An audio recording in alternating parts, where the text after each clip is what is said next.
PUBG Mobile version 2.6 is coming soon. Let's take a look at all the new content. Welcome to the Dinogram. Velociraptor, Pterosaur, T-Rex. The three prehistoric legends have arrived at the battleground. Let's see where they can be found. Primal zones are scattered throughout the map. We can find velociraptors and pterosaurs there, tame them, and become their friend and companion. Velociraptors and pterosaurs are loyal companions, but they can only carry one player on an adventure. Besides that, they have different strengths. Velociraptors are adept at jumping. They can easily jump onto a higher platform or roof, allowing for quick traversal and exploration. Pterosaurs are great at flying. They can dash a certain distance to quickly reposition. They can also grab teammates or enemies on the ground to help the team or disrupt enemies. There are loads of other interesting things in Primal Zones as well, such as the Pterosaur Hoops minigame, dino hatcheries, and more. Let's explore together. The Dino Settlement has quality supplies and a formidable T-Rex that needs rescuing. Once rescued, you can fight alongside it. The T-Rex can carry 4 players and traverse through river terrain. It also has 2 powerful skills, Roar and Dash. The T-Rex's roars can cause damage and screen shake, while its dash gives it a speed boost. For every match, a T-Rex will randomly spawn in a dino settlement. Fancy becoming the coolest team on the battleground? Then you've got to find it. In the latest version of World of Wonder, you can experience new gameplay devices, including the teleportation device, dinosaur spawn device, UAZ spawn device, and more. At the same time, we've also added new objects, such as the trampoline, launcher, conveyor belt, and boost belt, among others. You can get your creative juices flowing. At the same time, we'll also be introducing a new parkour gameplay type. You'll begin at a starting line and go through various levels as you skillfully cross moving platforms and avoid large swinging hammers. The one who reaches the finish line first will be the winner. In World of Wonder, we've added a feature tab and simplified the process of using templates in order for you to create and discover new possibilities more easily than ever. You can now find a match for multiple creations at the same time to get playing as quickly as possible. In the new version, Classic Mode will be undergoing loads of updates. We've added a full auto mod attachment that gives some firearms a full auto firing mode. It's compatible with the M16A4 and the MK47. Not only that, but we've also tweaked some firearm specs and adjusted the locations of vehicle spawns and more. Furthermore, the new Cycle 4 Season 12 is coming soon. Please look forward to the new season rewards. There are some updates to the Metro Royale gameplay. Gather your friends and give it a try now. That's a wrap for the main content in this new version. For more information about Classic Mode updates, please follow our official PUBG mobile community. Winner, winner, chicken dinner. See you next time. If you somehow get eliminated during an intense battle, how can you continue to be with your teammates? New companion spectating feature is available now. When you're eliminated in a match and enter spectating mode, you just need to wait 5 seconds to access the transform feature. After tapping the button, you can transform into your companion to remain by your teammate's side. When spectating as a companion, you can still see your teammates' elimination broadcasts and can freely perform companion emotes to cheer your teammates on at any time. However, that is all the help you can offer. You aren't able to see enemies or supplies, so you won't be able to disclose their whereabouts. Even if you don't have a companion, you can always transform into Ray to spectate. Cheer for your teammates after getting eliminated.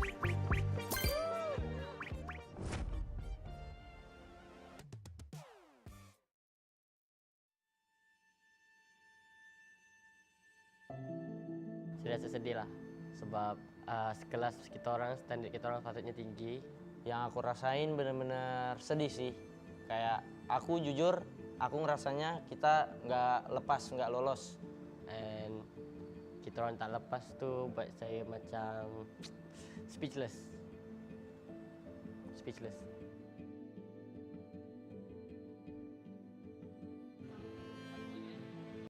Maksud belum ada beberapa perubahan dalam carta bagi kedudukan siapakah yang akan qualify ke next week ataupun minggu depan. Rasanya nggak ada render mobil sama render orang. Sejujurnya lumayan ngerasa susah sih, karena bener-bener ngerasain orang baru gitu kan. Kayak ya aku sama Yohai kan dibilang cukup udah lama, tapi sama yang lain kayak Swavel, Satar, itu kayak baru ya. Kita harus cari gameplay baru, layout baru, terus kita harus cari connection, chemistry gitu-gitu ya. Itu cukup makan waktu sih menurut aku. Dan kita harus start dari bawah balik, start from scratch. And banyaklah benda baru yang kita buat. Contoh kita orang bonding, macam kalau sebelum ni kita orang buat effort dia dalam 1, sekarang effort dia dalam 2, macam tu je lah. Plus minus macam tu. DBE untuk mereka perlu mencari lagi 10 markah untuk memecut DBD.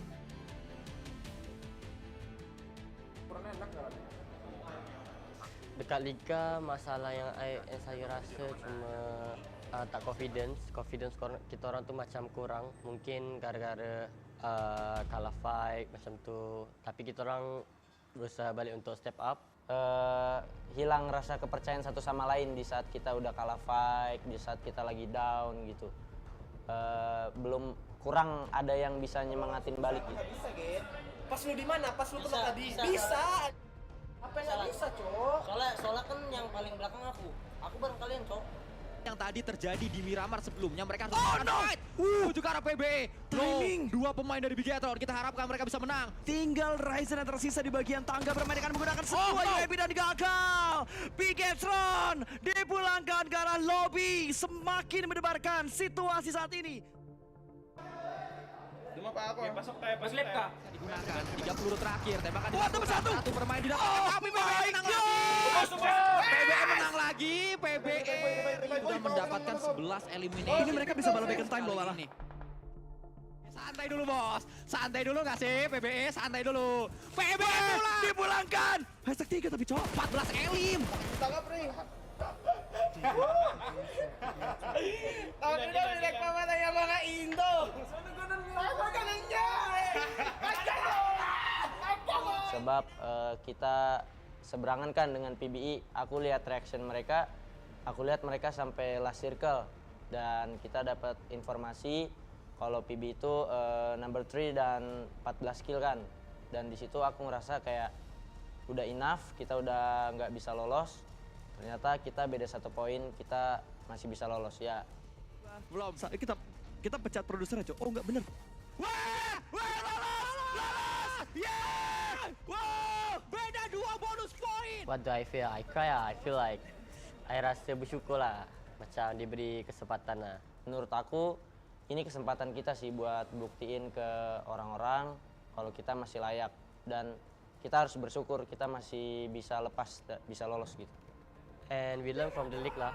So in the final we hope we can do all out the best performance, the performance that we are waiting for so long. Kalau dari aku sendiri motivasinya yang pasti ya itu sih yang pertama. Kita masih diberi kesempatan buat membuktikan gitu. Dan aku rasa juga poin nggak jauh, semua masih bisa dikejar, nggak ada yang nggak mungkin. Nothing is impossible sih.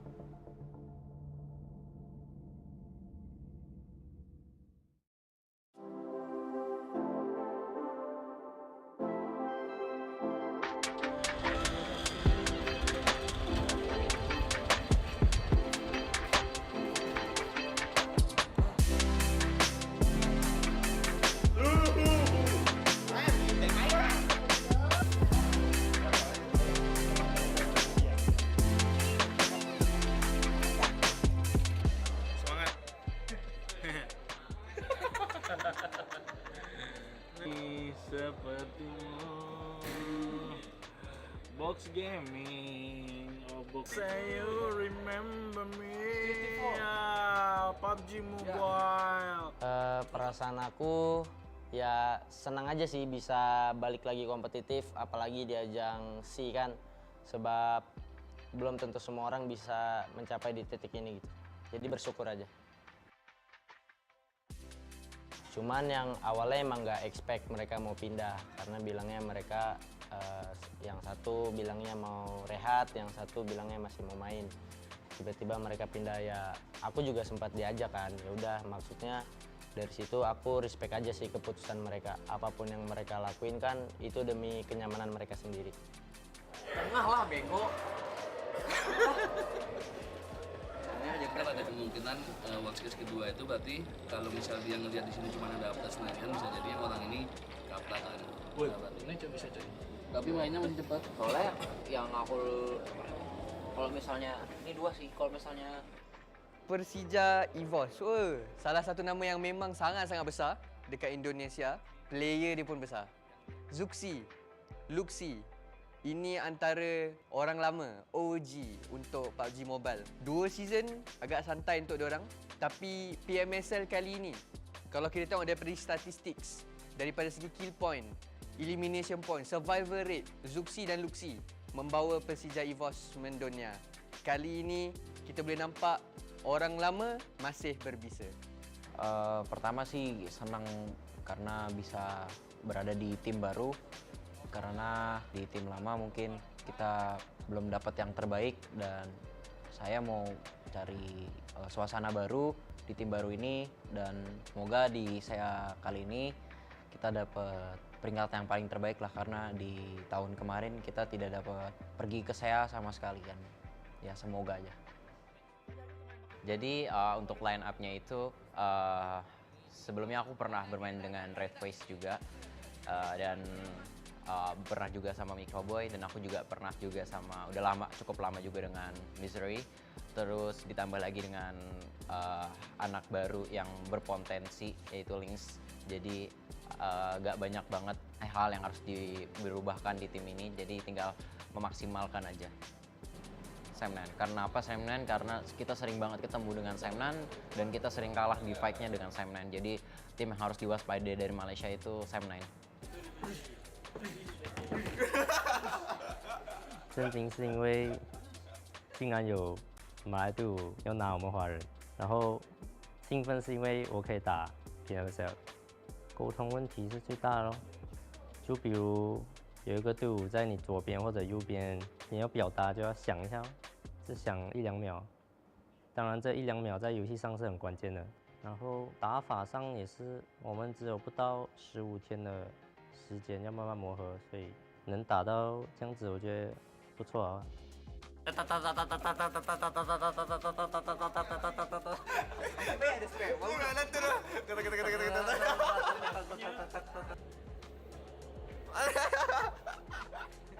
So, perasaan saya hopefully diorang dapat memberikan yang terbaik dan target top 2.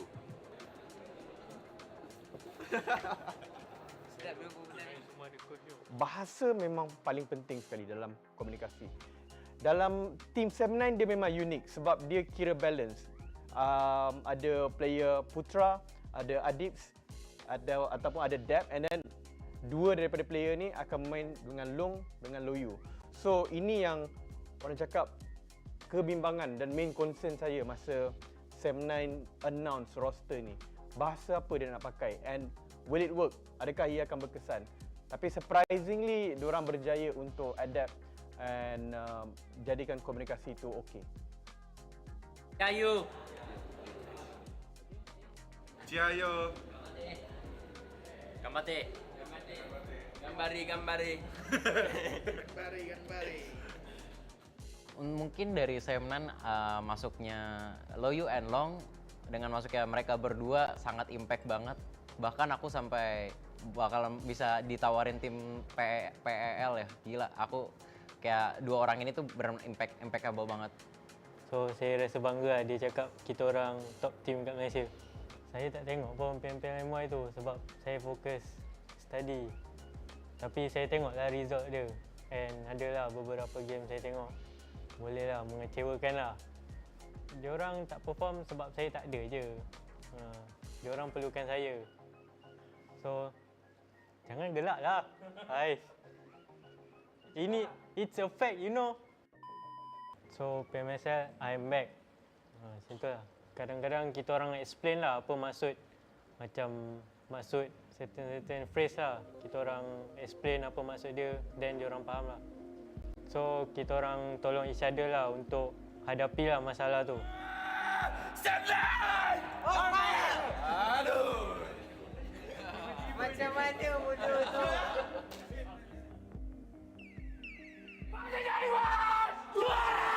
Selamat datang di Grand Final PMSL SEA 2023 dan tentunya ditemani sama kita berdua untuk hari ini bersama gue Junior dan juga inilah kesempatan mereka untuk membuktikan kualitas mereka. It is now or never. Loyu masih lagi akan hidup. Tiger X akan datang dekat sini dengan DBS. Dia makan lepas dalam kawasan semua. Dia cuba naikkan nyawa. Dia cuba berjaya naikkan nyawa. Dia lawan dengan 2 orang. Dia dapat 1. Dia mencari yang kedua sekarang ini. Nyawanya lebih tinggi. Sam9 Loyu berjaya dan Long juga akan dipegang. Revival akan berjaya untuk dilakukan. Nyawa perlu dinaikkan secepat mungkin kerana player daripada face clan betul-betul depan muka. Posisi ini dilakukan gantung. Mormon dapatkan Long dan Mormon akan mendapatkan Kenal kawasan kau tadi bila kau main kat warehouse tu. Satu kau main warehouse, kau main seorang. So sepatutnya kau ni priority kau lagi. Aku ingat aku 2 orang. Aku ingat Susah berapa kali kita nak kena ingat. Kalau kau tak boleh nak, kalau kau rasa kau tak boleh nak aware surround dia, sekarang ni kau ikut orang je. Kau jangan duduk seorang. Sebab apa kau ada masalah, aku ingat teammate ada dengan aku. Aku ingat teammate ada dengan aku, aku ingat teammate ada dengan aku. Because it's already the grand finals and the mistake that we made, it's a repetitive mistake. So you have to, it's the grand final, what else it is there to say? You don't get to play this kind of level that frequent. Coba cek depan ya. Kalian berhenti, gua cek depan, Cuk. Lihat belakang dan depan. Sama lain sangat tinggi. Sekarang ni RRQ maka ada kebangkitan dan juga lebih banyak majority mengakibatkan PG Esports. Satu lagi depan gua. Begitu saja dan harus melawan Potato dan benar aja Exa. Ini udah top performance-nya Exa sih. Ini udah 100%-nya Red Face sih. Ini benar-benar suara berbeda digunting mereka sekaligus dari pemain-pemain yang ada di low ground dan selesai. Bom yang masuk. Kalau gua ke kanan nih. Kalau gua ke kanan, itu anjing enggak pernah shot. Kalau enggak gua udah bingung.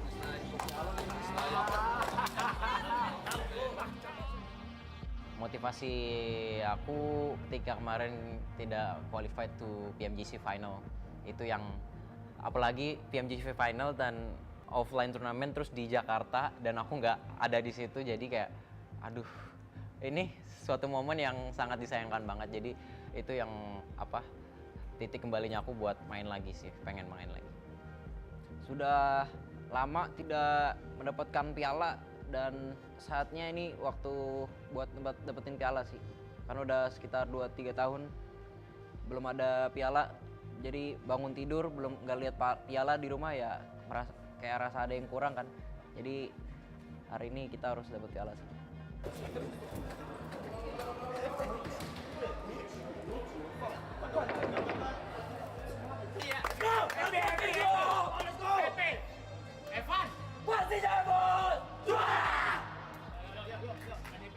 Ada satu jalan cerita yang kita boleh kata lebih cantik, lebih meriah, lebih suasana yang menakutkan. Sebab kita tahu kalau bukan DBS, bam habis.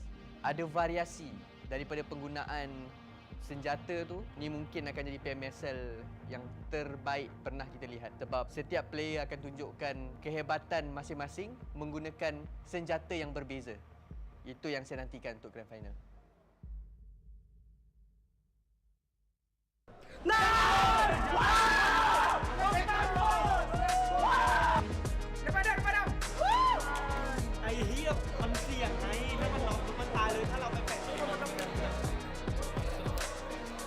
ก็เริ่มตั้งแต่ PMPL แชมเปี้ยนครับแล้วก็ทุกรายการที่แข่งขันต่อไป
download your highlights in even more ways? Now, all your sweet vehicles can be used with creation mode. Vehicles get their own dedicated section in creation mode. So, even if you're in the driver's seat, you'll be able to capture the moment nicely. Vehicles have some new exclusive photo and video templates. But of course, you can still use the other templates if you like. You'll be able to capture your exact pose while driving.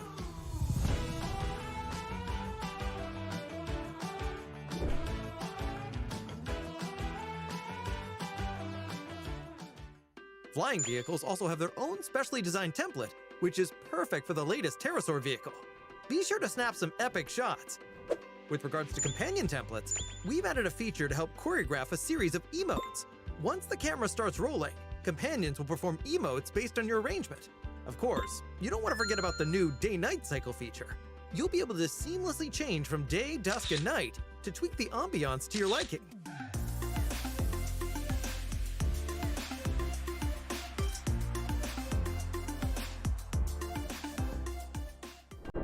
Oh yeah, if you want to record interesting video clips, why not go to Cheer Park to try the improved creation mode?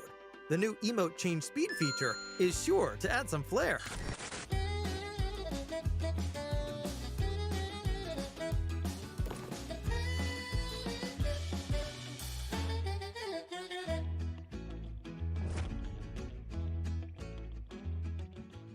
Welcome to PUBG Mobile's Dino Ground. I'm the Dino Explorer who'll be leading you on this adventure. Here, you and your teammates will go on a survival adventure together. Naturally, exhilarating challenges await in this unknown battleground. Let's remain vigilant and open-minded as we embark on our prehistoric exploration. The first stop is the Primal Zone. These protected areas are located all over Erangel and Livik, and are the primary habitats of velociraptors and pterosaurs. But fear not, they won't hurt you. Approach cautiously to tame them, and they'll become your most loyal battle companion. You can also ride them to participate in various challenges and become a Dino Ranger. Unleash your imagination to discover more interesting gameplay. Shh, keep it down. You don't want to scare the baby dinosaurs. Besides large adult dinosaurs, there are also some adorable ones in the Dino Hatchery on the map. Be friendly, and who knows, your loving care might bring unexpected surprises. Next, we have the most perilous and exhilarating Dino Settlement. This is where the T-Rex with extraordinary destructive power is detained, making it a popular area for players to compete for. Be sure to protect yourself. While eliminating enemies, destroy the gate to rescue the T-Rex and make it an exclusive mount for you and your teammates. Use the T-Rex special skills to cooperate with your teammates to force your way out and enter the final play zone. Alright, I believe you now have a good grasp of all the prehistoric survival guide tips. So what are you waiting for? Come and show off your skills in the new PUBG mobile version.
Hello everyone and welcome back. This is the PMPL SEA Wildcard Fall 2023 Tash Party Hilo Sir Cloud.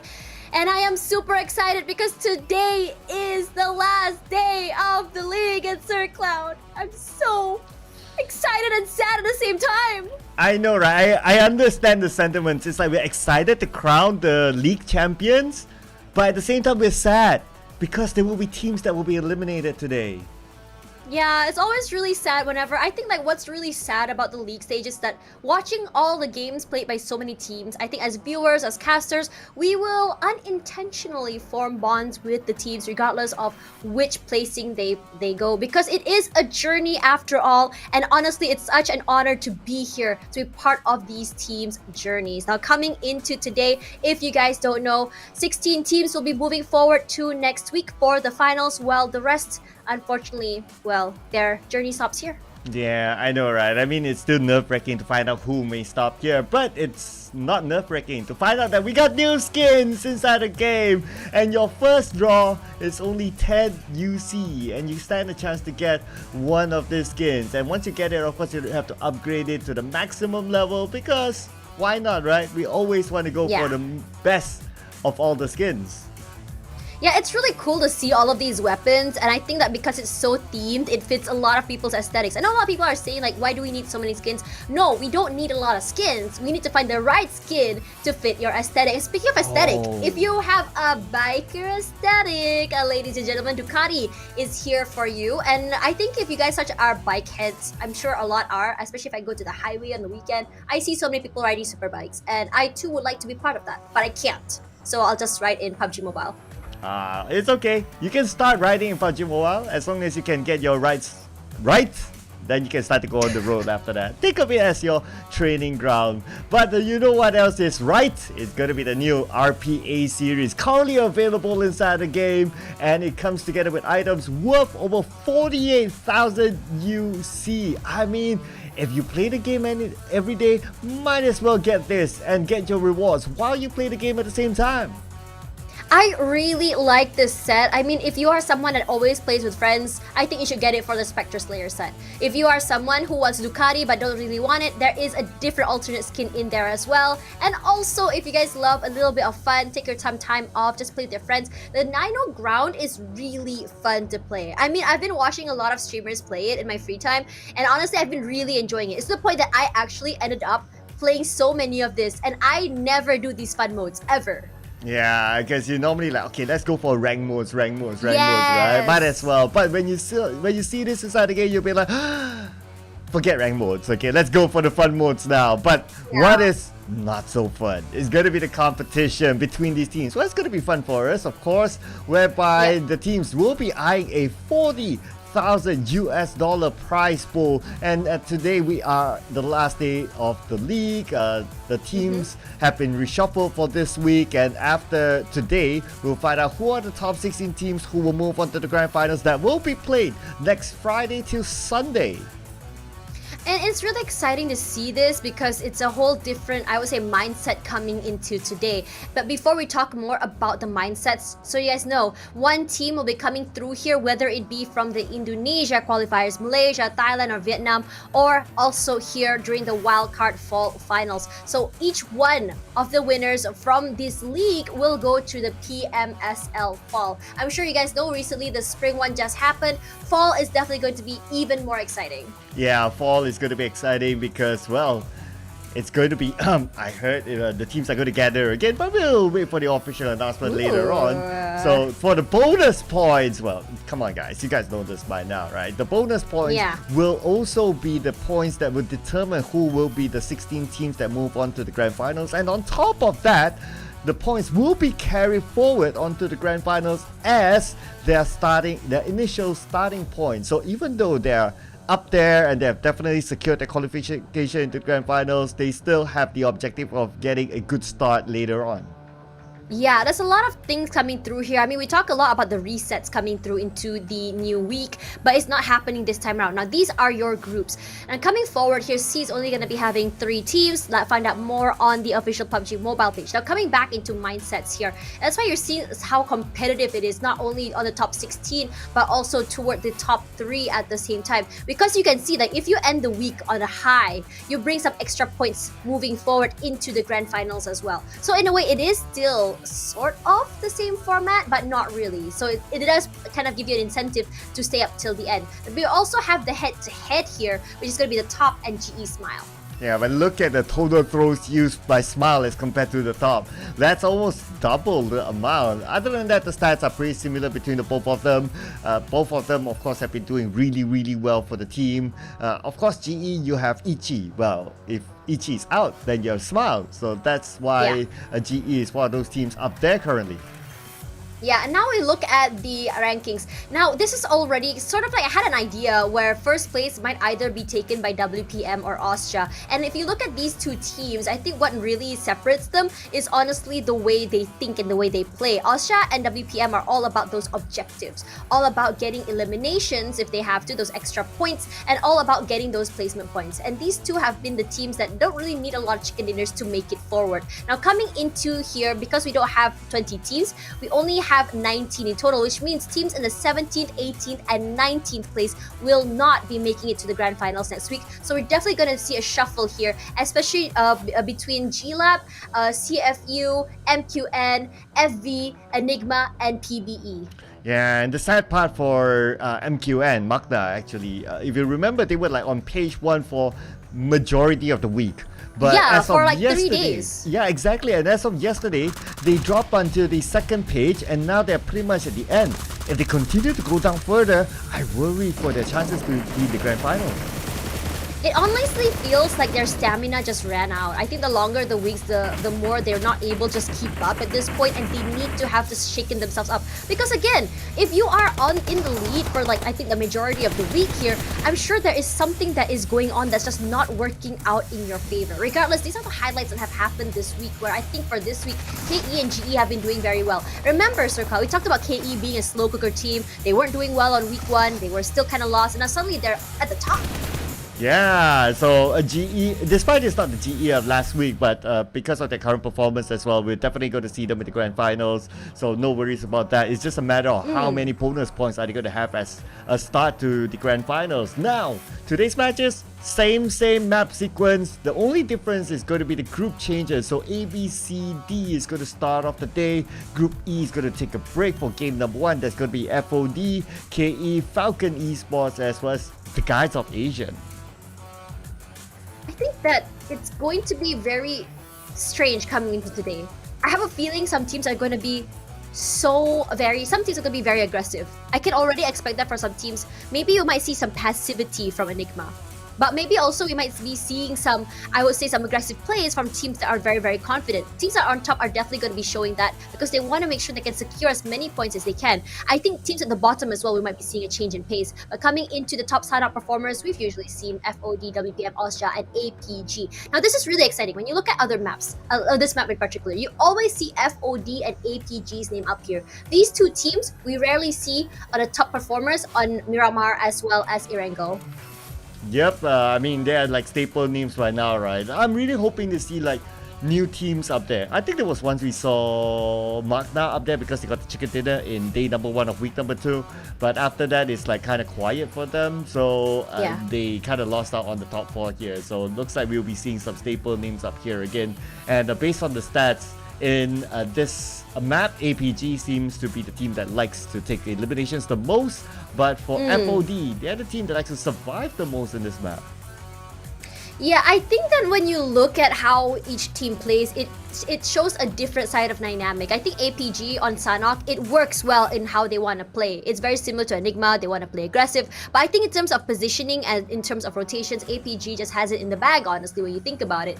But when you look at, because if you look at all of these, APG has the highest amount of eliminations. Because of the way they play, they don't necessarily get the chicken dinner, necessarily get the top 5, but it's very different than FOD, WPM, or Austria, who are prioritizing positioning over these fights. I mean, yes, they still go for elimination points, they still are high in frags, but these frags happen toward the last, I think toward the second half of the match, where I think when positionings are already in there, and you know, when that happens, it always, I think what it shows is that these teams understand what's at stake and how exactly to play in these, say, games. Yeah, so, and it's only one Sandhawk, right, if you kind of think about it. So you just kind of gotta get over it by maybe, if you get like... By building a bridge. Building a bridge, right, because we need a lot more bridges inside of Sandhawk. There's just too many choke points.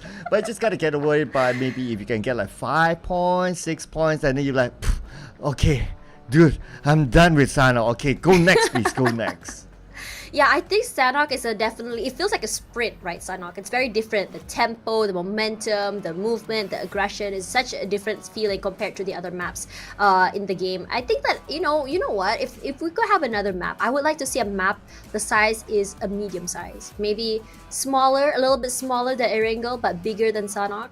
Like somewhere nice in between, middle right? tempo. Yeah, somewhere in between. I think it would provide a nice little change in momentum, because right now it feels like for Sanhok it feels way too fast. It feels a little bit too aggressive for me. But then when you go into Erangel, Myanmar, like early games are like so slow. I mean, that's just me though, like because I don't like wasting time looting. But other teams are like, oh yes, the slow moment. I want to go around and loot as much as I can. But like I feel like for me, I just like getting to the action, but I still need enough time for me to rotate and find, you know, my loot. So maybe a middle ground. Yeah, and I think that's where I think Vikendi will be nice to be introduced back in the game. There was a lot of like rumor before this, like whether Vikendi is going to be in or not, but so far we have not seen Vikendi yet in the competitive scene. I think they're still retweaking the map to make it suitable for competitive, so hopefully we get to see it soon one day, because I think that kind of fits the bill that like what you like, right? Somewhere in between, not too big, not too small, and I think it's kind of just nice as well. Yeah, and I think Vikendi is also a very interesting map, but enough about those. Let's talk about Sanhok for a little bit. I mean, for Sanhok, the only time I've seen a really rare circle was during the IESF, where they had that no man's land island in the middle of all 3 islands circle, which was very strange, but sure. If you could have a very strange circle, Sir Cloud, where would it be? Ooh, like very strange. Let me think. Yeah, very strange. For Sandhawk, right? Yeah. Okay, I'll give this very strange one. I've seen it once and I didn't even know that piece of land exists. So if you know ruins, there's a bridge beside the ruins on the left from the map view. And then on the left of the bridge, there's a small piece of island that if you open up the map, you actually cannot see it. But if you play the game, or if you observe in-game, there's actually a small piece of land that can probably only fit 2 people. Wait, how did you find that place? Yeah, that's what happens if you organize too many scrims. You get to see all as many circle possibilities as possible. And a lot of our viewers, my viewers at time, they're like, they didn't even know that piece of land exists until the circle went there. Because on a map view, you cannot see it. It's so small that you can only fit 2 people in there. Oh my god. Even I didn't know that. Well, I guess a lot of people who are watching today will definitely learn something. If you did, write in the comments, Sir Cloud taught us something. Regardless, let's talk a little bit about what we can expect in this game right now. I think that for a lot of times, I want to have these copium predictions where we can say like, oh, it's gonna be an unusual team making it on top. And I wouldn't be surprised if that were the case for Sanhok, especially if the circle gets really radical. Then, you know, we can definitely expect, I think, teams that we don't expect to make it to the top. But for a majority of, I think, this week in particular, I have been surprised at the consistency we've seen in Sanhok. Usually Sanhok is where we get like surprise moments, but we rarely got that. Okay. I'm gonna give you a different curveball of a copium pick this time, right? So, are we talking about who will be the champion? Is by now kind of normal, all right? Right. All right. How about your copium picks are based on teams who might survive? Like they're at the bottom, might but survive they might survive until top 5? Until basically they don't get eliminated. Like they are at the brink of elimination, but they don't. I think that's kind of interesting. Yeah, different I take think on it. MQN. I feel like MQN might survive today. I don't know why, but I have a feeling they have. I mean, like out of the last three days they did well, right? And then the fourth day not so well, and then today's the last day. So like now my question for them is, if you're not doing so great, what do you do after your game? You reconvene, you talk. You had like the whole day before the game to really talk about your strats, talk with your team, figure out what went wrong, VOD reviews, obviously. And I have a feeling that MQN did definitely that. Because the thing is, they have consistency. They have good gameplay. They have good teamwork. It was week 1 that we saw a very weak one. It doesn't make sense for them to just completely go downhill from here.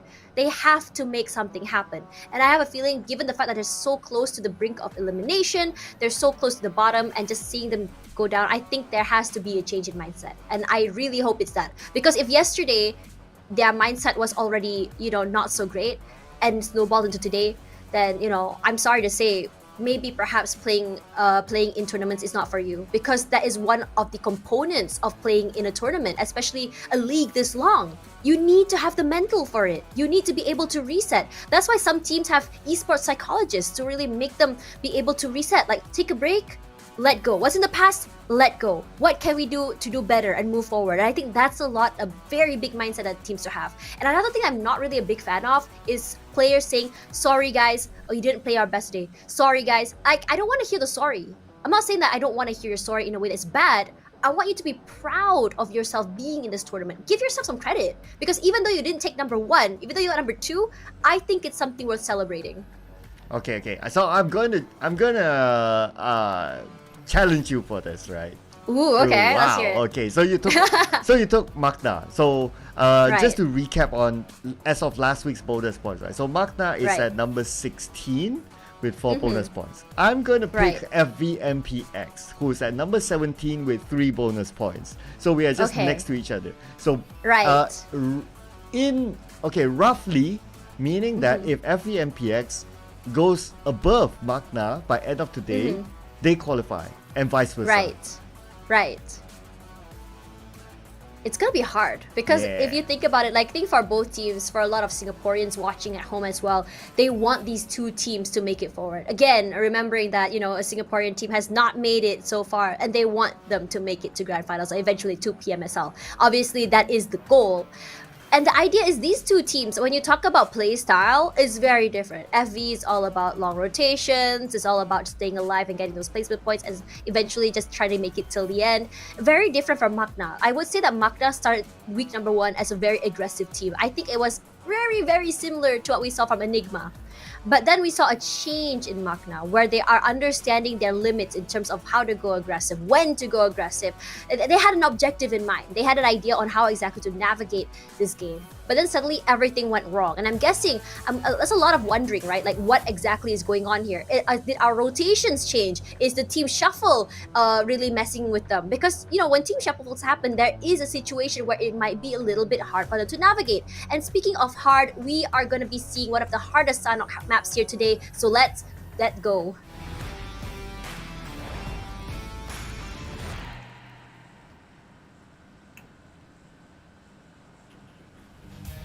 Alright, boys and girls, grab your drink just like Tash and enjoy the show, ladies and gentlemen. I have eyes in your room, you gotta be careful.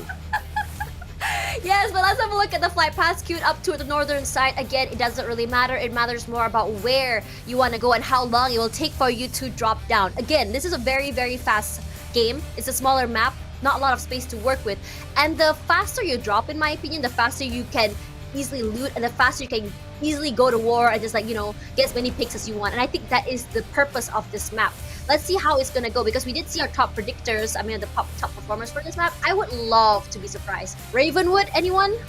Are they playing this round? I think they are. This round, let's see. Yes, they are playing this round. All right, let's see it. Okay, so I'm going to put out another curveball, right? So we did talk about FV and as well as Magna.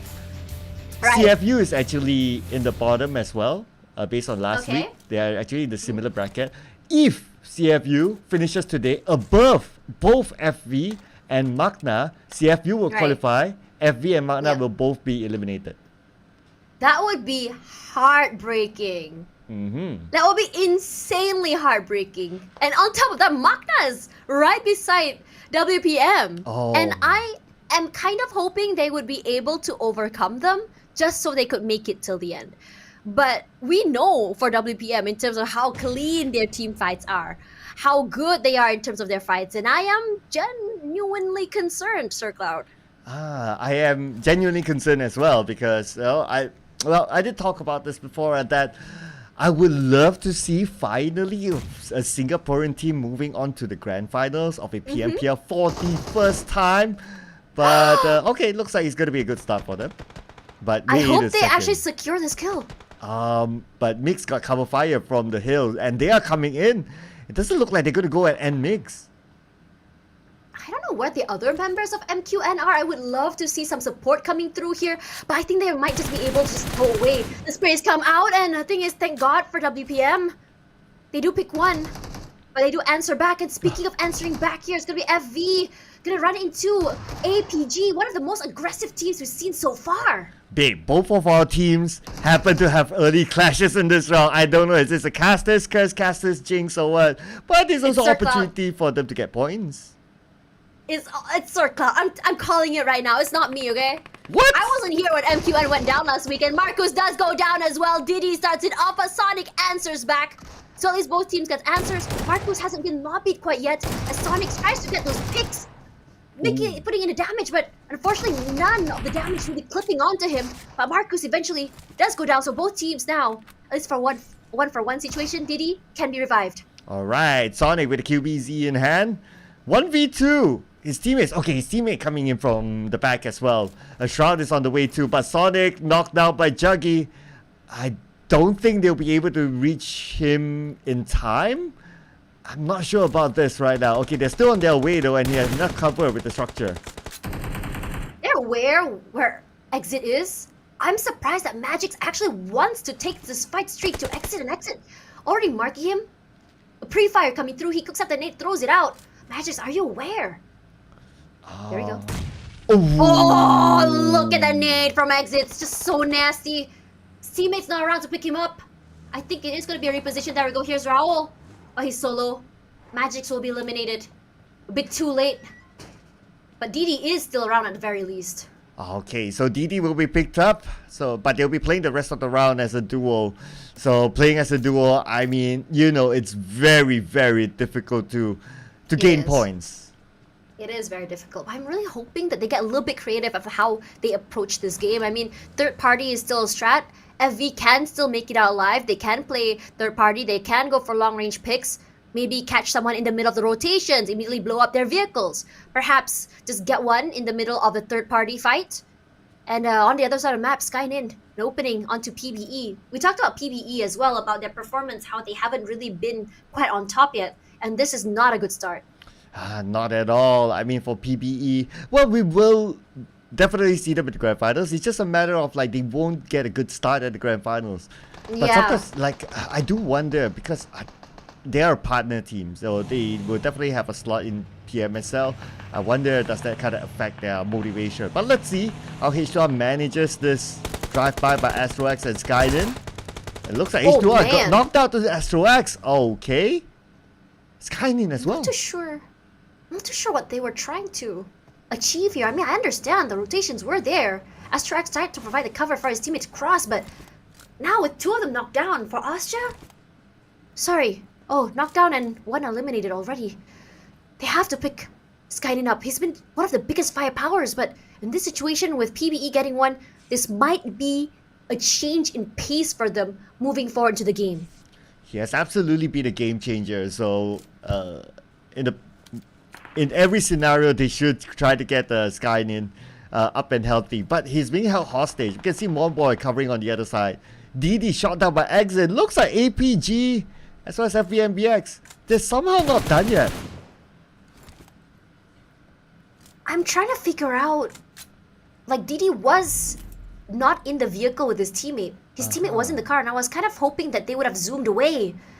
Not a great start for FV as well, but MQN... They only have 1 point in the bag. They're still with 4. So I'm guessing that fight they were in earlier actually worked out in their favor.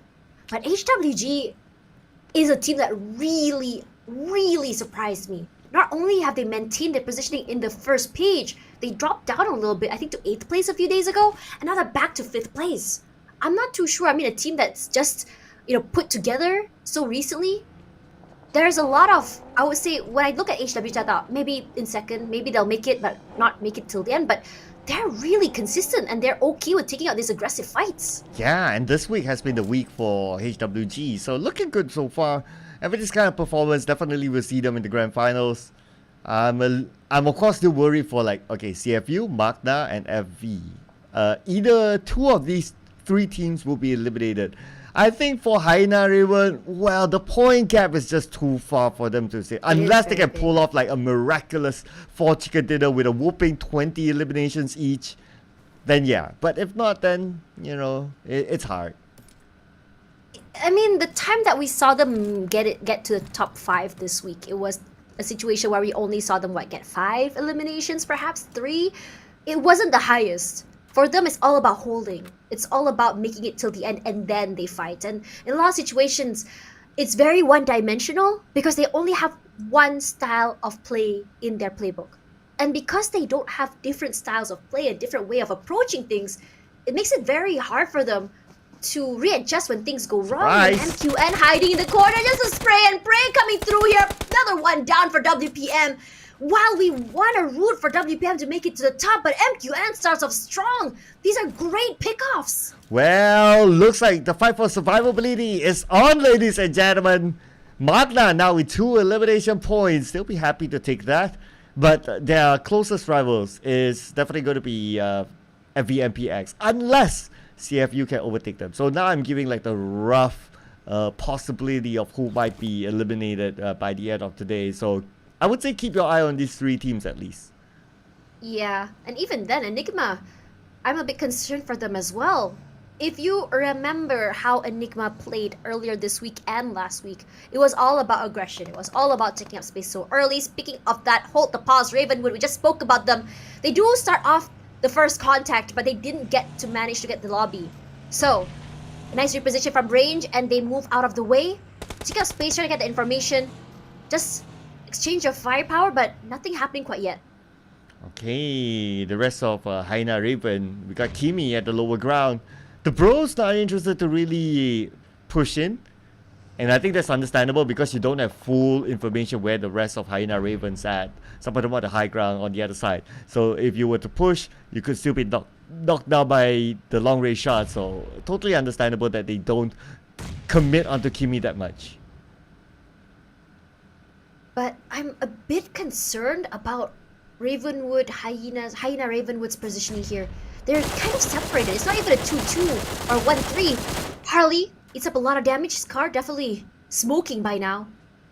But it's all quiet here. Cutting the noise. His teammate Kimi very low, and few chases. Takes him down. Molly hitting. And he gets immediately kicked to the lobby. So it looks like they finally secured that deal. So for now, Haina Raven will be operating with 3 players. Ooh, okay. I mean, it's quite common for Haina Raven to first or second circle, they will lose somebody. It's something that they really need to go back to the drawing board. On by Enigma! Oh, what a One spray from Koopa, getting 2 from Sin! That was a really good spray coming through, and QB is not done quite yet. Sin, the other 2 members trying to stay alive. Boy, that's knocked down. One of the top performers by this week, not happening. Still one more. FV just moves out of the way. I don't think he can do anything more. No pickup, no teammates. He's gonna have to go through this alone. Wow, what's happening to our top teams, Tash? Austria left with 1. Sin now will be left with 1. And Yagu Galacticos can catch up. GE can catch up. So it's gonna be a shuffle. I mean, we talked about a change in tempo coming forward, right? How a lot of these teams will have a last chance mindset, playing as though there's no tomorrow. Literally, there is no tomorrow. Today's the last day. So that mindset propels these teams in terms of motivation, in terms of drive. As the circle pulls up toward the southern side of Paradise Resorts, look at how packed the southern side of the circle is. It's going to be a bloodbath as they rotate up. Enigma, I think, shouldn't be too much of a problem getting into the circle. It's GE that I'm concerned about because remember, every time GE plays in any map at all, what makes them so good is because they're so good at getting into the circle, getting a nice terrain in their favor. And for some reason, I think this week and also last week, the first 2 weeks rather, their circle predictions have been good as Baby will be hunted down, bro. Preps up that Molly. It's gonna be a barbecue. And immediately, Harley gets taken out. Baby as well. Baby as well somewhere else. Okay, with the DBS, and that is the end for round number 1 for Hyena Raven without a single point. 3 more rounds to go for them. I don't know what kind of miracle can they pull out by this time. Oh my god! Here we go, just took out APG. How long has that fight been going on? It's what, almost 5 minutes now? Not too sure about that though. I think we're kind of distracted by the other fights. But APG, if I remember, they had 3 players or 2 players at least. But in just one swift fight, I think it was quite swift though. With HWG, they got eliminated. So early as well. Hello Galacticos. Hurry up to Smile. Gets tagged. Smile, all he has to do is just close the door. And cute Loki, we have seen him play hero moments. Members of YG. Each player having a clip to add to the reel, honestly, but honestly, cat top cute Lokis. Circle, I wish you were there to see it. Cat top cute Lokis? Yeah, cute Loki was in Miramar, holding a high ground. He was all alone. Then he was like, you know what, I'm gonna die anyway. I'm just gonna play this high ground and just stay here, just snipe everyone that's kind of rotating around. Holding that thought, Master Smile, huge. Federales with a nade. Finds Michi as well, and wow, you're right, Sir Cloud. All the big teams struggling. Absolutely. APG, West Point Mamba as well. And now Austria. Wait a second, guys. What's happening, guys? You still have games to play, alright? Can we not do this? Oh man, what on earth is happening? Regardless, as we move forward here, let's talk about G-Lab. I feel like not a lot of highlights have been given to them. What do you think of their performance this week? I mean, they had a few pop-off moments earlier in the week. What's going on with them? Well, after that one chicken dinner, they seem to go missing. I mean, honestly, we don't get to see much of them, and one reason is because, like, when there's a fight, they lose. And when they lose, it's like, oh, okay, that's it. Like, that's why they don't get much screen time. So it's kind of hard to tell sometimes what exactly it is. But if I were to pinpoint something, I think it's just like the fact that they seem to be having problem winning fights. Yeah, and speaking of that, look at how YG straight smack dab in the middle of the circle. But look at this fight. So aggressive in the southern side, just as we expected. We have YG with Bernard Boy playing all alone. The 3-1 formation is really good, but BRO, they've had a pretty good start. They have 6 already. Chuchu had been keeping her eye on them from week 1, and I think for BRO, as a newcomer to the scene, at least to the big stage together, they seem to be doing not only very well, but they understand the risks, also the advantage you can get by getting a little bit extra points. And I think because they like to play aggressive, it suits the way they play as they put their eyes on HWG. Now we can see the movement here from Sin. Takes down Spooky. And here we go. Okay. Dale. Let's see. Okay. FV. Sin as well. I mean, again, another top team going out. I mean, how many times? It sounds so sad. Yeah. It sounds so disappointed. I am. I mean, it's like a flip of a switch all of a sudden for game 1. Yeah, I mean that's why Sanok is so interesting, because you can never really tell who'll make it out alive as Labo gets tagged by 2 nades. Miraculously survives that. He doesn't have a lot of resources to use, and he seems to be bombarded. He doesn't have a lot of support from his teammates as well. So hard to fight against Enigma when all these high ground terrains are just not giving them a lot of space to move. As Maldet eliminated, Yura gets completely pancaked and squished. Labo all alone finds Caps, and he got 1 more point going forward. I don't think that's happening. Just like that, they're out. Yeah, but there is still Boy. I didn't notice Boy. It's all so quiet on the other end. Okay, all alone against 4-3 from Enigma. But he's being shot at from behind for another angle, and he's super duper low right now. And he'll be taken out by all the way from downtown. It's gonna be Mewtwo. Unexpected. He wasn't even looking behind, so I guess he didn't really know where the shot came from. Still, for few, the 2-1 formation coming through. They have to be careful of CFU, PBE, and HWG as well. So hard to move forward. Terrain not in their favor. No cover.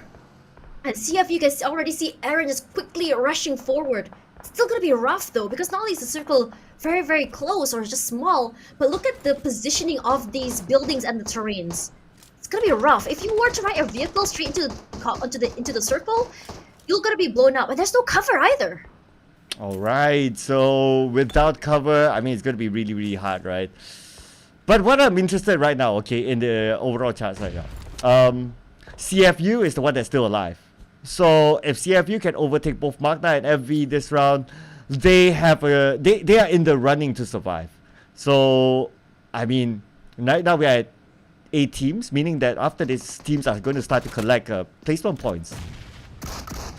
See that G-Lab tried to take this area away from YG. YG in trouble. One player knocked down. 2 Pro gets one more for himself. Romeo Boy goes down. Kai tries to make something happen, but this pincer from YG, a little bit too much to deal with. As the other members come through, smokes come out. But the nades will be cooked. He spots out Andrew. Not sure where Cute Loki is. Throws it out. Cute Loki moving away! That's a lot of damage. He survives! But Andrew does get eliminated. Scotty right here as the great eliminator. But on the other side of the map, another fight's happening. Whereby PBE secured those elimination points, and it's going to be the Pros eliminator, number 8 with 6 eliminations. But PBE got themselves 5, and they're dominating now. So PBE so far so good, and they have time to reset because they have the compound. But for Game Lab now, I guess they need to be prepared for the next siege. Probably from the team from the high ground. Sky comes through. The other members of G-Lab are just doing so well. What a great push here into YG. They've had this compound for quite some time, but it's going to be another team that's trying to kick it away from them. It's going to be CFU, but CFU eyes on 2 teams at the same time. They don't have a lot of choice. I would say don't bite more than you can chew, but in this situation, they have no choice but to. Rushing through circle, not giving them a lot of space to work with. It's going to be GE and G-Lab that has the winners areas. Okay, we can see CFU. Heng is being picked up by his teammates, so they will reset as a 4. But the circle still goes to the compound. GE has the compound. Game Lab has the compound. Looking good so far. And even though GE, like some of the players like on the high ground, but they'll be okay. They have a marker. They have someone who's entered the compound, so they can use him as the, okay, it's clear guys. Okay, come to my position and they should be alright. I'll be a little bit more worried for the teams on the south side of the circle, in which they don't have much cover and they need to still get in. For PBE, this is possibly one of the good rounds. They survived quite some time now, but they don't have circle advantage. Circle is slowly pushing out toward them. They have been marking on where the players are going to be, but with a buggy, it's going to be very hard to push through. 2R, H2R, does get tagged just now. Like it or not, here we go. No space to work with and no time either. But for CFU, I think this might be the extra picks they need, but PBE, 5 eliminations in the bag, as you can see these 3-way fights come through. Okay, here we go. So it's GE and PBE landing at the same time into the compound. The same as that compound. But PBE, they might lose Momboy. H2R is well down. And Momboy eliminated by Kai. Oh no, PBE, that didn't work out well for them. Arimon's knocked down already. Cool, not close enough to get that space. Just hiding behind this terrain for time. His car is there. My worry is that the car gets exploded and he just gets blown to smithereens. Hang needs to be picked up. Support not too close to him. Such an open area as well. Enigma finally making it to the circle. There is a little bit of cover behind this rock, but the circle at least still gives him a lot of breathing room. So it's coming toward the middle side. Playzone does get one more victim with 9 eliminations in the bag. Enigma looking so very well. Caps does go down. It's Koopa gonna try and just flush out the other members. Mernat Boy away from behind that tree. He doesn't move. What? Oh, the molly didn't hit onto Mernat. Okay, that's quite a miracle. But anyway, he still needs to move because he does have a circle. So you gotta get out of that sticky situation now. Enigma, so far they could reset. They already have like 10 elimination points so far, but finally Myrna taken out.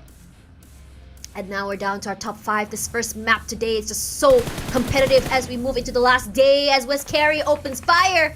Fortunately, none of his bullets are going to be clicking into the other members of Enigma. Enigma answers back though, but look at the compound here. GE about to be taken out. They do take this fight. West Carey, what a long range shot by Enigma. This is their strongest game so far. Yeah, exactly. I mean, they already got like what? More than 10 definitely by now. So I wonder, okay, now I really need to know like CFU, like how many eliminations we got. But we'll look at the numbers later on. As now GE moving in, they're going to take the aggressive move onto their opponent, but they lose to a DBS. It's going to be Ichi down, but they managed to trade it back. Game Lab on the other side as well, knocking down all the members of Enigma. And it's just going wild now. Caps is the only one for Enigma alive with 40% of health, and Zai will shoot him down. Zai is going in for it. Zai with the DBS. Zai can finish up the job. Zai, he's just behind. And now, yes, Enigma is out number 3. 13 eliminations. It's between Game Lab and GE, and Game Lab has the numbers. Game Lab doing so good. Smile Pros dies, and Game Lab takes the chicken dinner. The first one for today. We were just talking about how we were so concerned for Game Lab. How from last week, from earlier this week, they haven't really been finding their footing. And now they come back roaring. The pressure of the last day doing so good for their mental. Bringing up this first chicken dinner of the day. Okay, so with this chicken dinner, I mean, they definitely don't need to worry about the drop now. Not like they were that worried before anyway. But it's still a nice security for Game Lab. So Game Lab with the chicken dinner, amazing start for the round. It's been a while since we saw Game Lab getting something from a round. So it's great that the moment they come back with a bang with the chicken dinner. So it's a perfect round for them. I mean, you can't complain about a chicken dinner.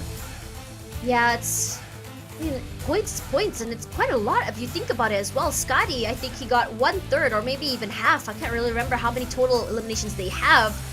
But with 3 eliminations, it looks so good. I think for Game Lab, I think what's great about them this particular game is that they were very, very brave. They made a very bold move to take that compound away from YG, and they won. Honestly, I was shocked that they won that fight because it was so very quickly and so very aggressive. Because YG wasn't able to reposition themselves. Now, because they got that compound, which is smack dab in the middle of the circle, all they had to do was just wait. The other teams were fighting on the outside. As soon as the fights ended, they just rushed out. And that's how they got that chicken dinner. It was just so good in terms of positioning as well as predictions. So it's going to be Game Lab, Enigma, GE as well as PBE. At some point, I kind of had the thought that, because Enigma got 13 eliminations, maybe their overall points is still going to be more than Game Lab. But looks like it's still going to be Game Lab at number 1. We'll get to know exactly how many points soon. But it's been a while since we saw Game Lab up there. And PBE as well, breaking into the top 4. Topsy-turvy performance for PBE, but it's nice to see them up there. So it's great to see PBE back in the fray. But I guess it's just the amount of elimination points, like how many did they get, and that's normally the bigger determinator of how many points they would get overall. I mean, you really want to be able to get those positioning points, the bonuses coming forward into the week. You want to have as much, I would say, benefit or rather advantage as possible as you move on. Now, coming into this game, I think that Enigma, I seem to always have criticized their aggression. I always said that it's such a 50-50 thing. It's such a high risk, high reward play. But in this particular map, in this particular situation, it worked out so good for them. Because I think that it was a little bit more coordinated how they play, how they took a fight, how they played aggressively. But I mean, yes, as well, we start to see the rise of PBE, but you start to see these early rotations come through, especially in Sanhok.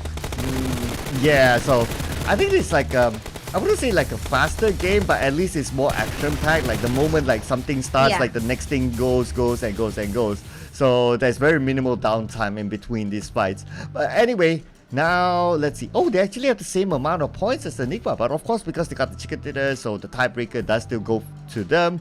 GE 13 points, PBE 10 points. CFU, okay, CFU got 4 points, 1 point more than Magda, and 2 points more than FB.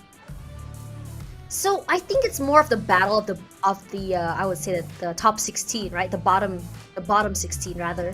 It's so hard to really determine what happens because again, if you want to talk about performance, it's really dependent on how exactly the circle is made. I think for GLab, they understood what exactly was the assignment. Now we are going to be seeing a rise here to the top from Enigma. They were on the second page. They didn't have a good start to the week. But because they got a lot of points there, 18 to be exact on a Sanok, and the most eliminations is looking very good for them, tying out with FOD. And I think that interestingly, our teams from number 1 till 8 has chicken dinners. And then there's no more chicken dinners. And then 15 all the way till 17 are teams with chicken dinners. GLab only 15th place with 2 chicken dinners. And that's why I always emphasize consistency. How many points do you want to have in a game going forward? What's your approach here? What can you do to band-aid solutions? And I think that, if anything, they need to really buck up because they are a team with potential. Because if not, they won't have 2 chicken dinners. I would say for Game Lab, roughly they wouldn't be too worried about securing their slot in the grand finals. I think that's fine. Even though they But you want the advantage, right? Yeah, of course. But I'm coming to my point that even though they pushed down every Magna as well as CFU, Magna. it is still, if we go by based on last week's points, it is still at this point CFU, FV, and Hyena been eliminated. So Hyena Raven. So I would say do that you it's have like a pretty- sheet of the bonus points? Is that what you're doing? Is that why you're mathing? Oh yes, I am mapping as we are going. So Wow. yeah. So this is why you used to work with numbers. oh yeah, I love numbers. I hate numbers. Yeah, I love numbers to a certain extent.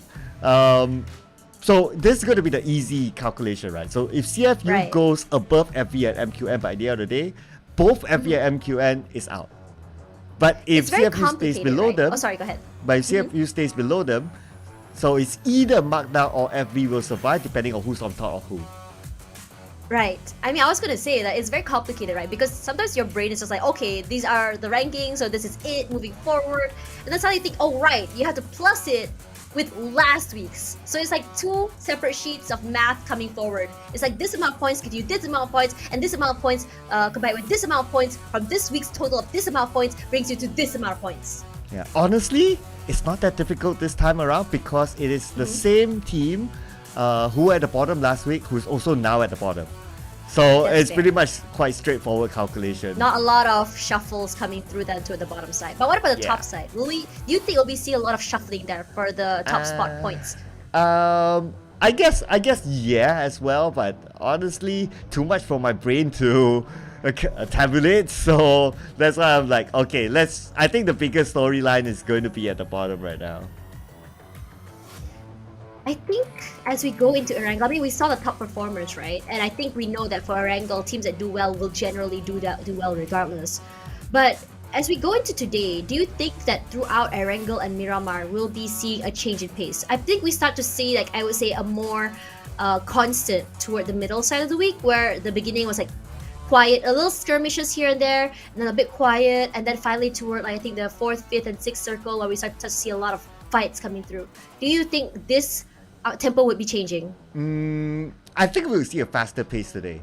Because I think that at some point there'll be teams like, we just want to end the day. It's been a long 2 weeks. And maybe to some teams like, that extra 1-2 bonus points for the grand finals wouldn't mean too much. Maybe. I'm just putting out that as a theory, right? It's very dependent on the team. So I think that we will see a faster pace this time around for the It's always last fun. Yeah. But I also want to add on something, right, that is unrelated to what we discussed earlier on. So a little bit of a correction. So last season's SEA Wildcard, we actually have one Singaporean team, which is FV, went on to the grand finals. So actually they were the first Singaporean team to go on to the grand finals. So now we are looking for the second, at least, Singaporean team to move on to the grand finals. So yeah, I guess that's a little bit of a correction there. Fact check. I see. Okay. I wasn't sure about Singapore, right? Regardless, coming through, I think for Singapore, I mean, like, coming from, I would say, a smaller country, I think there's a lot of expectations for this team. You want to be able to show that they're part of the bigger league as well, that they are a very good team. I mean, Singaporeans as well. And with this change of roster, I mean there was a lot of chatter about the FV MPX merge, right? When you saw this power players coming through, players that have made it to the end. I'm not too sure how long have they been playing together, and what do you think of the chemistry for the team? I'm not sure as well how long they have played together, but I don't think it's okay. This is my guess. Okay, I don't really know exactly the timeline, but I think that the movement happened somewhere around or maybe after. Let's see here. What's the other team's name? What's the Malaysia team's name? MPX NC. Yeah, MPX NC made the merger together. Yeah, MPX NC made the merger together. I think it was around the same timeline of like, okay, what do we do with the rest of the players? That because they have too many players, you can't register all of them. There's like 8, right? Yes, and I think it was from then they decided like, okay, let's partner up with FV in Singapore, and that's where the players went. So the timeline between that happening and the PMPL, and for PMPL Wildcard, it started 1 week earlier than PMPL Malaysia. I think they will have maximum like maybe 2 weeks to practice together. What? Only 2 weeks? Yeah, I roughly think. Yeah, this think. Just my theory.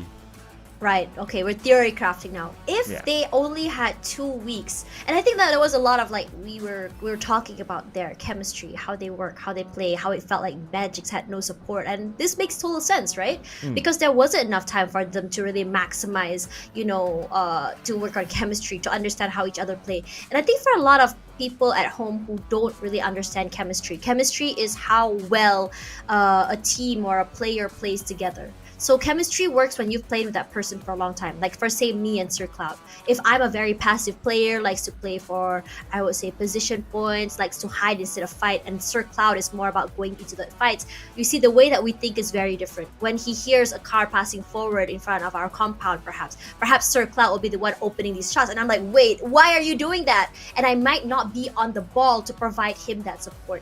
So when you have played together for so long, I think I've interviewed some players who said that they can just look at their team and how they move, and they already know what exactly they need without having to commit too much, because they play each other way too much. Okay, now I know why Tash doesn't invite me to play games with her. Okay, thanks for being honest. Okay, fine. She's been playing with some new friends now. Someone who's an analyst for Team Ha. Oh no! I know. Not like this. Not like this. But coming forward, it's okay, Sir Cloud. I'll play with you. Drop me a message. He never texts me, guys. Come on. He's like out here saying these things. Oh, he never tells me he wants to play. It's you want to play Dino World with me? Do you want to play Dino World with me? Okay, let's play Dino World together. Yes! Yeah! More friends on Dino World! Right, dinosaurs together. Yes, it's so fun. I really enjoy watching streams of people riding those dinosaurs together as well, honestly, because personally for me, I think it's just so fun. I think because in order to get the big dinosaur, you have to go and tame the dino. You can either kill it or tame it, right? And I don't know why, I like to go into streams and I just like to if they kill the dino, I will get mad at them. Like, this is dino abuse. They're already extinct. What are you doing? They're already extinct and you made them even more extinct. Exactly. Why can't you just tame them and ride them instead? Ladies and gentlemen, here's your dino advocacy. She's the new dino ambassador now, okay? Please grant her a dino suit. That's right. Yeah, exactly. would you wear a full dino suit? I know you have seen like one of those, right? Like, would you wear those full Heck dino suit? Oh yeah! I would literally, if say PMSL happens, I would wear a dino suit and interview players in that dino suit. Waiting for the day that PUBG Mobile says, you're up, Tash. Here's a dino suit, go and interview the players. I'm down. I wonder if you can talk wearing the dino suit. Maybe I can use like the little clippy on mic, the wireless one. Oh, but the person outside can't hear. It's like, they'll be like, oh, what? Open, what? Are you sure about that? Because I'm a very loud person, Sir Cloud. I think we both understand this, right? Oh, yeah. Yeah, you guys gotta be careful, if Tash is in the room, like everyone will be like, wait, what's happening? Like even the next door. Yeah. the parties here, guys. But let's talk about a little bit about other parties, aka what we can expect in the next map for Air Angle. Now we know that WPM does well in this map. We know KE does well in this map. We know who else? We know that GE does well in this map. But who else would you put into the list of teams that do well in this map? Okay, can I put Sin? I think Yes, Sin, you can. Yeah, You can. because they are still the record holder for the most eliminations in a single round this time, and it happened in Erangel, and it is Sin. Are they playing the next round? Let's fact check that. Yeah. So okay. So next is going to be ABCE, meaning Group D is taking a break, and Group D is Sin is taking a break. So yeah. No, but you know Sorry. what's happening very, very soon? Our time to go into the game. I think the timer has started, and I'm really excited to see how exactly the change in tempo is gonna work. Let us know in the chat, guys. Which team do you think will come up on top? Which team will show the most drastic change today, since today's the last day of the league? Yes, which team will have the biggest drastic change? Because in game number 1, we did see like a good number of top teams actually go out fairly early. So, yeah, I mean, something might happen there. I don't know, is it like, okay, it's last day, guys, and it's Sunday, you know, it's been a while since we go on a date. Can we end earlier, that sort of feeling? You know, I was talking to production, like, you know, I would love for a game to start fast. I mean, let's just like you guys, I understand, right? Like, Caster, we don't want to hear you. We just want to see the game. I'm sorry, guys. We don't control the game. But you know what we can control? What we talk about. Let us know. Let us know what you want to talk about. But coming into the game here, other than you know, the usual suspects on the top, I think. I don't know if you noticed, but in previous leagues where we already know that a team is not coming through, we've seen some teams be very, very, I would say, mischievous, where they know they're not going to make it. So what they do is they try their best to drop in the spot where the top teams are going to drop and kind of gamble whether or not they're going to be there. If they're there, they try to knock them out very, very early. In a way, for a lot of other teams, they're going to be very happy about that because like, yay, they're eliminated. But for the top teams, they're like, why are you doing this? That is annoying. Yeah, but you know what? That is just part of the game, right? I know, but it's so Yeah. fun. I love that about it. I love that. So I think that we might see some of that today because you know there are some teams that maybe have the mindset of, we got nothing to lose anyway. Why not just stamp some authority? You know, like maybe in preparation for the finals to say that I want this spot and I'm going to challenge you now. Yeah, I think it's also exciting to think about that in a way that because you know even though most of these teams will make it, I mean like if anything the bottom spot will be a bit more I would say aggressive, but like some teams maybe they already made it but they know they're not gonna get a lot of points right in the bonus because there is that I would say it goes decreasing and they're just like you know what we're gonna make it so we can be destructive regardless we're just trying to you know make it. And I think this new I would say format per se having these extra points going into the grand finals does change the mindset of the players a bit more. I think that's number one, and it also makes it very interesting how players react to it. We start to see this change in pace a lot. We start to see it's very different, right? Like before, I think when it was the 15 points for chicken dinner situation with I think the reset for grand finals where everything just starts over, we start to see like a lot more passive teams. I think we saw it very, very passive, and I think some teams got really complacent as they move into the grand finals. But now as we go into this sort of like change where we see a lot of teams continue to play aggressive, continue to try to get these points, and I think if anything it really motivates the teams to just work harder and just try to make it to the top even more. Yeah, because I know there are a couple of things, right? One is of course the bonus points. Second is the PMGC points. And and to be real, right? The only team that can really fight for the PMGC points from Wildcard, I would say definitely PBE because they're a partner team. And the other only one will be GE because if any other team that makes it to PMSL for the first time, they have lost out on last season's PMSL the previous points. PMSL. Yeah, so you can't beat PBE who will be in two PMSL editions points. Right. So okay, so I guess like if anything, making it to PMSL just gives them extra points for the future, no?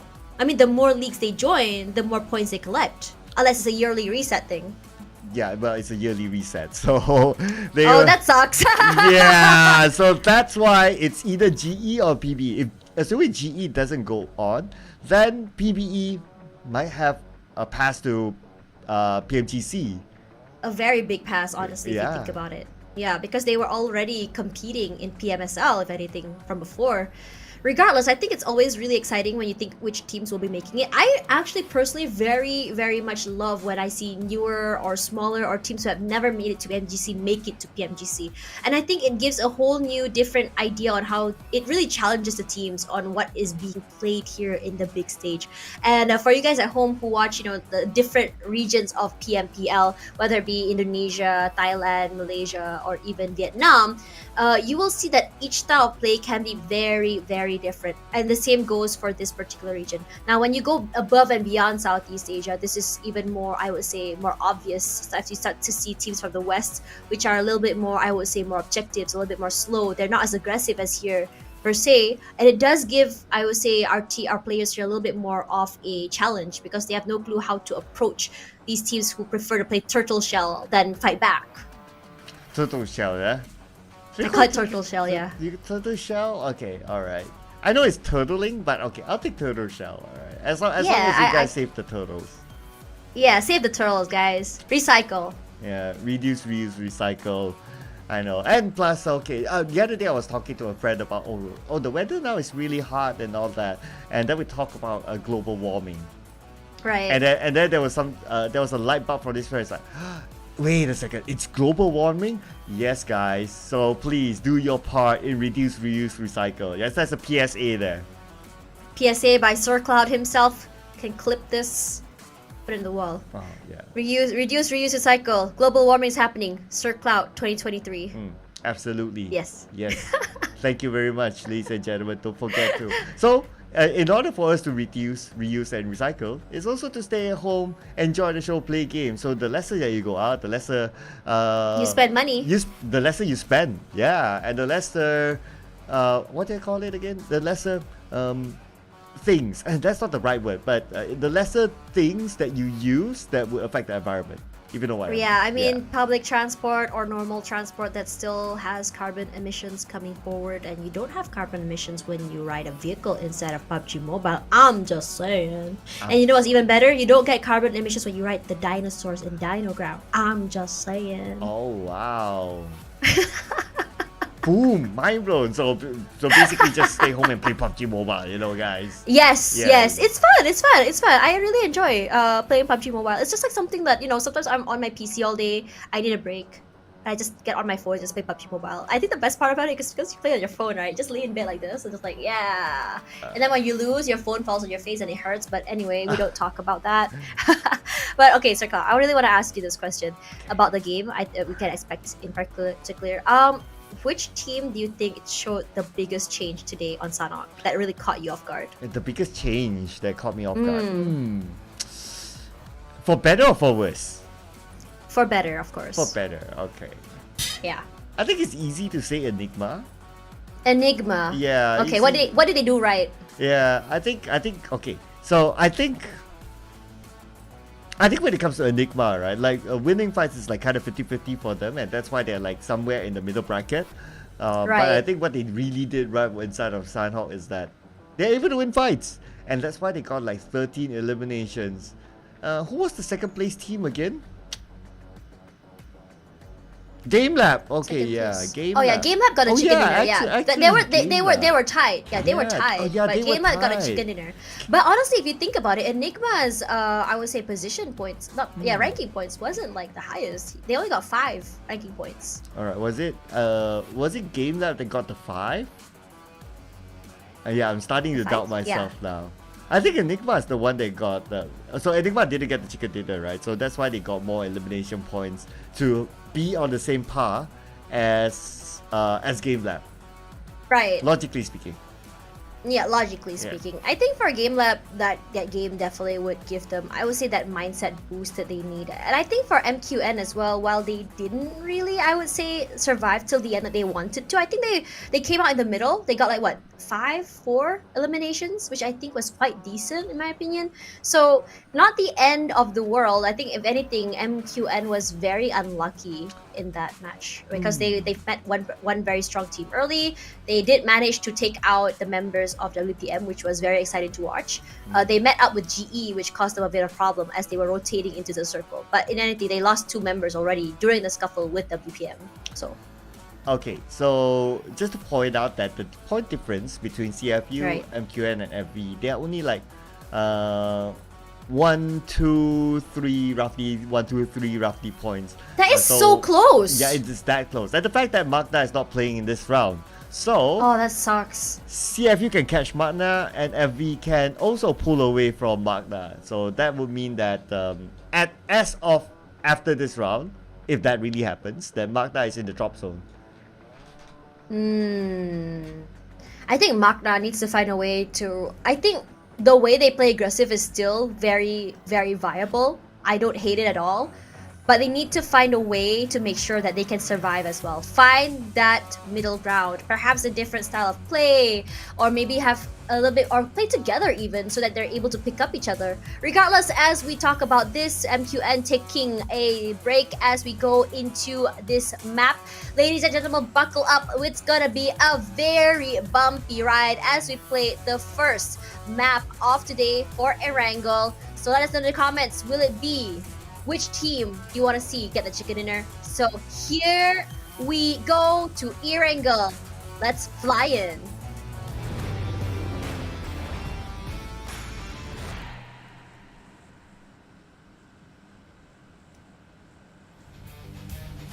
Okay, so Erangel it is, and this will be the first Erangel for today. All right, I got someone actually fact checking me right now, right? So I just gotta read this out. Okay, so regarding the FVMPX thing, okay, so it says that we collab FVMPX. Raul is the only player who is playing for FVE in FVMPX, and the rest of the team are from MPX SG. Magic's from NC, which we already know anyway. So Right. yeah, so that is someone fact checking me on that. Yeah, obviously someone from FV. Wow, they are definitely someone who not only wants to make sure that the collab is done right, but they also very, very much care about the team. Thank you so much for sharing with us about that collaboration. Regardless, the flight path toward the northern side, a little bit more skewed. So anyone going to a shelter, prison, mansion, a bit more of a rough ride. I'm kind of hoping again. I mean, we did see Severny, I would say, circles. We did see somewhat toward, I would say, Yasnaya, Pollyanna as well. But I want to see a circle right smack dab on the top of Stelber. If you notice up there, there are a little bit more compounds, which can make it fun. And people inside the compound can make it hard for a lot of other teams trying to walk up the terrain itself. So, wow, that was fast. You were just talking about FVMPX. So maybe I should get another fact or fun fact or whichever you want to call it. Maybe before the start of the game. But before the start of the game, okay, he has M249. Okay, you're not gonna get away from that, especially if you don't have anything. So Federalist, happy to take the one. Can he get the second one? Quick. Oh, Irmas, wait, VSS from Skadi. All right, everyone is just going haywire now. I think it's because no one is able to get to their drop spots they usually do. So everyone had to drop wherever they want to go. So the teams who drop down first has that advantage in terms of looting. We saw these early fights happen, either from APG meeting up with WPM, how it's going to be FOD running up against Ravenwood, and it's going to be Nang that's quickly just taking one player out, Kimi as well. This is not the outcome we wanted to see for Ravenwood. Okay, we did talk about whether the round will go aggressive, insane, or whether everyone will play safe or what. I think you got your answer now, Tash. Yeah, it's being just a little bit too aggressive for comfort, but these early fights are actually really good as we go toward the final circle. As teams run out of team members, as they get eliminated, that means that the last circle will not be as, I would say, as aggressive. And on top of that, the circle that is to SMB, it's a full SMB circle, so there's no way to say. It's already confirmed, pretty much confirmed it's going to be an island, which is why everyone's so very quick trying to find vehicles to rotate down, trying to find their stuff. And say Cloud, Sir Cloud's name just ran over John from FOD. Wow, that's rough. Yeah, I mean, if he does well, then I'll claim it. If he doesn't, then I don't know. So, but you know what? We're so distracted by the amount of early eliminations that I almost forgot to embrace the fact that it's going to be a military-based circle. Oh yeah, you're such a big fan of the Heck SMB yeah, circle. Why do you like the circle so much? Oh, it's because it's evil, you know, like me. Like it grows horns every time the circle goes down there. Fair enough. Coming forward, TGOA. I think for TGOA, it's such an interesting situation for them, right? Hold that thought here, WPM. Ooh, still aggressive. Finds Davan, knocks down Kaya, running out and saying, you know what, it's okay. Sorry, Davan. We gotta survive. We need those points, Davan. Who told you to get knocked? Who told you to get knocked? Like Asian moms, right? Yeah, Like you. Asian moms, like yeah. who told you to do that? Yeah. Did I tell you to touch that hot surface? No, I didn't. Oh, okay. You're practicing now, right? Yeah, of course. Oh, okay. Gotta practice, you know? All right. Practice. Practicing for the future, I see. You're doing very well. Thank you very much. My mom was a really good role model. Whoa! Whoa! Speaking about rolls. That's good. Yeah, Boyshaw rolls into the water. I mean, that's understandable, right? Because they weren't able to cross the bridge just now. One was already knocked out, so they were just pushed away. So what they did was they have to swim over number one. Davan. I'm surprised that he managed to get away. He's just bleeding to death in the water, trying to deny points. Yeah, I guess that's pretty much it for him. Let's see if he can actually deny that. But inside the base looks like it's going to be a party. Game Lab and GE in the same area. But are they really going to go for it? Okay, Davan finally denied the point. So sorry, Federalists. Could have been yours. Could have been, would have been. But AFCON finds the other members of GE. So that's a good thing for AFCON. I mean, like, for AFCON, I mean, I was looking at Contra's predictions yesterday, and he seems to really believe in AFCON. What do you think of AFCON? I wonder why. I feel like they're very Can we get him on the quiet. call? We should, right? We should just Yeah. ask him, like, hey, like, why are you such an AFCON believer? Right. Because I haven't seen them really shine yet in this particular tournament. I feel like they haven't been able to really keep up with, maybe, I'm not sure whether it's a change of meta, the aggression of our team, or maybe perhaps their rotations just not doing so well.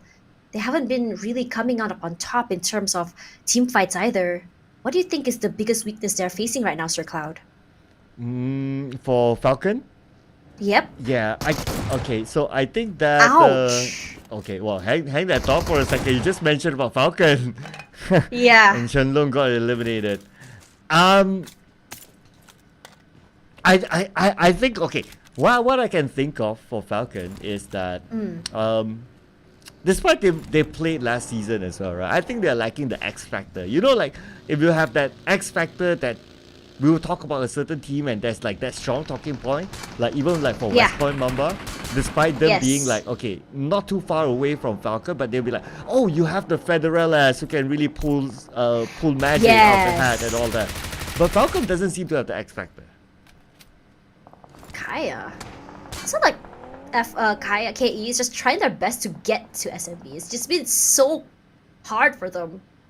Now they do make it there, but the problem is trying to get past Enigma, who are just so aggressive. Wow, they just hit him in the head in the car, and he runs out. It's almost out of a movie.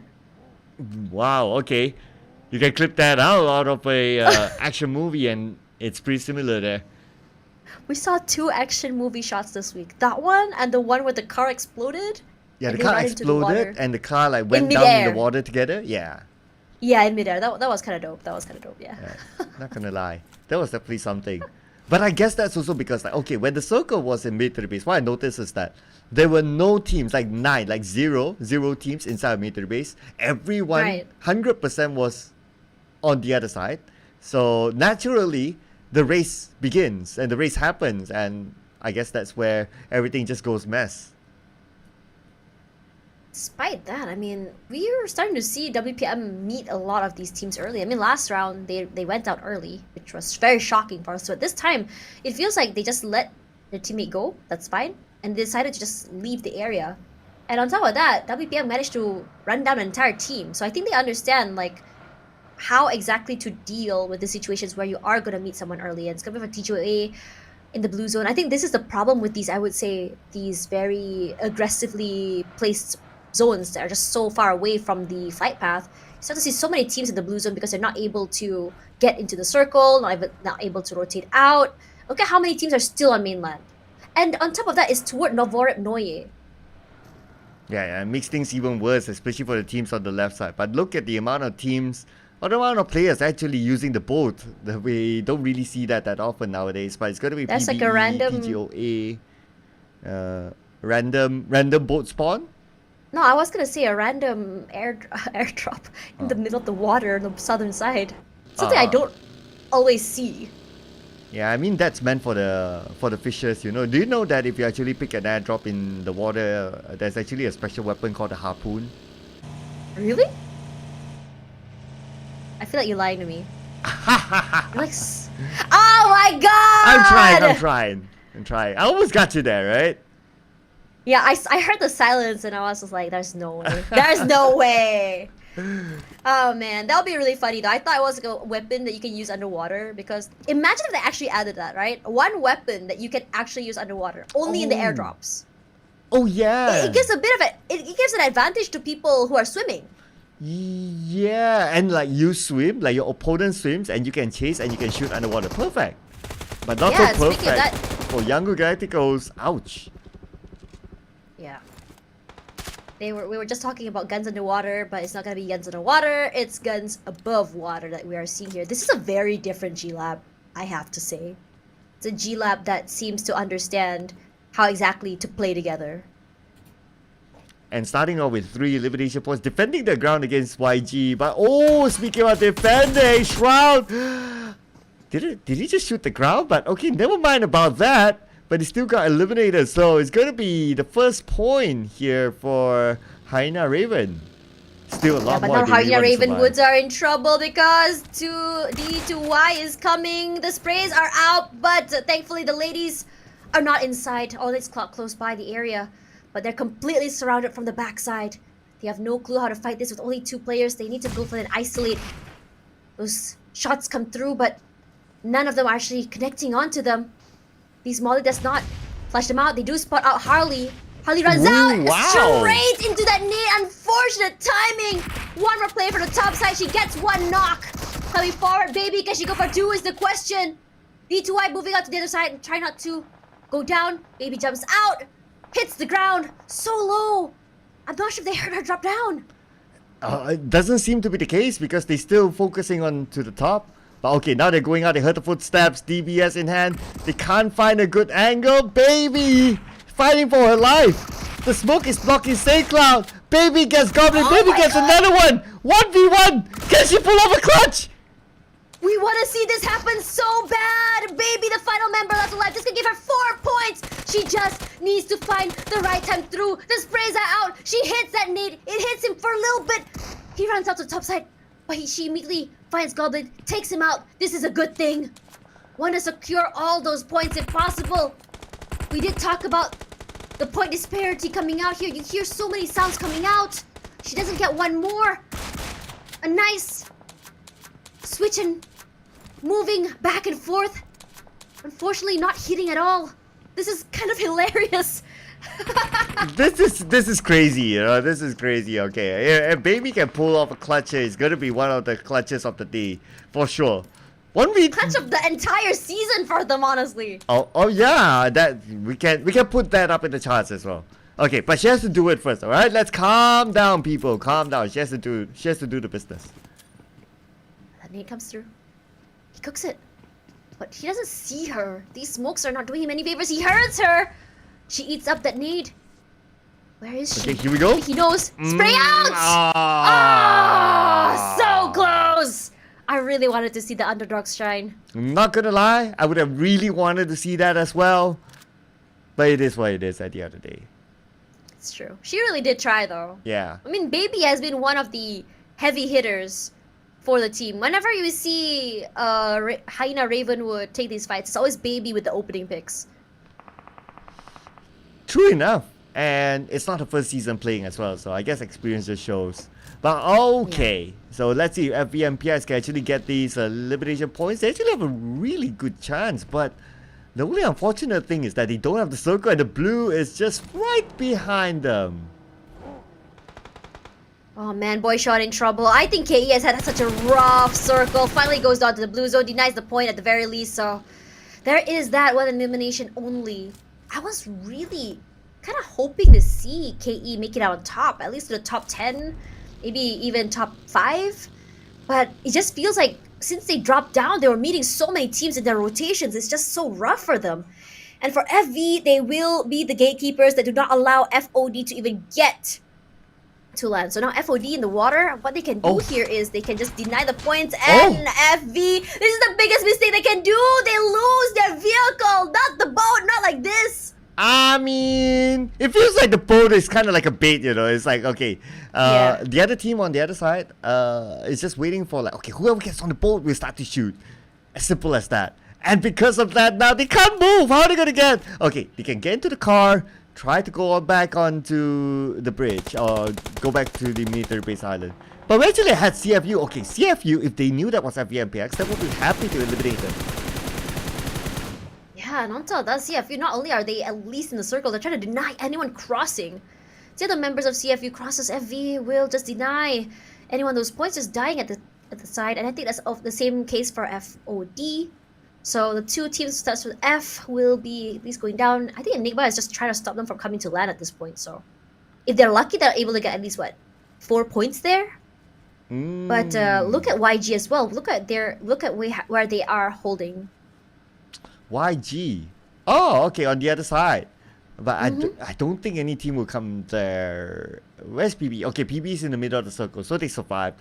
But Juggy taken out by the zone, unfortunately. Not looking good for the teams that's actually swimming, to be honest. No, it's never good for them unless they can find a different way into the circle. On top of that, the circle isn't very centralized either. So it's pulled out to an Overrep Noe. And the blue zone is already all the way on the other side as Edward finds one pick for himself. At least for TGOA, this might give some extra points coming forward as Edward gets the grenade eliminator. Alright, the guys of Asia. Wow, nice shot there, and it's with a DP. Don't get to see that all the time. Switches to a UMP, moves back with the DP. Tries to get onto Yahiko. He sees Yahiko there. Yahiko getting away. Is he going to revive his teammate? Okay, there you go. Yahiko will go.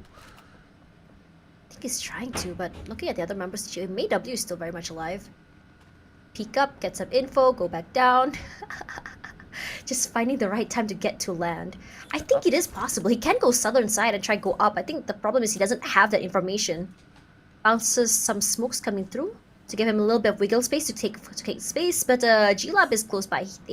Both teams have to take note of that. Okay, so here we go. Okay, the guys of Asia chasing. Here we go. Can they make it in time? Okay, is there enough space for them to shoot?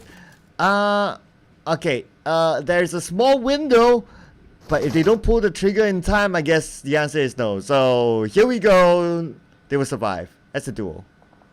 Yeah, but TGOA in trouble. Chile does get knocked down by G-Lab as G-Lab newbie comes forward. Oh! Beautifully run over. If you notice, TGOA wasn't playing together. They were just separated one by one by one. MayW's in the water. You have one member, Edward 4T here. And then, of course, Chile on the other side that just got ran over by G-Lab. And G-Lab has a lot of control of this terrain. So, if anything, they're just trying to make sure they can move as a 4. They can rotate very quickly. And this entire area, no one is there at all. They have so much space to work with. Yeah, they have the entire high ground to work with and can plan their next move. But, NUX shot down. We still got the members of FOD in water. We still got the members of, let's see, FVMPX in the water as well. So, looks like it's still going to be a tough one. I mean, we kind of predicted that it's a tough one just because of Enigma holding this sort of position. But what's going to be interesting is to see whether CFU survives longer than FVMPX. If they're able to coordinate getting to shore together from 2 different areas, they might be able to go for a cross. And Koopa just spots out 2 fishies swimming in the water. Tries to knock them out. They can immediately go underwater. This blue zone is just slowly eating up at their health. Either spooky. Nice reposition forward. Tries to catch out the members of FOD. Spots out NUX. Very nicely done. Trying to get as many points as they can. Enigma currently in 9th spot, at least for this group. Look at where everyone is positioned. I think, if anything, it's going to be an urban warfare for the final circle and not Sir Cloud's favorite ending. Not at all. But at least I'm happy with the military base circle. I'll take that. Okay, you can get the urban warfare circle. That's Why fine. are you asking me? I'm team neutral, bro. I'm Switzerland. Oh, wow. Oh, yeah. Contra, you can take it. All right, fine. Just because it's Contra, I say that in that way. But CFU, they managed to dock themselves. Oh, everyone's okay for now. They can reset still. And not only that, imagine that. They dock themselves. They can reposition. They can face the water. And they can be the fishermen instead. It's true. And Smile is trying to find a way. PBE has just so much control of these entire 4 houses. The nade thankfully does not hit Master Smile. I think he's trying to make his way to his teammates. Kind of far away, you know? I'm not sure where his teammate is. Trying to go for that pickup. Another nade comes through. Mon boy. Again, not getting any value, but he does have 4. A lot of nades to work with, but as the ticker time runs out, look at how many people are already in this area. It's so packed. Well, you asked for an urban warfare, right? So that's how it is. It's gonna be really colorful in the middle. Alright, I'll be a little bit more interested to see what happens at the water though, because I think our highlight teams are there. With FV now only 1 player left.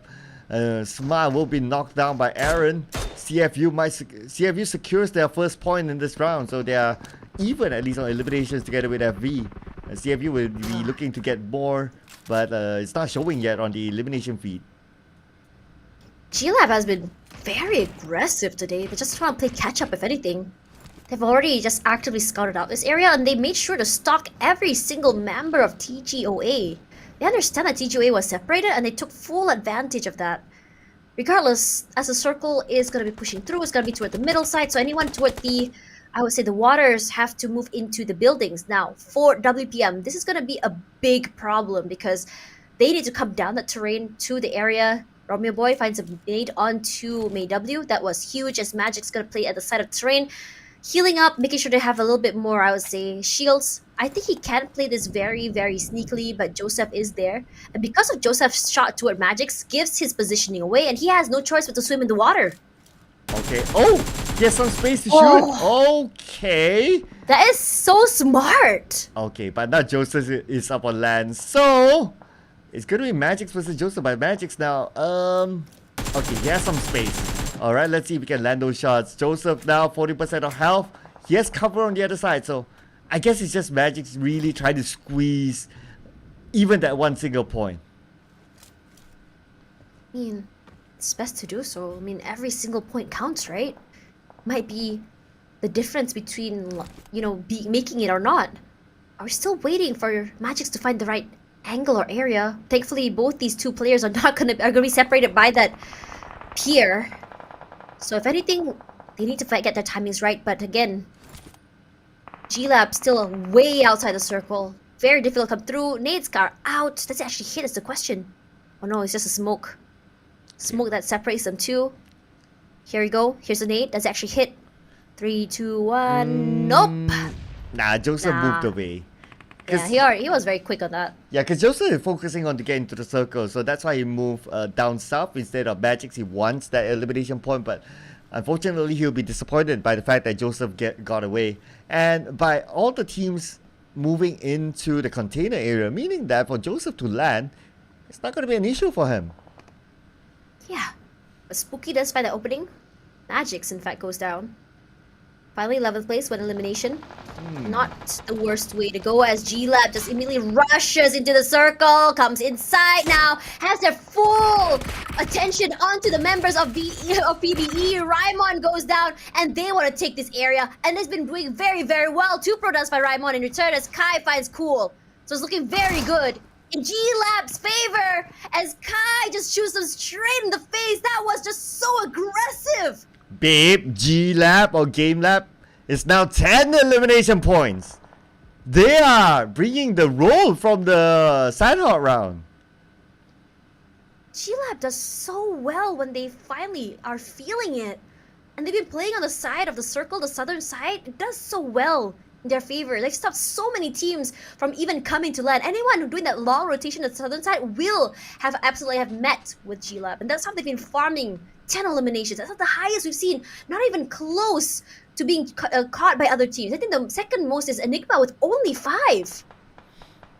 Yeah, it's like, look at the gap there. And not only that, Game Lab still have 3 members.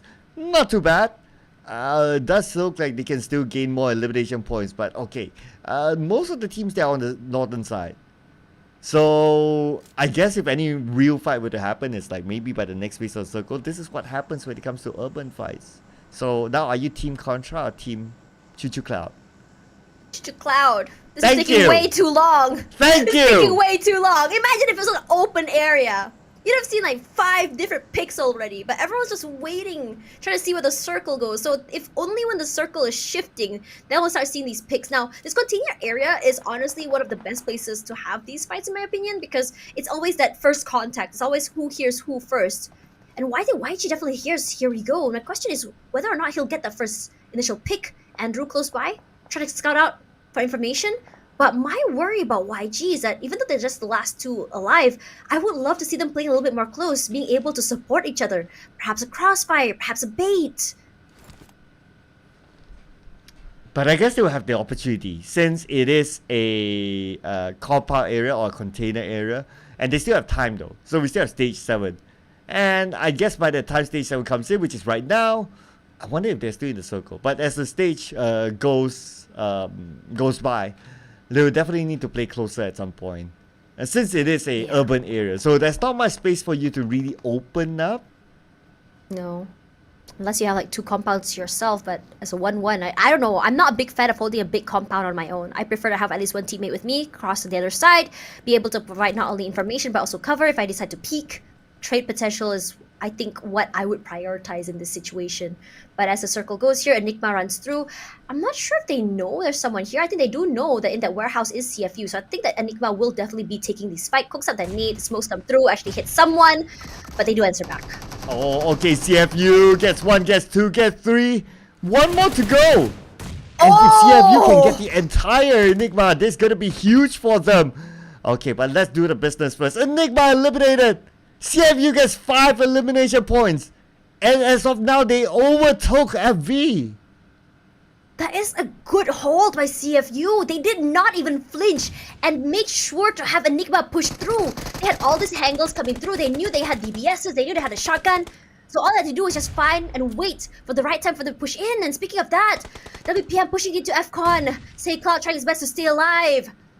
He has to win this. If not, Sir Cloud does not want to be associated with him. This Molly is going to find the right area to just flush them out. There's a little bit of damage coming through here, but coming to the top side is going to be very, very difficult for WPM. Okay, here we go. WPM ground floor, nade on the second floor. But the nade, okay, that nade is more like an opener. Now they're going in onto that little room at the corner. Michi goes down, but it's okay. The trade happened. And it's still going to be 5 eliminations for West Point Mamba. Mix will be the doctor. And on top of that, I think what's more scary is the fact that because the circle is so small and urban, there's a lot of windows in this area. So everyone's trying to third party, trying to steal those kills. It'll be G-Lab that's going aggressive. They were just watching the entire time, and they're trying to come through. Kai has been very, very good with the DBS and 2 Pro with that opening. Need to find a way to get inside, but the circle not favoring them quite yet. What they can do here is just kind of flush them out, or just play gatekeepers. He spots out 1 person, just proning at this time. Federalis nearly walks into that nade. Ooh, that would have been bad. The space come out from Mix. Thankfully, no damage coming through to G-Lab. Yeah, just evading nade after nade after nade. I wonder how many nades does the Game Lab still have. They're still tossing nades though, so looking good so far. But anyway, this area is not within the circle. So Game Lab, I think they are done. So they need to plan whether how they're going to go in instead. But their next challenger, their next opponent will be HWG if they want to choose the route that they're going towards now. Honestly, I am impressed at WPM. Despite so much pressure coming through, they managed to keep G-Lab out. They didn't allow them to get into the compound at all or even just take them out. They've been dodging all of those nades. I mean, Federalis nearly walked into one, but still, that was impressive. That was absolutely impressive. I mean, they were in the middle of the revive too, right? Yeah, it was in the middle of the revive, and they revived, reset, they evaded all the nades. So I mean, it was a good one. But that also means that they will come in a little bit later, and look who's waiting for them. It's going to be CFU, and they'll be pressured by the blue at the same time. Wait, West is waiting in between the 2 teams? What? Nobody knows. Oh, okay, Michi. Oh, surprised by West. Yeah, that's actually good. He gives him 1 point. I don't think he can survive any longer. Tries to put in more damage. Just a pre-fire to come through, but they have a crossfire come out. A jump shot is all they need. Federalis goes down, but they do answer back. And now Mix finds another member of CFU, and now we're down to our top 5 as this side of the container will be won inside the circle as Support and Aaron tries to revive and reset. Oh, okay, and West will give himself to the blue.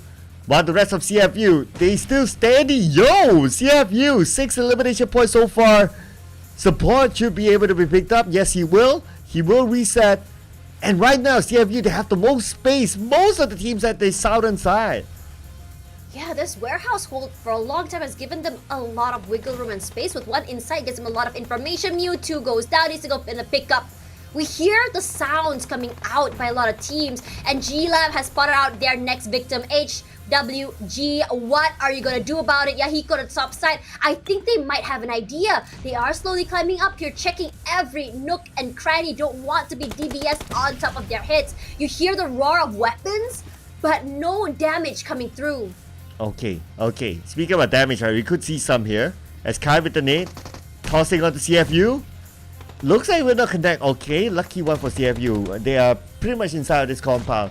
And because it's stage 9, so the circle will close entirely. So all teams will be forced to the middle at some point. Yahiko getting away from Game Lab. He's like running for his life. It's like, run! But oh, gotta be careful there. Now he's being surrounded left, right, and center. And Yahiko out.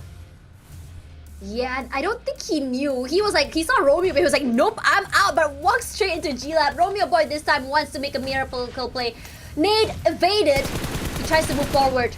Now in the top 3, still YG looks to try and seal this chicken dinner. Zen trying to play together, hiding in the backside. He's trying to find the most opportunistic moment to throw out his nade.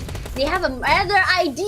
Aaron gets blown to smithereens. And CFU is doing so well with the timing. Rushes out here, tries to go for that reset. 2 Pro goes down as G-Lab goes down at 3rd place. But 12 eliminations, a new record. Regardless, Romeo Boy as well as teammate kind of not playing together. They have a crossfire coming through. Gonna just try to keep them in that area. Those mollies are doing a lot of work. Hang goes down to the nade. What can you do about it? Oh, he goes up to the top of the container. Now he's going to come in through another angle. Okay, CFU going to pull off something insane here? Or is YG going to do it? Zen goes down. So it looks like YG has control again. Only 1 left against the world. But I think he's going to give himself to the blue. Yes, he will. He's not going to come out. Support is going to be taken out by the blue. And yes, he will as YG gets the chicken dinner. But for the survivability of CFU, with that number of eliminations, with a 2nd place finish, CFU will definitely pull away from FV and Magna. Oh man, I think that in that situation, while we are not big supporters of the urban warfare ending, I think it worked very well for YG because they didn't have strength in numbers. So how they would play is just be very passive. And I think because there's a lot of little corners and places to hide, all they had to do was just wait for someone to push toward them. And that's exactly what they did. They've been very, very opportunistic. They let G-Lab and as well as CFU just fight each other. G-Lab does go down. Immediately you saw the quick push out from YG. And I think this is the mentality that I love to see from YG because they basically fear nothing. Yeah, and I guess this is where like, you know, you're like the last few rounds and then you'll be like, okay, let's just have fun. Let's just not think too much. Let's just do it. If we see a fight that we can take, we just go for it. And YG. But you got to give it to them. So I really like the coordination towards the end. Like the part where one threw a molly to the left, which was pretty much the exit point for CFU, and another one threw a nade on top of CFU. So naturally, because of that, CFU can't move, and the nade will land nicely onto them. And YG got a couple of knocks through that.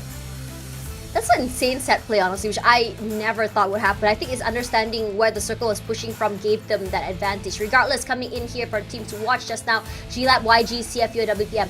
G-Lab and CFU are not the teams I expected to see coming into the teams to watch, and I love to see it. And I said before, we will be expecting these really radical changes coming into today. G-Lab especially, I'm not sure, I would have loved to see this performance coming in from week 1 for them, but I mean, again, perhaps they are just slow cooker teams. They take some time to really figure out what they want and what they need, and it worked so well. Yeah, they really took their time there. But let's check out the highlights from the previous round. So from the start, I think this is one of the most eliminations that we have seen in stage 1. Like, there was so many early eliminations in this round that the find a few circles, especially in the urban area, became not that many. I think it's also understanding that because of the circle and the flight path as well, it forced a lot of people to not only rotate early, but also it made it so hard as well. How many teams were on mainland when the circle pushed, or when the circle was placed over to an SMB?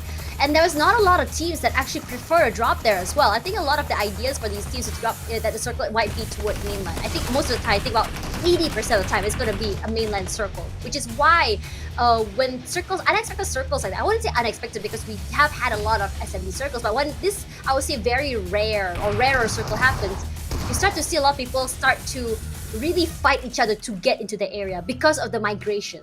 Wait, oh, it's Game Lab still. The team with the most points, 17 points because of their 12 elimination haul. YG instead, they got 5, so they got 15 points. Same goes for CFU, 15 points with 9 elimination points. The best round ever. 15 points, Ever. CFU. And it came I like at a how good you say that. timing.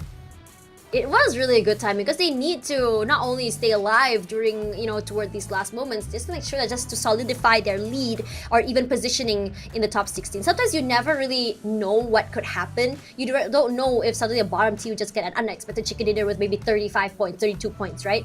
And you want to make sure that you're always ahead of that. But coming forward here, Ozja still maintaining their lead at the top side. I thought it would be a little bit more, I would say, aggressive in terms of change in points, but with only 2-point deficit, I think YG would be able to take the top spot. Well, the top spot is one topic. The bottom spot now. We got FV. It's a hotter topic in my Magda. opinion. It is. Okay, what's the gap now? So FV and TGOA. But TGOA, I don't think, even though they go below FV and Magda, they will still go through. So their benchmark should be with CFU. Now it's 11 points difference at least. Yeah, it's the gap between the 16th and 17th place is getting bigger. And I think just now, because MQN wasn't playing, right? So we might be seeing another shift in the next round. And it's honestly so surprising when you see teams like, FV or MQN that, are currently at the bottom of the ladder have that chicken dinner, because it shows that they do have that potential.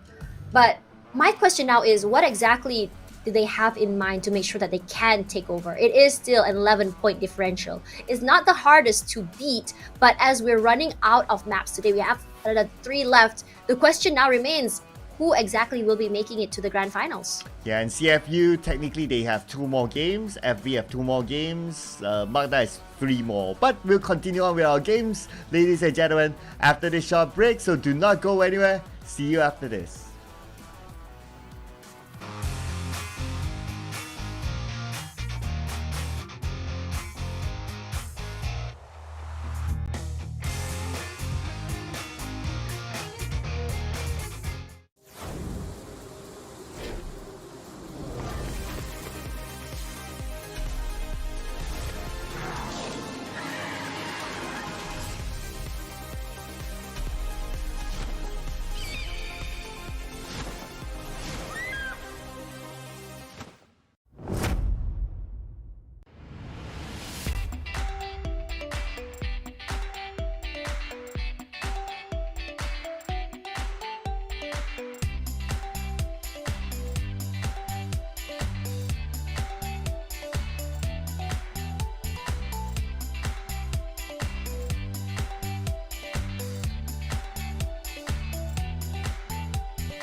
Hello everyone and welcome back while we start to see more interesting changes coming in toward today. The day is not done yet. 3 more maps to go and the battle for the qualification to grand final rages on. Tash Padilla here alongside Sir Cloud and we're your casters for today. Oh man, it's hot right now. 3 more games. Some teams have only 2 more games to go. It's going crazy right now. And the point gap is still not that far off. It can still change with the next few games, so we need to keep an eye on those bottom teams and see who will move on to the grand finals. And of course, if you want to know who will be the champion of week number 2, of course, for sure. But I think my personal interest is like, who will face the drop? That too, but I'm also curious to know what is the maximum amount of bonus points has been accumulated by these teams coming forward, because I want to know which teams will be already ranked number 1 coming into next week. Yeah, that's one as well. So interestingly, so a little bit of a recap. But before we go for the recap, let's recap on this. The beautiful skins inside of PUBG Mobile. And of course, we have the Crimson Affiliates. I hope I didn't butcher that. Affiliates. Affiliates. I think. Affiliates. I think so. I mean, let us know in the comments chat. Yeah. What do you guys think? Is it Crimson Affiliates or Crimson Affiliates? Because clearly we're not cultured enough to know. I think it's a really cool skin. Please get it. I think if you guys are into dinos, you guys love something that looks like dragons, it's something really cool. And you know what else is cool? Is Ducati skin for your bike. Regardless of whether or not you're a bike rider, IRL or in-game, this one is really cool. I think if anyone is a big Ducati fan, like I think my dad is also one of them. I think he would love to have this. You know, other than the bike skin, what really attracted me is the shoes that the character is wearing. I think that Can you actually have that? If you buy the skin? I don't know. Gotta find Man, out. imagine. Yeah. I really like the skins coming into PUBG Mobile. I mean, if you look at this one, I think it's very, very creative. Other than this Pixel Kitty backpack, I'm really also very interested in the Neon Slayer cover. Now, just now in one of the games, I saw they had like a cat, and the cat was wearing like a bunny hoodie. That is so cute. Oh, you would so get the bunny hoodie for yourself. And the cat. And yeah. the cat. Yeah. Yeah, and the cat. It's so cute. And I wish that we could see more of those, honestly, coming forward. But, you know, by supporting PUBG Mobile and, you know, getting these new skins, these new battle passes, it encourages them to make more. Yeah, and by making more, that's why you guys are rewarded with the Dino Ground event. That's a new theme mode that's currently available in game. But you know what, Tash? Something just crossed my mind. What? You call yourself Tash Bunny, but I've never seen you in a bunny suit.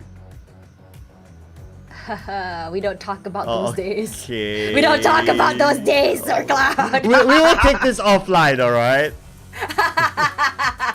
And coming forward here, I think Dino Ground is a very fun game to play, but that's not very fun anymore for these teams because this is where things get serious. With only 2 matches to play for some of these teams, 3 for those who still have them, we are down to our last Erangel. And I think for a lot of teams, you really want to try and do well on the maps that you thrive in. I think YG did such a good job of really solidifying, you know, that they are still one of the best here in Erangel, showing us that they can still rotate into one of the toughest circles we've seen in these last 2 weeks. Yeah, absolutely. I think, okay, what's good about today's Chicken Dinner winners is that they are not like the Chicken Dinner winners of like, you know, the usual, like you see the Sin, you see the Asia Esports, you see the West Point Mamba. This week, at least today, is a little bit different. You get to see the Game Lab, you get to see the Yangon Galactical. So it's nice to see like new teams getting Chicken Dinner. And this is also a build-up for the Grand Finals. This will also make the Grand Finals like, oh man, last we saw these teams, everyone can perform, so who's gonna win? Yeah, the storylines are always very fun when you think about it. I think that's my favorite thing about being a shoutcaster or even an analyst or even a host, is that you gonna hear or see what the players' journeys are like throughout this entire game. And I think for G-Lab, it's a very interesting story. I mean, like you can talk about like how in the beginning they weren't really there, they got 1 Chicken Dinner, they weren't necessarily on the top of the rankings, and then suddenly on the last day they started to pop off. And I think that's a very fun way to really kick off next week coming forward as well, because you want to see all these patterns from these teams to really understand what exactly they can bring to us for the grand finals. Oh yeah, absolutely. Basically, today is also a preview of what might happen in the grand finals or what might not. Because today maybe like some teams are like, we're happy with our points, you know what, let's take a chill pill, let's not expose ourselves too much. Let's not show our strats too much, and just keep it for the grand finals later. You know, that could kind of happen as well. And maybe that's one of the reasons why we don't see the top teams really performing. Maybe they have a secret strat that they don't want to show now. I think for a lot of these teams, maybe you are right, they don't have a secret strat. Maybe they're just trying to play the way that they usually do the last week. They don't want to readjust because it is toward the last day. They don't want to share any more pages in their playbook.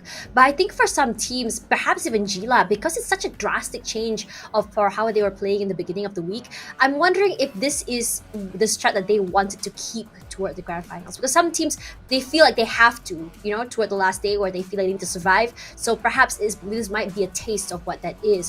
But coming forward to the next week, I'm more curious to see how long it would take for players to adjust to the new groupings, adjusting to the new teams, adjusting to the new strats, in fact.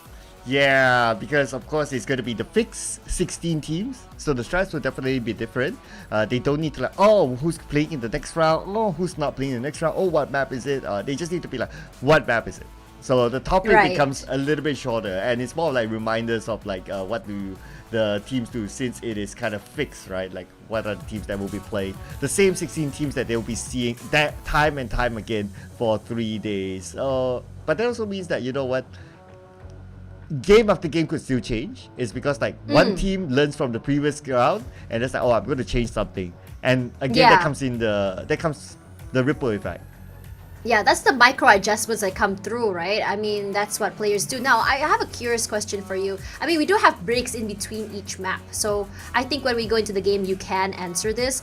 But my question to you is, Sir Cloud, how exactly can a coach actually just go to the player and tell them what to do, or can it happen only during the breaks? Chat, if you guys know, let us know in the comments what is happening, what do you know about your team, and which team do you think will get the final chicken dinner for our final Erangel for the league stage?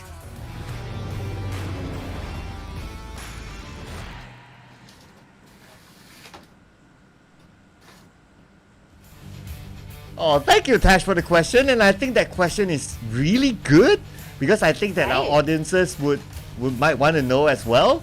So to answer that, nope, the coach cannot interfere during the game. So whatever discussions have to be before or after they are eliminated, or if they won the round. So it's only during the break test, that's strictly. So in between games, it's really down to the 4 players what they're going to do. Yeah. Man, it must be very rough coming forward like that, because sometimes you want to look to your coach to see what is going on, what can be done, because as a player yourself, you kind of need new eyes to really tell you what is going on. You cannot, it's hard to really criticize yourself and see what you're doing wrong when you don't have that third perspective. Regardless, coming into this very southern circle from Navarre Noye all the way to Quarry, this is rough. Today is very rough, Sir Cloud. I can feel the roughness as well. I think the roughness will still continue on. Right. My psychic SMB senses. circle again? I was thinking my psychic senses would tell me that we will see early eliminations again. But SMB circle, okay, I'm done for today. Like, give them something different. I mean, we had a very bloody SMB circle just now, right? Oh no, that's even worse! Through the northern side. Austria is gonna have a field day trying to rotate, man.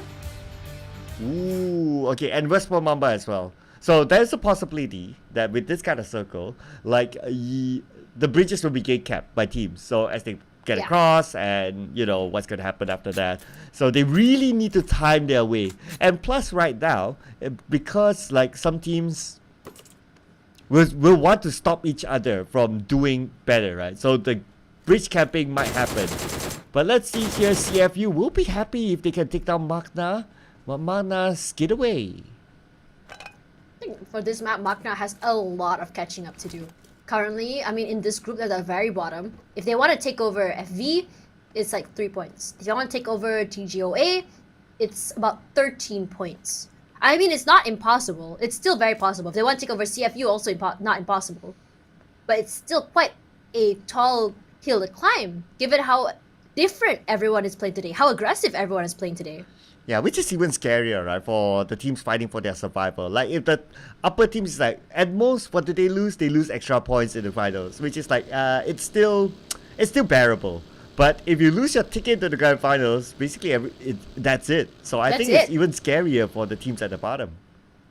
Yeah, and I think that not making it to PMSL, I mean, going to PMGC, I think a lot of teams, they want to make it to the finals. They want to be able to come up forward, but aggression comes through. HWG finds 2 members of FV!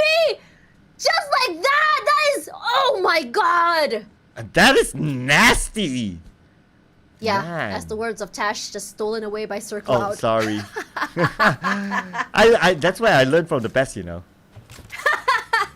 But for FV... that was really gross. Oh yeah, that was really gross. That was absolutely, you know, the dude innocently just landed at the house on the bike, speeding, and it was like, okay, it should be clear. We can speed our way through, do a quick loot, and we chow, right? Since they have a bike, but that just had to happen. You wanna know why it happened? Why? Because they didn't have the Ducati skin. Oh! Get your Ducati skins now. Yeah. While it's still available. Hashtag ad. Plug but honestly, in. I think, I mean, like, if I could have it in game, I would. Like, imagine how awesome the style on people that is. But coming back into this game, I think that was just very unlucky for FE. It's just a situation that they were, I mean, given the fact that the flight path was just so toward the bottom side, not everyone was able to get vehicles early, right? So I think all they had in their hand was just that bike. So like it or not, they were trying to move around together, find a vehicle, ditch the bike later. It's just so unlucky that there was just one player there. It's not even the whole team. It was just one player with just really good weapons early and a beautiful spray. And you know what? If you're like FV, right? And you have like a million of one of those small houses all across the map. Like, what are the odds that house would have someone, and not only having someone with a full equipped weapon suitable for that situation? Right. I mean, they were still close to the flight path, I believe. So I think it is to be expected. But now Enigma, how the turntables this time? Because just now APG was the one to go down. I think they were hit by Enigma, and now it looks like it's revenge time as one member, Enigma, claps, knocked down already, hasn't been able to be secured in terms of a pick. What they're trying to do here is just to try and lure out the other members of Enigma if possible. Let's see. I think they're doing exactly that. That's why they're not like eliminating him off the back. They're like, okay, if anyone tries to save him, there'll be extra points for APG. But I think Enigma being a good team, they know that that's a bait, so that's why they're like, okay, sorry dude, we can buy you dinner, but we won't pick you up. And although I think because it's so early, they don't want to take these early fights. Enigma has definitely changed in terms of mindset. And also, I don't think they're prepared quite yet. Because usually if they're fully prepared, we would see this fight happen. We saw a reposition for Enigma, but I don't think they're trying to go aggressive just yet. Still, like, only, 2 minutes into the game? For Enigma, yeah. I don't think they're well looted up yet. But okay, this just had to happen. Now they're on foot. Oh no. Okay, they need to wait for the ride to come. But this vehicle only has one spot. Yeah, I was gonna say that, you know, if this car also flips over, they're done. That'd be hilarious. Oh, you can do that. Okay. I thought it wasn't usable forever. Okay, so that's alright for West Point Mamba then. Yeah. And that's where teamwork makes the dream work, you know? Not too bad. But they're now... I would do that. They're Wait, now... would you flip my car for me in real life with your car? Let's see here. Do I get paid for it? No. Then yes, I would do it. Aww! Even without pay? Damn! Yeah, but I'll make sure I use someone else's car. Yeah, so that I get the satisfaction of crashing into your car. It's like, yeah! Oh man. Oh bad. I think Sword Cloud has gained my enthusiasm today. I Very know, refreshing to see. Yeah, usually he's happy. He's a happy person, but not like, yeah, you know? You see, Tash is infectious, you know. Wow. Definitely highly caffeinated, but I think it's more because of the hype that I'm expecting today for the grand finals coming forward. There's a lot to talk about in terms of these players, how they do, how they play, and on top of that, the new players as well, like coming into here. I think like for a lot of people watching this particularly, I think this is the most teams I've seen that's new in the league for a very long time. Actually, that's quite true. Right. And it's nice to see, like, even though some of the teams that they're new, like Here We Go Again, like they're on top there. It's like, yeah, don't worry about us, you know. Although we're a new brand and whatnot, but we're still able to challenge the other staple name teams. Like even like between them and APG, it's a 12 points difference. They're pretty decent. Yeah, and it's always very fun to see these new teams rise up because I think a lot of people's expectations when they see new teams is that they're not going to perform. Even especially new players, right? I think some of these players have never even played before on the big stage. I mean, they've played on the like tier 2 scene, but not on the big stage. And I think they are adapting just fine. It's always very fun to see that. I want to see more of that. Regardless, HWG, one of those teams. I mean, I know that Yahiko has played on a big stage, not necessarily like the newest team on the planet, but still, this circle that pulls up to the northern side, this is rough. Saverny circle, perhaps, or maybe I'll get my wish, maybe toward the western side of Stalber. Yeah, Stalber, please. If we go Saverny, we're gonna get a Novo Part 2. You know, where everyone's just like Mexican standoff. It's gonna take a while. Oh no! No, it's something that We Contra don't want that. loves. You know, that We want the terrain fight. I love terrain fights. Yeah, so- I love terrain fights because it's more about finding that or predicting, right? Predicting where exactly the circle might be. And if you get a high ground, great. Use that advantage. And if it pulls down and see how exactly these players get very creative in moving away from that high ground. How do you win trying to get off the high ground? And speaking of that, we have the last two members of FV here. They need to stay alive. They want to be able to get those positioning points. At least don't go out with a 0 will be the best thing. Didi, because he's in a buggy, I am very, very worried for him. But KE looks like they're in trouble. This again, APG. Wow, Boy Sean already taken out as well. Oh, Junkie taking a detour. Okay, so I guess he's being pressured by the shot. So that's why it's like, okay, detour. But now the shots will continue on to him. Not letting it go just yet. Okay, let's see. If he can pass that bay, he's all good. But Didi knocked down. Ooh, down to Junkie all alone. Yeah, and for YG's Cute Loki goes down. You don't want Cute Loki to go away because you want his firepower coming through. It's very rare that we actually see Cute Loki going out first, but he's alone. I think they're doing that 3-1 sort of formation. That's why Cute Loki was caught outside. But again, this circle, unforgivable all the way to the northern side. That's why we're seeing a lot of these fights come through because everyone wants to rotate up north. Yeah, we see a lot of travel. So while traveling, there's always this risk of being shot at. So I guess MV was the best example early on. And teams, naturally, they don't really like to travel like this. It's because it's very risky. Look at this. Oh, I noticed that Sin, one of the players, got knocked down. Again, is this an indicator that the top teams are starting to like chill? I honestly think that it's just the circle. It's just very complicated to navigate. And not a lot of teams were actually toward the northern side. It was a very difficult flight path as well to the bottom side. Technically, it was a very, very short flight path too. So everyone in the middle of these rotations, I don't even know if they had a lot of time or even a lot of time to even loot. Speaking of Sin, FV already out. So not the best situation to be in, but I've seen situations where, I mean, before, I think previously, it was last week, FV was able to get, chicken dinner with just 2 players by just playing for positioning. Regardless, as the BRO coming through here, they will be taking this fight against another team. I think it's FOD. Yeah, remember the Myanmar round? Yeah, it was only 2 players, but they got the chicken dinner. So, but this time it's only 1 player. But oh, the circle moves further up north. But you get your slightly west of Stalber. Yeah, I'll take it. Speaking of taking it, Few takes a lot of hits here by FOD. FOD repositioning themselves up north. But the other members of BRO, they're very proactive taking out space. And he sprays out, gets a knock. Very well done, and he's going for 1 more. He is trying to just take the entire team down. Okay, I'm looking at the rotations right now. So CFU is taking a slow rotation. Magna is already at Saverny. I have the feeling that CFU's strategy is to, as long as they survive above FV and above Magna, they cool. That's all. Not really going to take those fights as much. Gets this pick up onto range.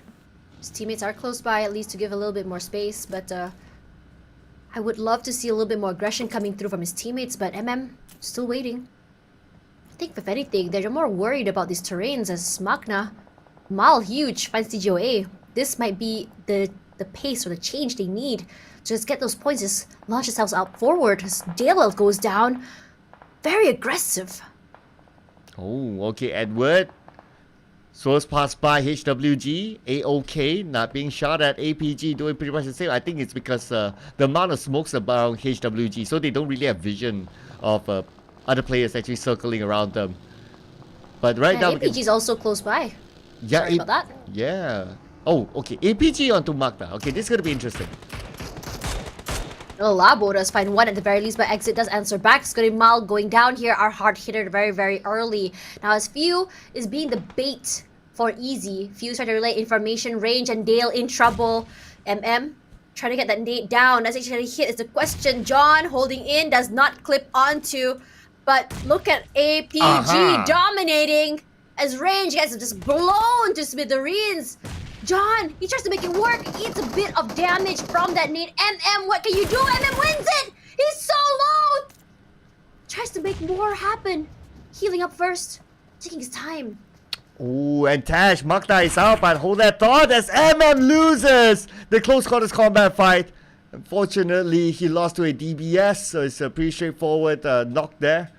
And where's that last member? Okay, Dale is picking up his teammate.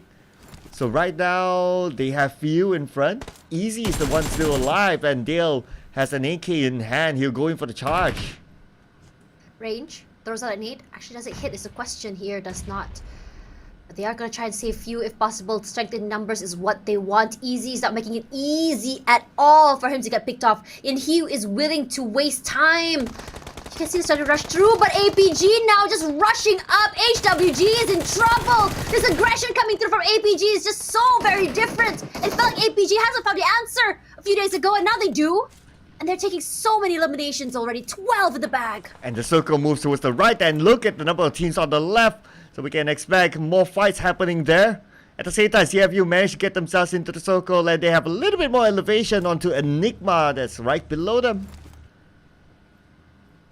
PRO at least is still in the circle. YG is just right beside another team. Not sure what is happening there. Would love to see it as CFU mark the other members. They have this terrain to work with.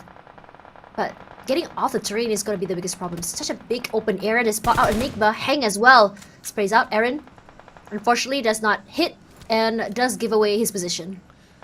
Alright, another team actually is just right beside them, but I don't think will be a big factor. As long as they have this high ground, they're in the circle, they're fine. But for this compound, we got YG, we got Falcon, now we got Mix in the fray. And the rest of West Point Mamba, okay, Mix down, knocked down by Goblin. Nice defense, but the rest of West Point Mamba is coming in. They provide cover fire for him. At the same time, he'll be revived. Say Cloud already take up space. This is one of the most aggressive matches I've seen FCON play. Will be healing up first. They're still very much alive. D2Y is here to provide in more firepower, but WPM doesn't feel willing to take this fight. Federal is on the high ground. At the very least, able to give that crossfire if they want to. Gerald as well will meet him. Gerald eating a lot of damage, just knocked down. Dangerous situation. He's all the way up on the open area. It's going to be so hard for his teammates to rotate out and get him. Right, still 3 teams in the same area. SayCloud tries to find a good angle, but looks like the angle is not good enough for him. The smoke is not helping him as well. At the same time, Myrna been finished off by Arm from TGOA. And Asteroid takes out Exit. Okay, SayCloud is alone. The neighbor will toss out to Michi. Is that a nade on the Michi? Yes, it is. Michi hurt down to 50% health, and Mix goes down. Michi's probably terrified for his life right now. Teammate is around. Not sure what's happening to Gerald. I don't think Michi has been spotted out quite yet.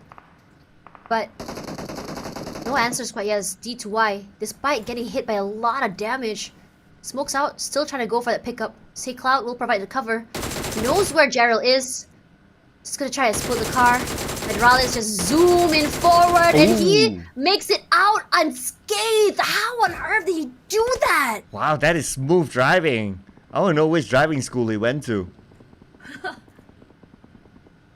But anyway, so now it's going to be Austria Esports. They have some elevation. Try to spot out the opponents on the other side. Scribe will be shot at from the high ground. At the same time, the top needed out by Skynin. That means KE is out without a single point. The best situation for KE. They haven't had much success in the previous rounds as well, as Austria will be playing with this little tiny crater, but Sonic shot out does get tagged. He's so low right now, he can't see anything. It's a bit of cover. Let's get reset. Spray out. Astro. That was just way too aggressive. But will be eliminated 10th place, but 13 points. Not the worst way to go. Wow. Not too bad for APG. Still managed to get 13. Okay, circle time. CFU in the circle. Now, it's about CFU actually pulling away from Magna as well as a VMPX. And Magna already knocked out so early. I'm a bit concerned. But for now, Federalis is here, close by with his teammate Michi. On a reconnaissance mission, they want to go for the pickup. Michi cannot move, cannot reposition at all.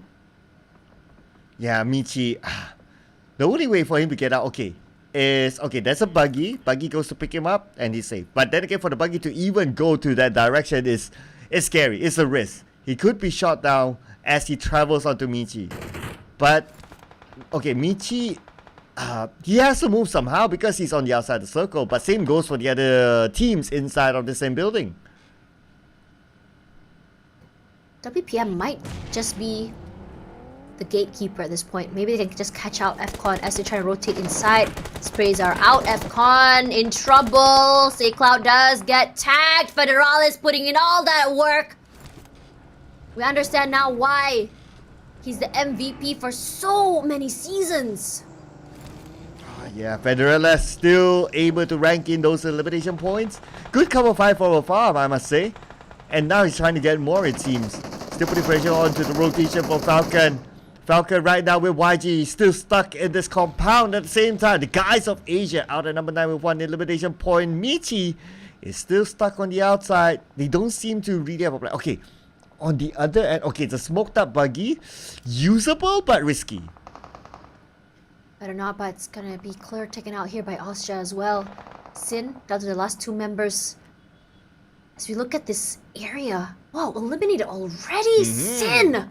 I would have loved to see what happened there. Just so unlucky, but Romeo Boy does get tagged out by Goblin. So many different fights from so many different areas happening. Just because it's just so hard to get to the circle right now. Michi does find Chanlone. Gerald as well. FCon in trouble. Gerald putting in all that work. This is so interesting because they had to leave the area. Enigma now in trouble. Smokes are up. Can't go for that reset. But they have to be careful that Austria might be just shooting from behind. I can imagine it. It's actually exit frags. Like they were trying to exit the building from behind. They didn't know that Michi was there, and Michi took advantage. After Michi starts shooting, then the rest of his team is just support from afar, and that's how they got those elimination points. But now focusing on the Austria Esports, going up against Enigma, who has that high ground. QB will be knocked down. Skynin circles around, tries to find the next target, but they're all inside the smoke.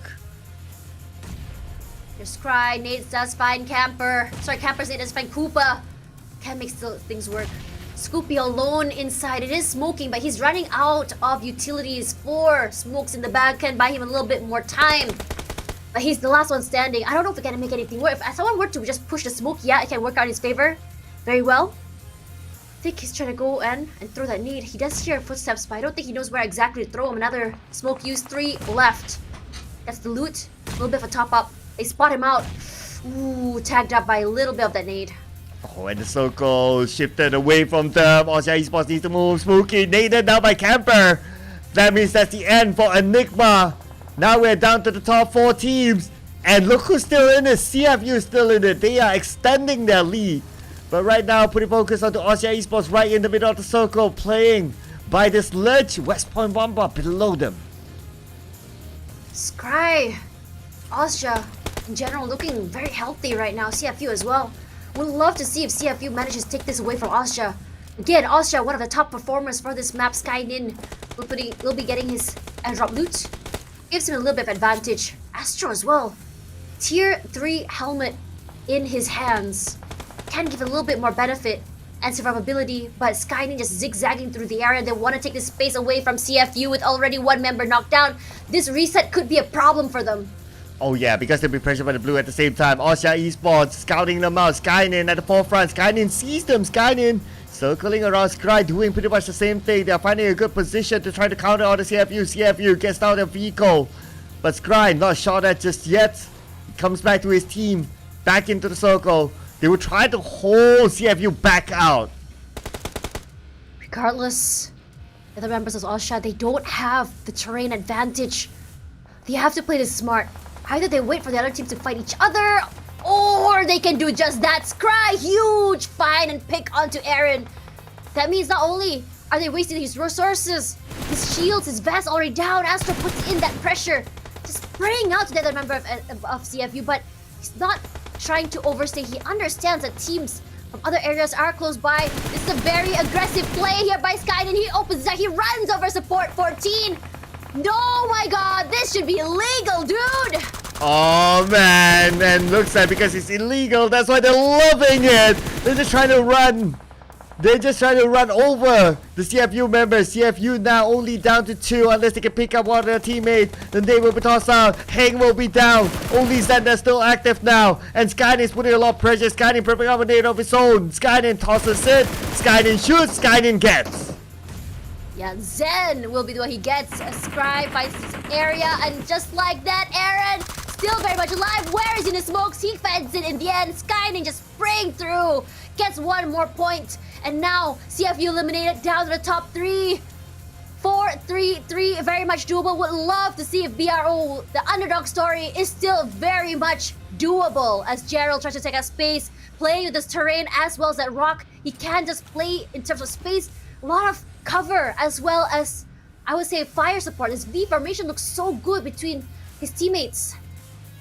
And West Paul Mamba, they're finding information. They're at the lower ground, so they can't get good vision onto their opponent. And at the same time, everyone's wary about the circle closing. So they're pretty much holding on to their ground. Right now, West Paul Mamba sees Dale. Will he pull the trigger? Dude, this is the moment. This is the moment. Dale is still there. Dale seems to know that someone's there as well, waiting for him. I don't think he has full clear vision. He doesn't want to get caught. Camper does find Federalis there. At the very least, Ozja taking very aggressive strides coming forward. WPM just still waiting. You saw how much space here. Look at the amount of space that Ozja has. On top of that, the buggy as well allows him to get a lot of information very quickly. Lots of mobility as well. Federalis just bleeding to death. Not the best way to go. Dale gets that point at the very least. Ooh, Federalis, the star man, currently out for West Point Mamba. Ozja Esports still maintain a full squad. They have the high ground. They're not too far away from the circle as well. The pros could be sandwiched between West Point Mamba as well as Ozja. WPM, like, they don't have circle advantages. They have to push inside, but look how much open area in front of them. There's a lot of pressure put onto them by Ozja. Either they die to Ozja or they die to the blue, and I think for WPM, denying those points would be the best. Might be in their consideration, but now they got one member inside the zone, so I guess they still fight for it. Ozja Esports is still fighting for more as well. They got themselves 15 elimination points. If they eliminate everyone else, it's going to be a maximum of 20 for Ozja. The members of Ozja, I mean, the circle not favoriting on that right now, but it's gonna be Bro inside the area. They try to take full control of the area. Micro angles just shot at by Scry. Scry taking a little bit too much time. They do answer back. Ozja has to play the safe, but if anything, they can just leave BRO to fight against WPM. Look at the amount of terrain that BRO has. They can win this. Just playing it very, very passively. Not taking up too much area, making too much noise. They just want Ozja to take this fight against WPM, then perhaps try and take him in the end. Yeah, basically. The nades come out. Ooh. Sorry, go ahead. I was about to say that you made a good point, because basically who moves first likely to lose, because the other team can come in as a third party. Yeah. Still, Scry's just waiting very quietly. They are just pretty much prepped and ready in their vehicle. They're just waiting to just move around. As Astro does find Jarrell, just trying to get and secure the point. It's so hard to see where he is. No, he dodges it! Camper does get a pick at the very least. Camper secures it. Now, WPM, last member left alive. Dale took advantage of that, does knock out Astro. He cooks up that nade. Few as well was supposed to. Michi still hiding in the shrubs.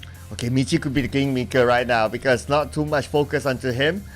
But for the pros, right now, they could possibly get the chicken dinner. Let's see what's going to happen, because they still have the circle. Whereas for Ozja Esports, yes, they have the numbers, but they don't have the circle. Scry starting to move in. He's going towards Michi's side. He could be surprised by Michi.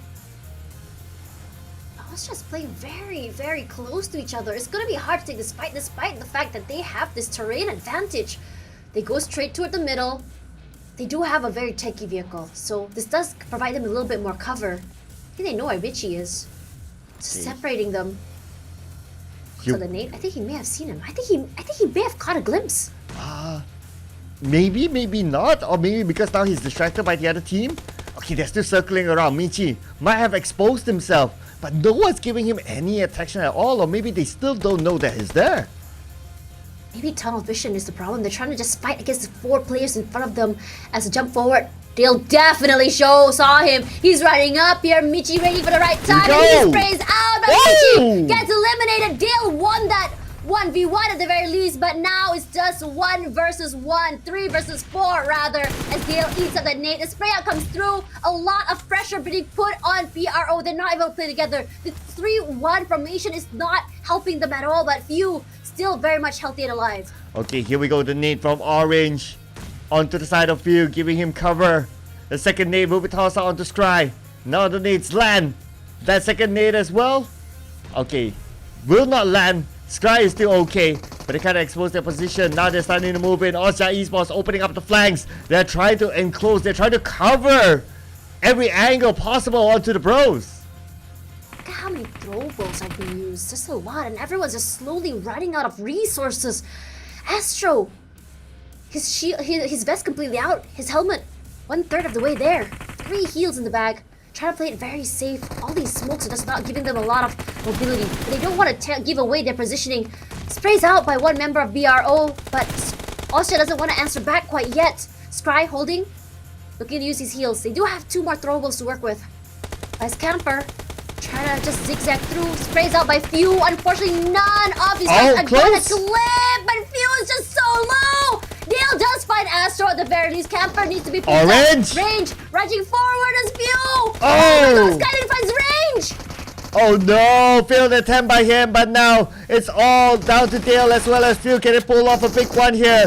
DBS in hand, resets but decides not to. And now focusing on using his DBS at the same time. Skynet will be knocked down by Dale. They can't finish up the job. They only have Camper now to deal with. Camper, can he pull off a clutcher 1v2? Camper will not be phased by the Molly. Molly will not hit onto him, but Camper now still putting focus onto both Gale as well as Few. He does not have the vision onto them yet.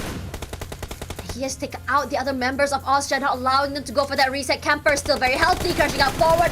He makes it through, but timing not on his side! And Harame Bros make it all the way to this chicken dinner, the last Erangel of the night. Harame Bros, the chicken dinner, the first chicken dinner of week number 2 for them. Finally getting a chicken dinner. Oh man, that took them quite a while, but it came at the other day. That was one of the slowest last circles we have seen so far. You thought that an urban warfare was long, this was long as well. Mostly because no one could really see. There was a lot of coverage, there was a lot of terrain to work with. And all of them that throwables as well. It was just battle of picks left and right. It wasn't really a 4-on-4. Honestly, I was a little bit disappointed that Austria didn't try to use their, I would say, their strength in numbers to rush forward. But it is what it is because they didn't have the high ground advantage. Right, now we gotta give it to Dale as the MVP. 7 eliminations from this dude. 840 damage, meaning that whoever he shoots, whoever he gets, that's about that average. Regardless, I think that's one of their best performances quite yet. The Harame Bro today is just really playing out of their minds. We saw a lot of situations, a lot of step-ups, a lot of very aggressive moments, survivability as well, doing so good. But the teams to watch will still be Austria, BRO, APG, and WPM. Honestly, I'm surprised about WPM because we thought that they were not in the winning conditions. They didn't have the best winning conditions, but they managed to take a bad situation and turn it into a good one. They even came up on top against FCON, who had not only strength in numbers, but also a compound. Yeah, I guess it's also because I guess it's also because they got a good amount of eliminations, and that's thanks to that compound that they held for the longest time. I think it was Michi who held that front line of the compound. So when the exit frags came, he took advantage, so that kind of shoot them up in terms of the overall score. Regardless, I mean, in this situation, this sort of rare circles does really favor teams who are, I would say not really up there. And the reason why is because it's so unpredictable. A lot of teams are sort of lost on how exactly to approach these circles. And when other teams do not really understand what to do, you're left in sort of like this PUBG match where a lot of set plays might not work, your rotations might not work. So you're left in this situation where you're kind of like just groping around in the dark.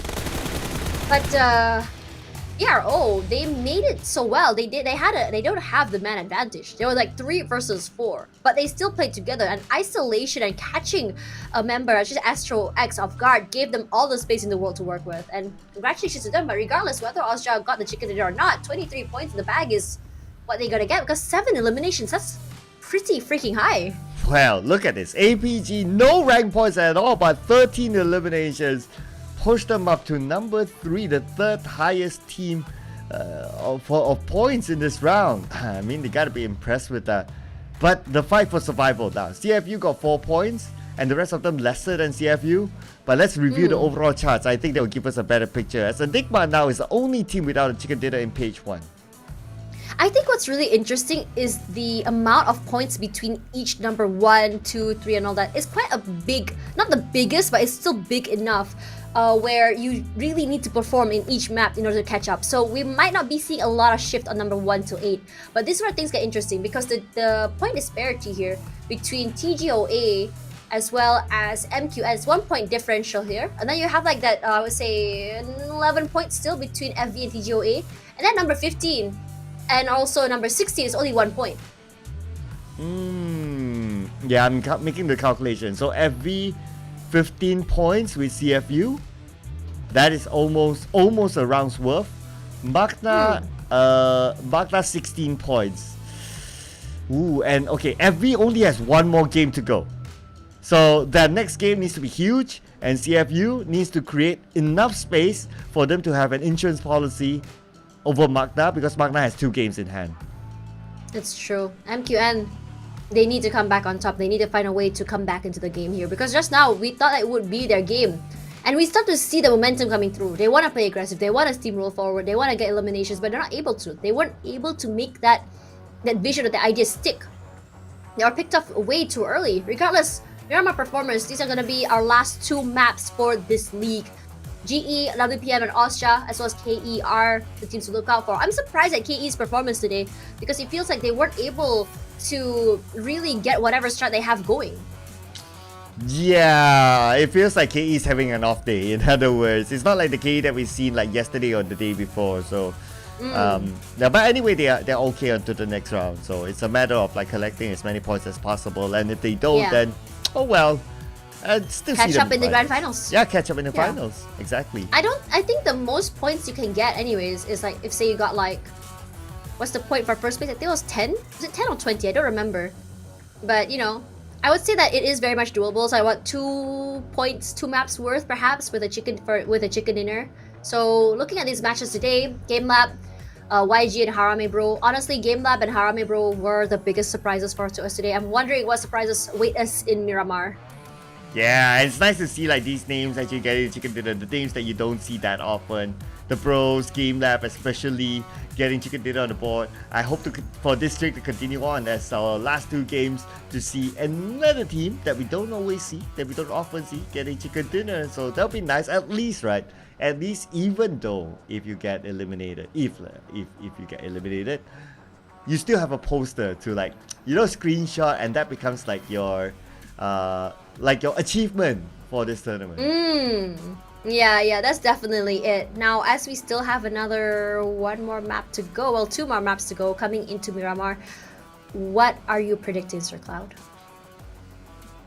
I think it will be, since we're the last 2 games, I think it will be very aggressive as well. I think we will also see the same trend of like 6, by this time the 6th circle, we're already like left with 6 or 5 teams.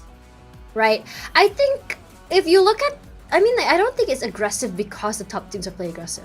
If you looked at how the teams are playing, it's always the teams that are not doing so well that are trying to make these moves. That mentality of trying to make something happen. And we talked about this, right? How some teams, when they're not doing so well, it affects their mental. And then like this, I said that we have to make something happen. We have to make something work. Let's play aggressive. And sometimes in this situation, this very aggressive plays or this wanting to make something happen might not work in your favor. At least not for MQN yet. So I'm really hoping that instead of trying to play too aggressively, they start going back to what they were doing earlier in the week or toward last week, where they were able to really figure out when exactly they want to go aggressive. But again, today's circles have not necessarily been the most kindest either. So I think in any way, it's just unlucky for them. Yeah, I mean, to be fair, there are two tough circles as well. One goes all the way up. And both on air angle, right? Yeah, both at Erangel. Of course, for us as viewers, it's fun. But for the teams, it's definitely not fun. You have to travel all the way. You probably have to spend lesser time looting. You don't get the items that you really wanted. And you still need to leave it behind and still need to get on with the move. So, yeah, it is what it is, right? It is. It was like all the way southern circle and all the way northern circle, two very polarizing circles if you think about it. Now, when you think about these kind of rotations, I think again, what Circle said, like they weren't able to have time to loot, and I agree because you have to spend more time. I think a lot of the teams, like if I talk to them, what's your priority honestly when you drop down? Is it the weapons or is it the vehicles? They said they prioritize vehicles more than the weapons itself. So a lot of teams, what they do is they do that 3-1 formation you see early is mostly because they have one player to look around for more vehicles for them, mark it down, as the other members would go for that loot. So that's exactly what's going on here. But coming into these kind of circles, you don't have a lot of time. So a lot of teams just kind of like drop down wherever. You would most likely meet another team because if you remember again, if you are not aware, vehicles do have a little bit more, I would say, similarities in terms of where it's going to spawn. So that's where you got to see that's the area we call it as hotspot where teams want to go. Yeah, true enough. There are some areas whereby you get better possibility of having vehicles. Yes. Yeah, it's like the RNG thing. And I think for the players right now, they definitely know like, okay, here is there's that. That's why sometimes when they parachute down and they go into like, it seems like no man's land, but actually they kind of know that this area has a better vehicle spawn, and that's why they like kind of go there. But because like there are times where a few players actually have the same mindset of going to that one vehicle, so that's where we see early eliminations. Man, I'm really curious to see if Myanmar is going to give us a centralized circle. Now, coming back into what I was talking about in terms of aggressive plays here, these teams at the bottom, I think they're just trying to solidify their lead or just catch up, which is why you start to see they're trying to force these sort of fights and skirmishes. And a lot of the, I would say, top teams are a little bit more passive by trying to say that, okay, we're just trying to collect points, just trying to maintain where we are right now in terms of our points. We don't want to play a little bit too risky. The only team that has played really risky I've seen today was WPM as well as Austria, in my opinion. And even then, like, it wasn't like super aggressive or super risky. It was their usual set play at the beginning. Yeah, I think, okay, the only top team that survived towards the end was Austria Esports. Yeah, the rest of them like, okay, we don't get to see much of Sin. By the time we know it's like, oh, they're out. Okay, so what happened? They didn't even have elimination points, which is very surprising to me because usually these teams, even if they were knocked out early, they would have 1 to 2 points. They didn't have that. Yeah, because it's Sin, right? I mean, you would expect them to be like, okay, yeah, it's Sin, and they would definitely get a lot of elimination points. But today is not really the Sin that we know of. I don't think it's about that. I think it's more of just like them not being able to survive. I would say it is a brutal circle again.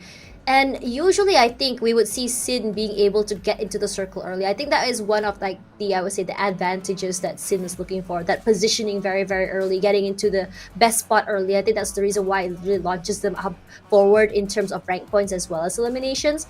But at the same time, they weren't able to do that strat.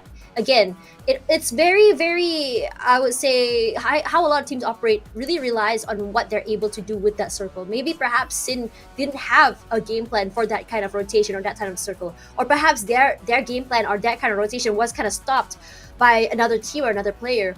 I mean, again, we can talk about like, you know, how teams have practiced for every single circle because they have played thousands and thousands of scrims. But again, it's when you have 2 RNG possibilities in the game. Number 1, okay, 3 lah. Number 1, you have the flight path. Number 2, you have the circle. Number 3, the, I would say, item, weapon, or even vehicle spawn. It does make it a little bit harder for you to really figure out or plan your entire route. Yeah, that's true, right? So because of that, there are so many possibilities in PUBG Mobile. On top of that, it's like a 360 map, right? It's like so big, and it's not like... It's very large map. It's large. It's not like you just look at one direction. It's like, okay, your enemies will be in front of you and nowhere else, right? So that's why it's a little bit different though.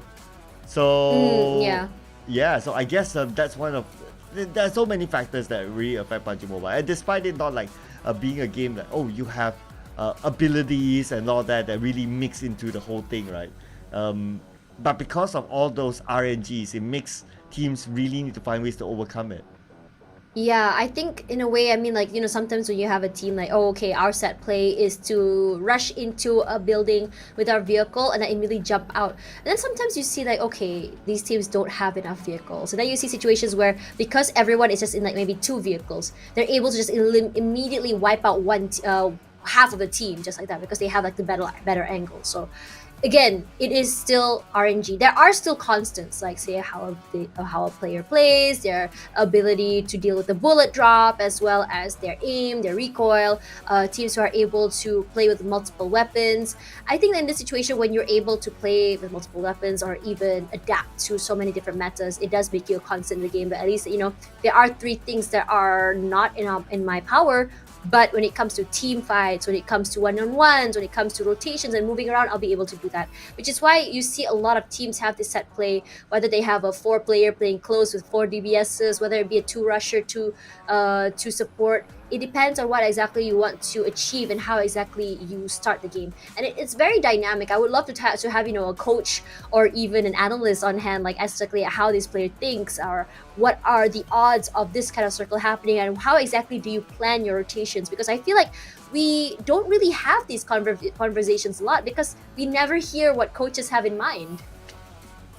And yeah, that's where we need interviews back. Hopefully we get that in the future, right? Yeah. Like even like one interview at the end of the day, that'll be good enough. For some of the teams, like sometimes we really want to know, like, hey, like for example, like today we already have some questions around like, hey, why are some of the top teams not really performing? Like Sin, for example, why are they not like the Sin that we used to see them? Why is GE not like the GE of last week? It would be nice to kind of pick their brains, you know, because we have all these questions that we cannot answer. We can only theorize, but the only people who can answer are the people who are there together with the team. Yeah, and I'm curious as to know, like, if being toward the end of the league changes the way they play. What's the mindset like? When do you know when exactly to use your forbidden or secret, you know, strats? How exactly are these strats made? Is it very obvious in game how it's done? Because again, a VOD review for PUBG Mobile might be very different to a bunch of other games as well. It's not very directly straight to the point because there's so many different styles of play coming through as well. And you know, I mean, like, and I think this also, you know, shows in different regions as well because it just changes the tempo. Like, what determines the tempo of the game? Is it going to be the circle? Is it going to be the teams rotating? Is it going to be how aggressive teams are? When do you guys realize or decide when you guys want to play aggressive? When is the time you decide that you want to hit a team? How do you know, or how do you suspect which team is going to be in this checkpoint? Is also another thing that I would love to see. And based on experience, is that even if we want to do VOD reviews, right? So VOD reviews, they'll be like, okay, that's this circle. How does someone play it, and how would you want to play it, and so on and so forth, right? Yes, you can talk as much as you want about that one scenario, but like what you say, right? That is that circle. But when you play, there are a million other circles that can happen. So like, how do you like, we didn't practice this circle? Because it's not like you can be in control of like, okay, I want to practice this circle. You can't really do that. It's all like based on it's based on the RNG of what kind of circle you get. At most is that if you open up a lobby and then you go in and then you're like, okay, whatever circle it is, you just disregard it. You just imagine that circle and then you're like, okay, we try to you can do that?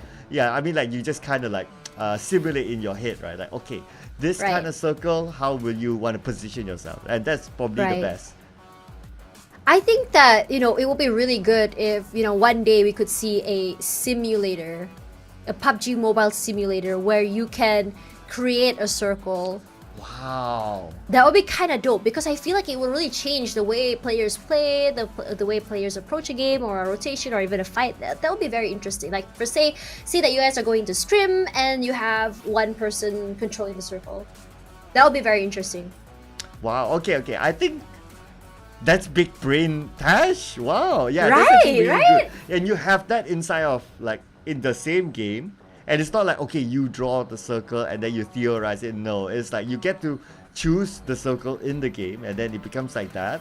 And then you actually practice it, like practically. It's literally a simulator. It's a drill, you know? And I think it will be very interesting to see how exactly the change would evolve or how exactly the players would evolve in terms of having this simulator. I mean, I think I talked to a lot of players about, about drills, how some of them just, go into game, practice how to throw their nades properly, practice their recoil.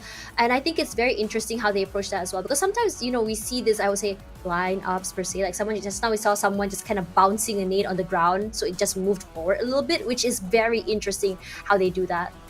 Yeah, it's like you kind of find those angles, right? Yeah, you never really realize it's there. I would get kind of surprised, like, sometimes I see like, why is that player looking into this particular angle?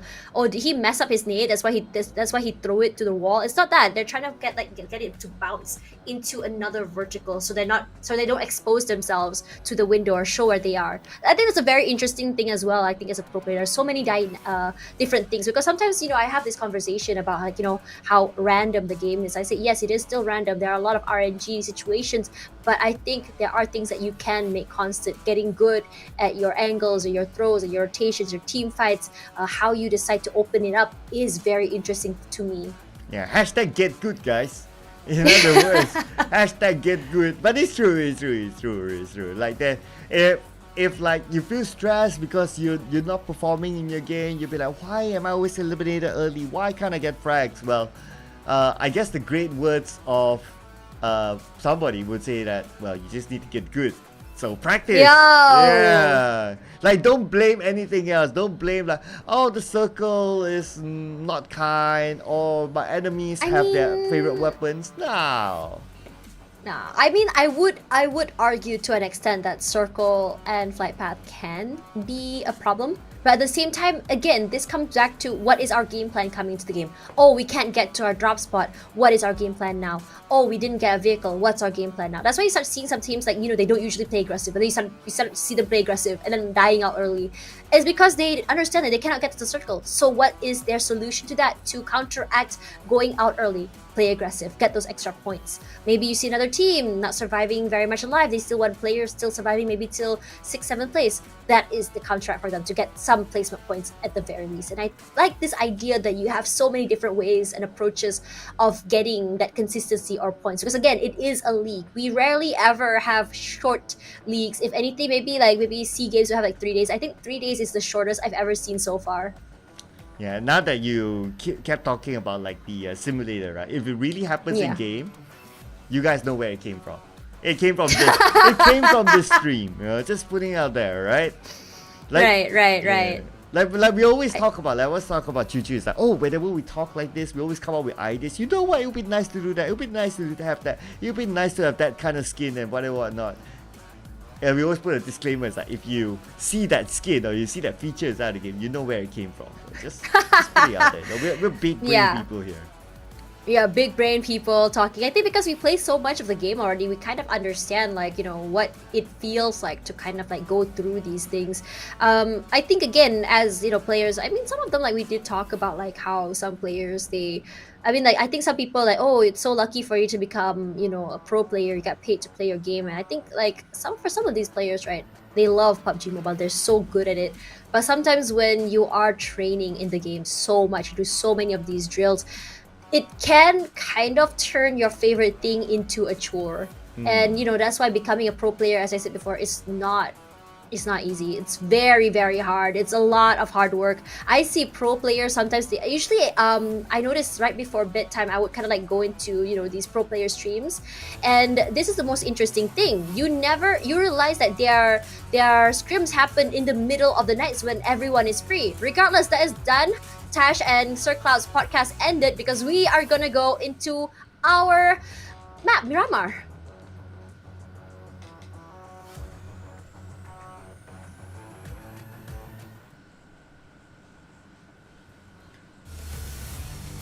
And Mirama it is. Now we're at the second last game.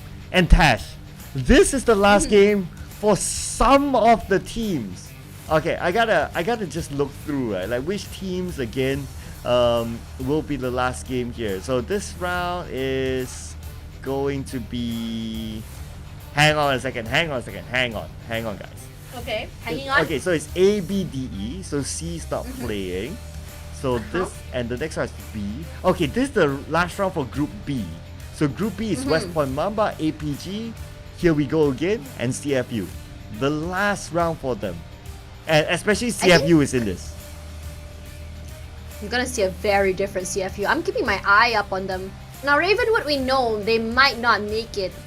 I'm curious to see what they make of this round. What are they planning on doing? Are they gonna be the nuisance? Are they gonna try to get elimination points? Are they gonna surprise us with chicken dinner and just be a surprise? We were good all along. You guys just didn't know.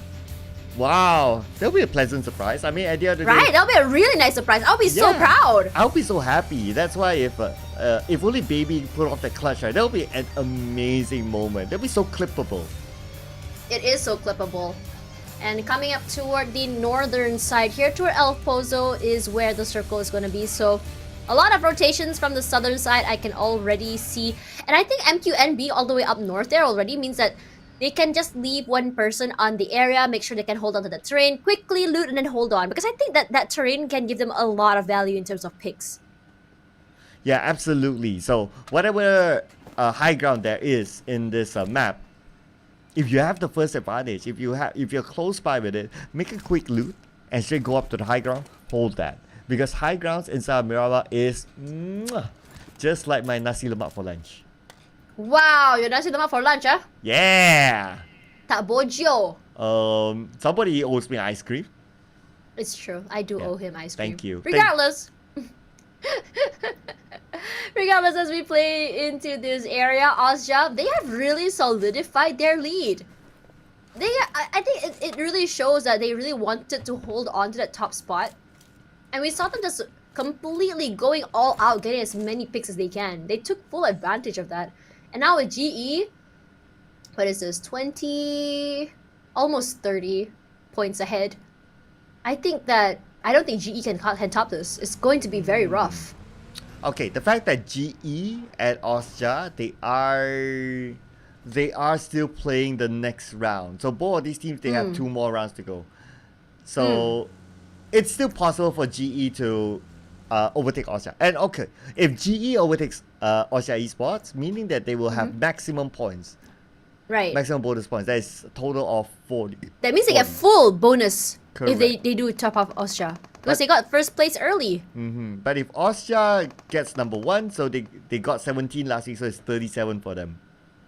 Yeah, but for Ravenwood, finding a Amas early is a big advantage for them. And they're just staying away from these open areas. They don't want to risk getting caught out. I think they really want to be able to show their best or put their best foot forward. Now, Wat Jong gonna end Amas, WPM. Not the best situation for them because they seem to thrive as a 4 toward the end. Michi puts in pressure, but no answers back.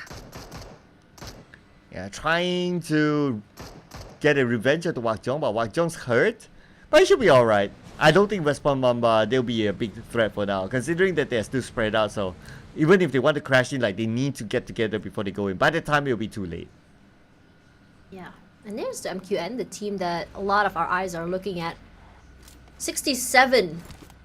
Very, very far away from other teams. So they are going to play the next 2 matches. They can keep up. But look at that coming through here. The sprays come out here. But for MQN, unfortunately not able to secure that pick.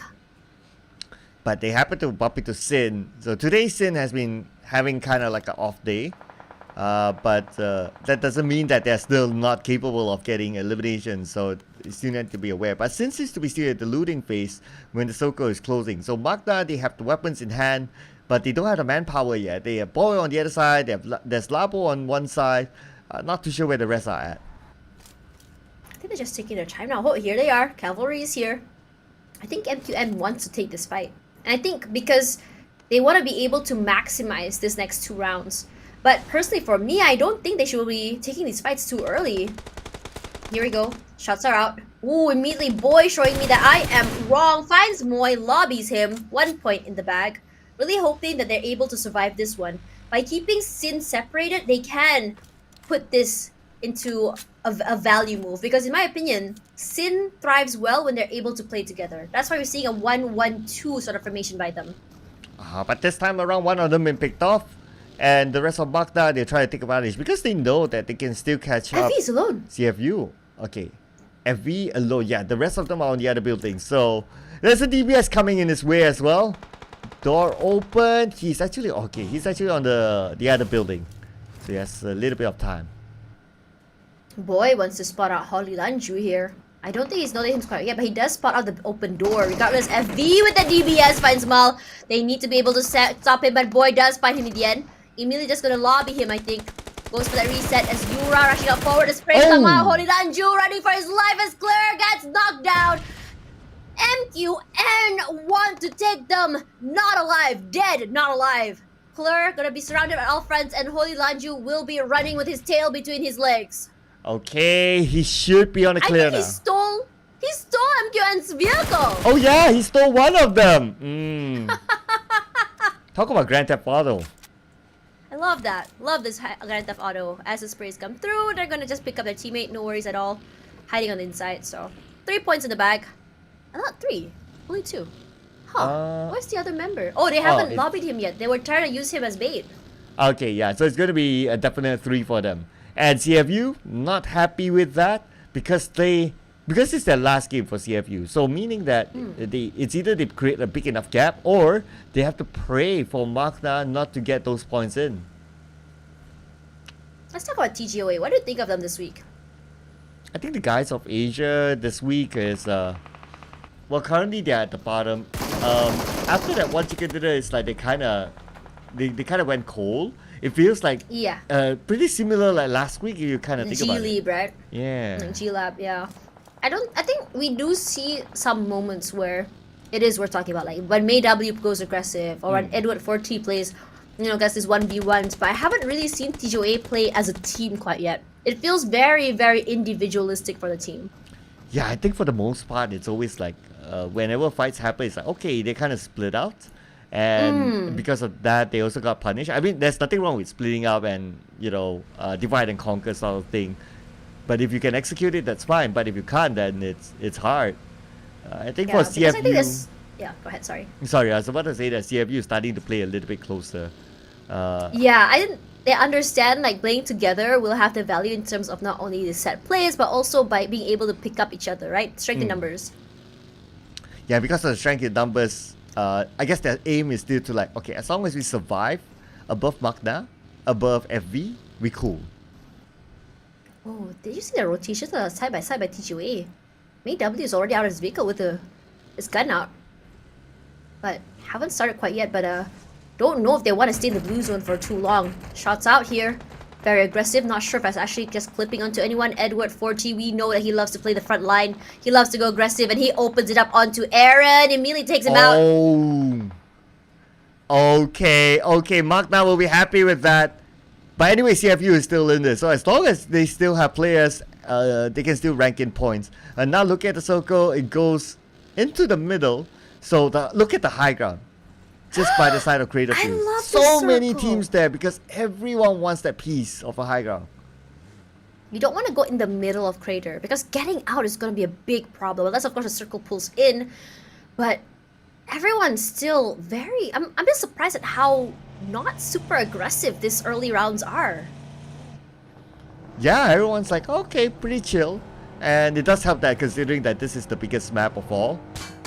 But at the same time, let's see here. I don't think any team would really want to challenge for the high ground because they'll be at a deficit, they'll be at a loss. Unless PB wants to do something insane because they seem to be moving straight up to the high ground beside Craterfield. Can happen. But two teams still outside. I'm not sure if CFU and TGOA are still in that Mexican standoff because last we saw them, they were still taking that fight. But again, this very big map, like I was really hoping for a more aggressive stance here, especially from MQN, even Ravenwood. But Ravenwood managing to get one still makes me very, very happy. But for Alls, it's already marking the other members of PBE. I think for GE, they can have a lot of value here. One shot, not sure if that was intentional or not, but does give away his positioning. Yeah, probably a warning shot just to let the team down there know it's like, hey, dude, we're here. don't come any closer, all right?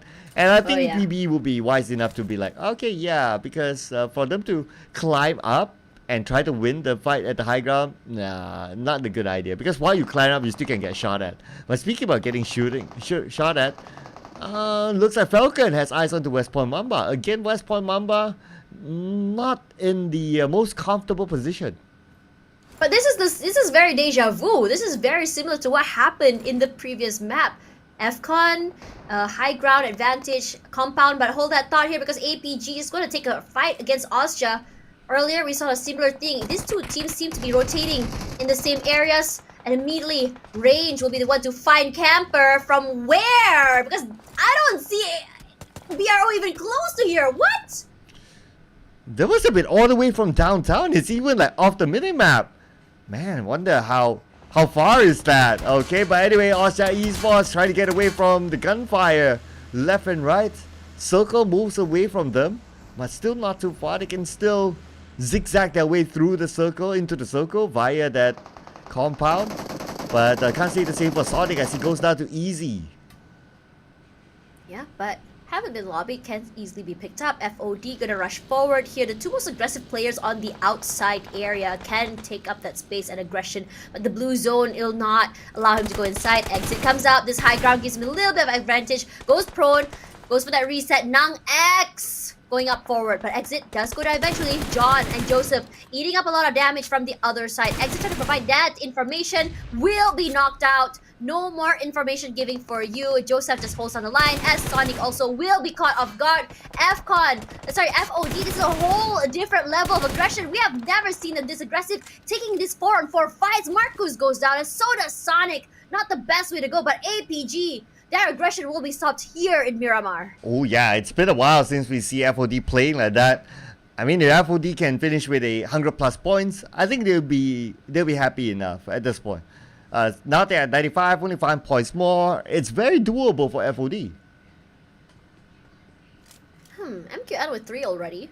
So, a pretty good start, but not as aggressive as I expected them to be. But I'm guessing that they're trying to just survive for as long as they can, understanding that they'll be able to get these picks as time goes by. It is only stage number 3, so I can sort of expect MQN might go aggressive on round number 5. Regardless, as we part this era, TGOA gonna meet up with FCON. Amura, Chile in trouble, and so is May W. Ooh, shots fired, almost taking them down. Now the circle moves slightly away from the high ground, but the high ground is still within the circle, so it's still worthwhile for teams on the high ground still to hold on to it. But for Falcon, one of them knocked down. And looks like Edward is going to finish up the job. Oh man, I was kind of hoping that he would just run him over. It's just so fun to see that. But it's a nice little sandwich situation for TGOA. And DBS just tick off him down. But D2Y, what a menace! Does go down himself. So much pressures from so many different areas. The whole from both these teams are from so many different terrains. You can't really point out where exactly the trades and crossfires are going to be. Okay. Look at where Magna is at. Magna is in the middle of Crater Fields at the lower ground. And they're the only team there. And like what you mentioned, if the circle goes there, it's going to be worthwhile for them to be inside of it. But that's going to be SayCloud with the high ground. SayCloud shoots. SayCloud gets the knockdown to Yum, yum, yum.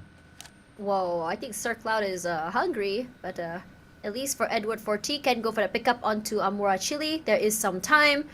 No answers back quite yet. I think for everyone, I think this is more about just trying to get into the circle already, because again, the circle is about to move once again. Yep, here we go. And as the other members are just saying, you know what, I don't know if we should be wasting time here in taking these fights.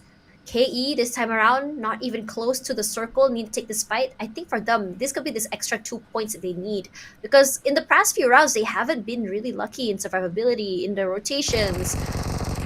We hear shots coming through here, but KE just going to back up, play a little bit more safe, as Scry does get knocked down here. Scotty gonna be happy with that pick. And Scotty gonna pick up his teammate, but it's gonna be Skynen from the other side, takes out Newbie, so a little bit of a trade there.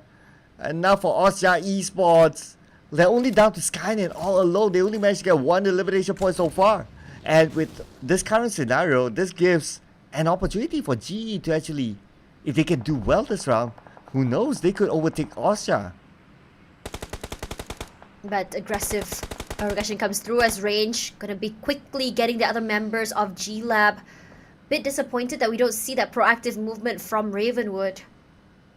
But they don't want to risk it. They want to make sure they can survive. I understand that, but would love to see a little bit more confidence for this team because you saw the potential coming through. You saw how Baby and Wajong can take fights. They are so aggressive. Yeah, especially Baby almost pulled off a clutch there. Imagine if Baby had one more person with her alive in that fight. It would probably be a whole different story.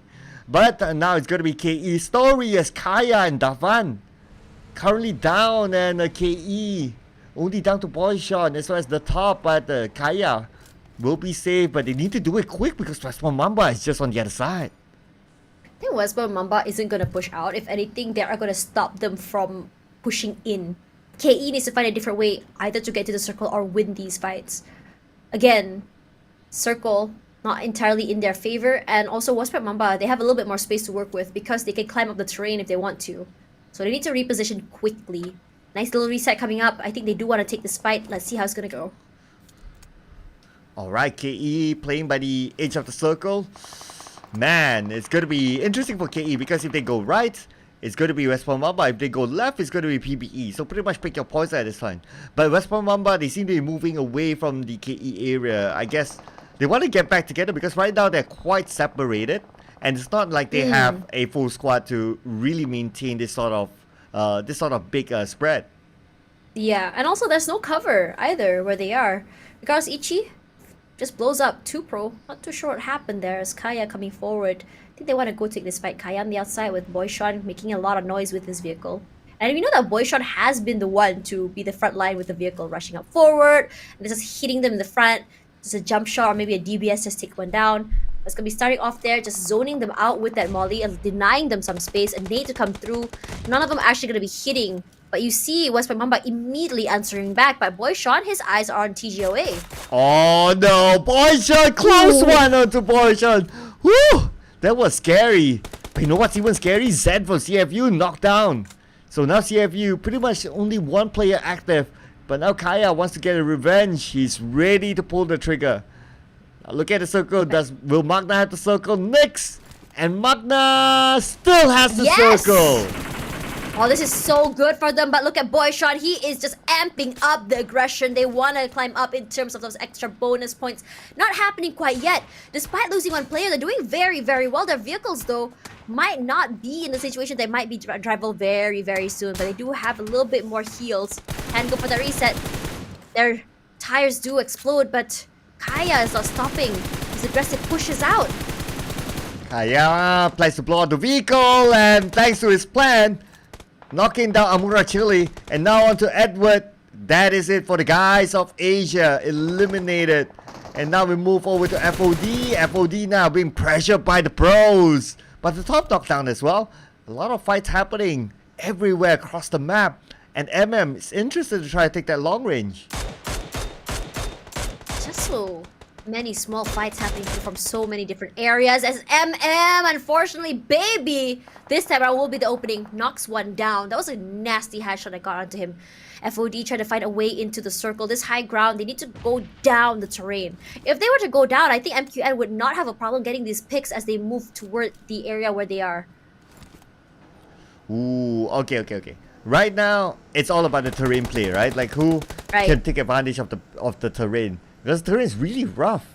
Oh god, Kimmy eliminated. Alright, so now just look at, from our view, we can like see like pretty much a lot of these players. But from their view, it's like, this terrain is just so annoying. Yeah. I hate it. I think one of the worst things ever is knowing that you can get a clear shot, but you have to climb up the terrain, and if your head pops up, your head just gets blown. It's so annoying to deal with, but it's going to be running up forward here as FOD. I'm surprised. This is a very risky move out in the open here for Joseph, and he still does it. And because he understands that the bros are probably in the middle of that heal. But Baby does fight MM, picks him off. Range also blown to smithereens. One more player for BRO to worry about. Two, actually. They're in the blue zone. Wow, nice tapping there from Joseph through the... what do we want to call it? Through the smoke and even like that sort of structure, and he still managed to land the shots. Between these structures. Yeah, between that structure. Yeah. It's alright. I'm your dictionary for today. But the long range scope, they didn't notice the other members of Ravenwood there. But Ajongas go down. Oh, so unfortunate. Would love to see them survive a little bit longer. Let's go for a reset. But FOD this time around, this is one of their most eliminations I've seen, at least for today. 5 already in the bag. Might be able to launch them forward a little bit more, securing their spot in the grand finals. As Few on a motorcycle, that is risky. He wants to take up space, and he's just running for his life. Dale tries to put in the damage, putting some pressure, letting his teammate get away. Does he win it? The question is, no, he doesn't. The high ground, a little bit too much for Dale to deal with, and Dale immediately lobbied. Few inside, saying, Few, I made it. Ooh, just like that. Okay. But okay, now Magna, GE, just next to each other. But no one's really crashing into Magna's compound just yet. So Magna still has a good one. But the circle's still famous. Magna, stage 5 circle. They got the blessing of it. Hashtag rigged. Hashtag where did you buy your circle? Or as they say in Malaysia, which online shop did you buy it from? Wow. I would want to go and buy one. But anyway, but really good one there. Now that the fact that they have the circle, they have a compound, they're in the middle of it, and a lot of teams may not be focusing on this compound because they need to clear the left and right. So this is a big advantage towards Magna. But they are also hoping for CFU to get eliminated. So far, CFU still has that one player that's still alive. We have no clue where he is. Would love to see where he's positioned himself. Do you see him? He's way up north. Oh, there it is, all the way up north. So I think getting into the circle should be a problem because there's no terrain in front of him. The only terrain there is going to be WPM. I think WPM does know where he is. Holy Lanju as well, look at him, all alone there. He's trying to just slowly prone his way to the circle to the blue, but hold that thought because PBE now in trouble. They're on the lower side of the terrain. He's going to cook up this nade. Monboy throws it. Don't think it's going to clip. No, it doesn't. Oh, wait a second. Oh, CFU's out. Support is out. Okay, I believe no points for them in this round because he got eliminated at number 10. So 0 points. That is it for them. Now they have to pray that Magna or FV does not catch up onto them. Might be a tall order because Magna still 4 players alive, 3 picks in the bag. Holy Lanju still trying to survive. Cool does find Few on the one side, but Holy Lanju gets spotted out, immediately taken out by WPM. Quick to steal the kill away from FOD. That must be very frustrating for them as HWG now in trouble. They do have a terrain to work with, but they are taking too much damage. Joseph, they answer back. What an angle they're playing with. Okay, here we go right now as here we go. The nade will be tossed onto the side of FOD. FOD now at the lower ground. Yahiko tosses the first nade. It gets onto John. The second nade, will it land? Yatkai needs to be picked up. Yahiko goes to do his duty as a buddy. But whoa, he was just so quick on that. Does get one. Immediately answered back by Nang X. But Easy now, gonna be knocked down. Alpha finds him. Easy is all the way out. Alpha, ooh, that was very quick by him. Quick reaction time coming through. But he has to go just cross over. He needs to go pick up his 2 teammates. If not, he'll be left alone. I think he's gonna leave them. Just too much pressure. Too many nades. Maybe he can go for 1 pick perhaps. Oh, okay. This is gonna be a close one. Okay, they don't know where Alpha is. So Alpha is in an off angle. They see Yahiko obviously. But FOD, they're using Yahiko as a bait to be held ransom. Alpha waiting for the clear shot. He has a UMP in hand. He has an M16 in hand. But we can see that Yahiko is still not taken out yet. Really being held hostage. He may have spotted Nang X. Look at where he's looking at. Also, the smokes do not give him a lot of value. Yahiko will be bleeding to death. They completely surround him. They do take out Yahiko.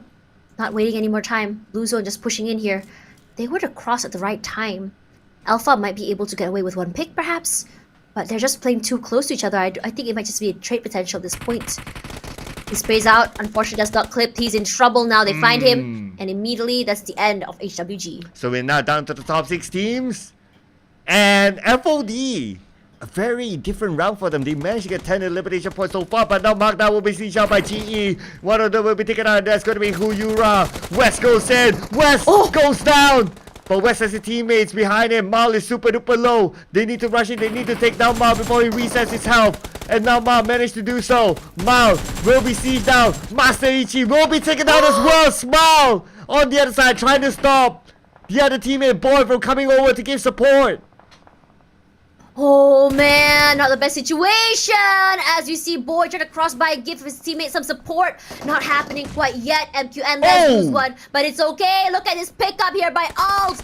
Unfortunately, no one's able to just really answer. Master Smile coming through, finally able to cross out. Boy throws out a molly. Unfortunately, does not clip onto the members of GE. Smile coming through. What a huge flank this is going to be if he can actually just cut inside. I'm not sure if he knows that he's there. Alright, Boy is the last man now. How long can he stay? Can he pull off a clutch here? But it looks like no. Is the answer as GE got him surrounded. So Magna is out. 4 elimination points. We need to tabulate the scores later on just to see what's the gap. But let's focus on the top 5 teams. Here we go. Kaya in trouble. This is a high ground held by FOD. Full advantage in his hand. John just waiting for someone to cross into his crosshair. Doesn't just see anyone quite yet. KE, just so much pressure onto them that is so aware that behind him might be someone else. Everyone? Fortunately, no one gonna shoot by him, but he does know that Federalis is close by. Now X is close around here. Federalis tries to make something happen. Not gonna happen. A low ground, a little bit too much for him to handle. Oh, that is it for West Point Mamba. But now Joseph spots out Kaya. Kaya out in the open. He's pressured by the blue at the same time. He's playing with the terrain. So far, so good for him. But Boyshon is down. There won't be enough time for him to pick up his teammates. As FOD, they're rushing onto Kaya. Kaya now needs to defend his ground. Boyshon will be figured out by Nang X. Kaya is all alone at the same time. The blue will reach Kaya. Kaya might want to consider to give himself to the blue after this. 13 for FOD, and they don't seem to be stopping. Nang X does get knocked. Kaya doing a lot of damage. Not moving at all. All he had to do was just one peek shot. Will be revived. But look at PBE and GE. I think they're honestly the true winners at this point. They have all the man advantage in the world, but GE has a very big area to work with, but not necessarily going to be the middle of the circle as Master Smile tries to take up more space. I think for this situation, if Master Smile was able to get a nice flank onto PBE, they might be able to pull it off. But I think PBE was to come up forward as a long-range knock onto Kaya eliminates the KE. Yeah, top 3 teams now. PBE, GE as well as FOD, who will secure this chicken dinner. So far, PBE with the compound in the circle. The only team that's currently not in the circle is going to be FOD. They're still up on the high ground. But looks like GE will try to stop them. Doesn't look like FOD they have a vehicle. Oh, they do. Gee, they do. They have a nice little vehicle outside. And Nang X, you know how he is. He loves playing aggressive and becoming the big noise maker for the team. Goes prone. Joseph is trying to find a way into the compound. I'll listen to it. The creature has to eat a little bit more of the blue zone. I don't think he's gonna make it. Oh, bakes it by the skin of his teeth, but goes down to Master Smile. He's so aware. Oh, he was too low there to take out the damage and immediately eliminated. H2R will be knocked down. PB is going in for the save. Ichi sees the move. And now Ichi at the same time. Nang X on the left, PB on the right. Pick your target, my friend. Fun boy as well. They're not moving at all. And now the circle, no more zones, just gonna push toward the middle area. And immediately you can see GE's already in their vehicles, prepared just completely just zoom through. They want to have full control of the area. They want to be able to hold the zone. And Master Smile, he's trying to avoid those blue zone if possible, not take unnecessary damage. Arimon, ooh, he sees a war zone in front of him. Those nades do not hit him, but it is still enough to deter him from moving toward the backside. Okay, PBE and GE now, who will get the chicken dinner? The zone will close entirely and looks like PBE might be pressured by the blue first. GE seems to have some space, but GE is now opening up. Okay, GE not much space as well, but Zai is going to take a risk. Zai goes down. Zai gets shot down by Raimon. PBE now, they are having the advantage. They still have some space to play with. Ichi keeping eyes on the PBE, waiting for them to come out. Spray out is good. Hits cool, but does not take him down. Ichi just waiting for Here the we right go. time. That spot up, Mon Boy. That's huge. Finds one more molly. He knows where exactly all the members are. Throws it into the air. Does it flush them out? No, it doesn't. But cool. Will be answering back. He has 4 nades in his bag. Let's see if he actually does it. Okay, PBE. They try to win this fight against GE, but look at the distance between them. They're depending on the long range shots. Nate tossed out by Master Smile, but it will not land onto anyone. PBE holding it on. Ichi getting closer and closer, but Moboy knocked down by Ichi. Okay, they managed to even up the odds right now. And looks like GE, they don't have much space. So much open space in front of them. I think they're all out of throwables as well. They spray out one area, but look at the damage Oh, coming not through. hitting. H2R does get one knock, and now the other members of PBE are in trouble. Ichi taking a lot of damage. The blue zone is gonna come through. Go Just in. buying time. Oh, cool. Trade. Get the thing of the day. GE still get it. How on earth are they doing this? GE still managed to do it.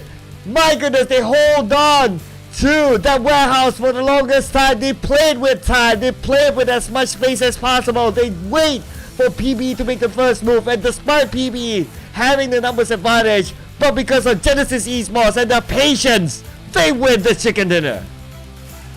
Honestly, it looked like PBE had all the advantage in the world, but they had to move out into the open. It's just a tiny little area that they had, and for GE, the house had a little bit more quarters. They held onto that area, and then they said 1, 2, 3, let's push out for 2 different areas. And I was a bit worried that they're going to get isolated, but they knew where exactly to go. Because the amount of sprays coming through, and because PBE had no clue who to turn to first, they were sort of separated in terms of firepower. And the sprays from Ichi was just way too good. He got 2 at once. Yeah, I really like the fact that they opened up different angles, and because of that, they kind of locked PBE. So PBE can't really focus onto one. Yes, they can, but they can't get the second one, and that's how the trade happened. And Smile, the MVP, the player that was compared before we started the show today, is now the MVP for this round. 5 eliminations with 871 damage. Man, if you have Ichi, you have Smile, your chicken dinner is served on a golden platter. I'm really curious to see how many eliminations they have, just to really see if they're able to overcome Austria. Regardless, here are the teams GE, FOD, PBE, and KE. Surprisingly, despite KE not having, I don't think KE managed to get, a lot of eliminations, but they were a top 5, I believe. Yes, they were at the top 5. So really need to see how many points they got till then. But PBE, I think, is one of their best matches till 8. While it wasn't the highest in terms of frags, but they are coming into this game with a whole different mindset. Yes, and that mindset brought them to at least a second place finish, which was pretty decent, I must say. And for PBE, their objective is just to, get a finish as high as possible so that they can get a better start doing the grand finals. And for PBE, I guess one thing that will need to be fulfilled by PBE is to be the champions of PMPL Wildcard, because the last season it was GE as the champions. But if you kind of think about it, Ash, GE with the chicken dinner, is it enough to get the number 1? I mean, coming into this, I'm not sure how many eliminations they had, but I mean, if you saw earlier, it was about almost 30-point differential. Perhaps, I mean, this isn't GE's last match, is it? Now, they got 22, so I think it does significantly lessen the gap. But because Austria didn't manage to get a lot of points. They only got 1 singular point in that particular round. I think they wanted to solidify their lead, and it got a little bit too aggressive just now. Yeah, so... Okay. My rough calculation is that GE is still at number 2, but the gap is really small. And both teams will be playing in the last round, so there is still opportunity for either side to get the number 1 spot. But let's tabulate the numbers now. Okay, 5 points difference. And both are playing in the next round. Ooh, this is gonna be exciting. I'm really curious to see who gets the number 1 spot. Look at BRO knocking down, but it's honestly because KE just went all the way up to 4th. So it's a very interesting situation in my opinion. FOD as well. Look at them. They're all the way at 9th place. They were at 2nd place, second page earlier. Now MQN taking a 17th spot, and I think they're still playing next one. So I'm not sure if the guys of Asia will be playing, but if MQN does well and does come up with the chicken dinner, I think TJOA might be knocked down, but I'm not sure if it's enough points to knock out CFU. Okay, Magna 10 points difference and FV 15 points difference. And the fact that CFU didn't have a chicken dinner, so the tiebreaker will still favor towards Magna and FV if they get the exact same points.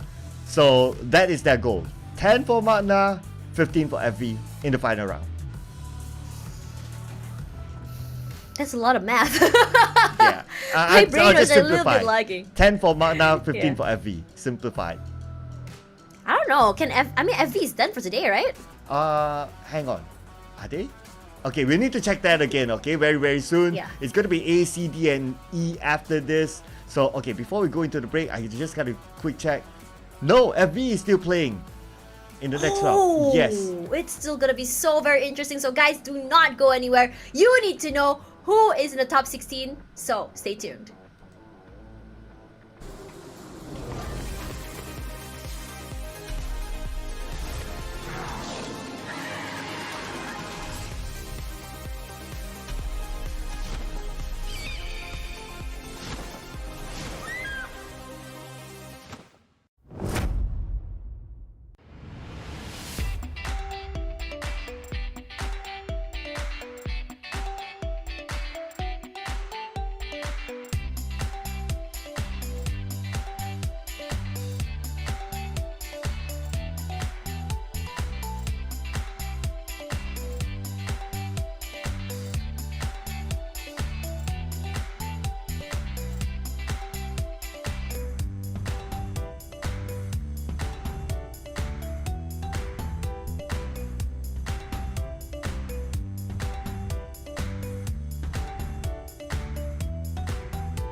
All our 2 weeks of the league comes down to this. The final map here for the league of the PMPL SEA Wildcard Fall 2023.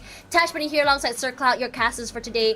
And let us know in the comments which team do you think will get the last chicken of the day. Sir Cloud, what's your prediction? Oh man, I'm scared now. I'm scared.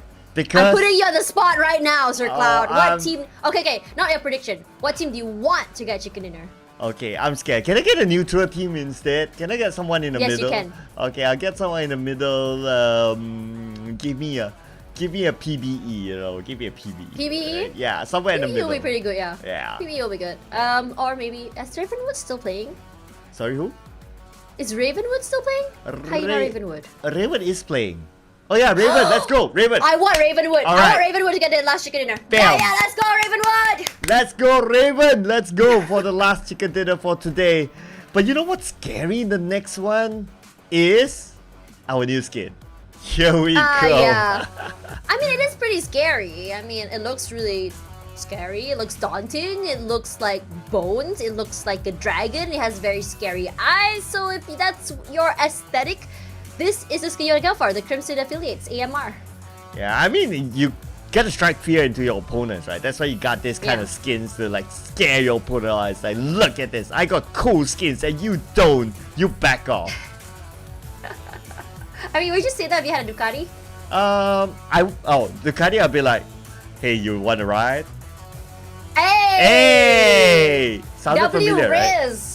W Riz coming in from Sir Cloud. He can pick up some, maybe a new girlfriend from PUBG Mobile. Just like, you know, just drive out someone, turn on the mic and say, hey. You know who's the first person ride? I'll pick up? I'll pick you up.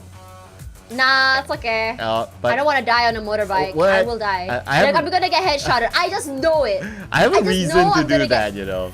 No, like you will literally drive by an enemy, right? And then suddenly I'm the one who's gonna get headshotted. Just watch. I'll drive you to an ice cream store because so that you can buy me the ice cream. That's fair. That's Okay. actually fair, yeah. We'll And take you know what else is fair? This all-new RPA series. It looks so cool. Actually, I just realized the brass bovine gun. I like the brass stuff at the bottom a lot nicer. Look at that. Right? Okay, yeah, I'm admiring it. Yes. So it is worthwhile to get it, you know, especially if you play really, really often in the game. And while you play, you can actually also do those RP missions inside the new theme mode, the Dino Ground. 2-in-1. Wait, what missions? Tell me about it. You know the RP whereby you do missions, you gain points, and you level Oh, up. that yeah, one. the Royal Yes, Pass. yes. Yeah, that one. Yeah. Imagine how cool you would look if you have the spectral set riding a dinosaur. You'd be like a Dino Ranger. Exactly. Go, Wow. Dino Rangers. Do not DMCA us. I please. I'm begging you. Yeah, well, I know she sounds exactly like it. That's why, yeah.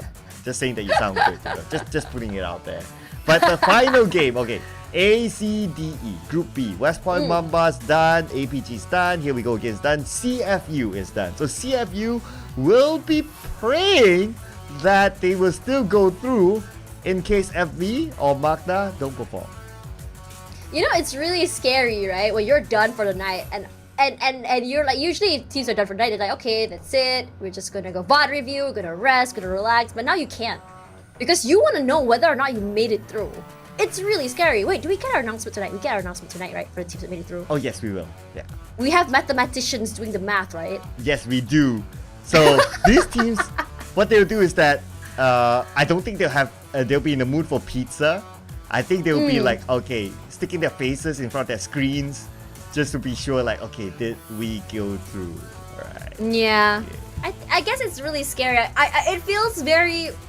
When you're at the bottom and you might not make it through, that's just helpless feeling. It's very, very helpless feeling because you know there's nothing more that you can do.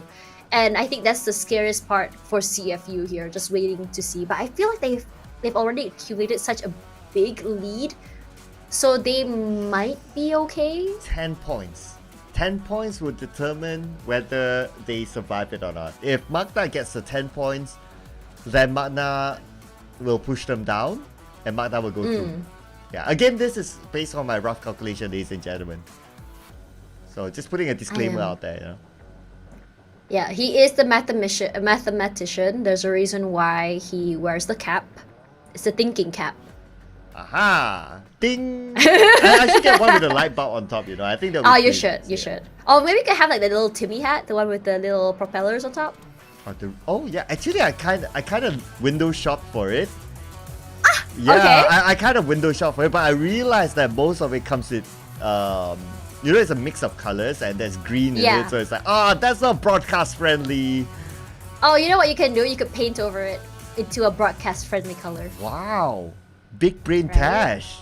Exactly. You should. I mean, you always. I know that you like to match with Choo Choo in terms of your outfits. Maybe she should get one too. And I'll get a bunny suit for you, just for No, old no, time's I'm sake. good. Thanks. Oh. We don't talk about that. You know what we're gonna be talking about? We're gonna talk about the last map here happening very, very soon. Guys in the chat, whoever the team that's still playing, please give your support. They need all the energy they can get as we fly into the final map here of the PMPL SEA Wildcard.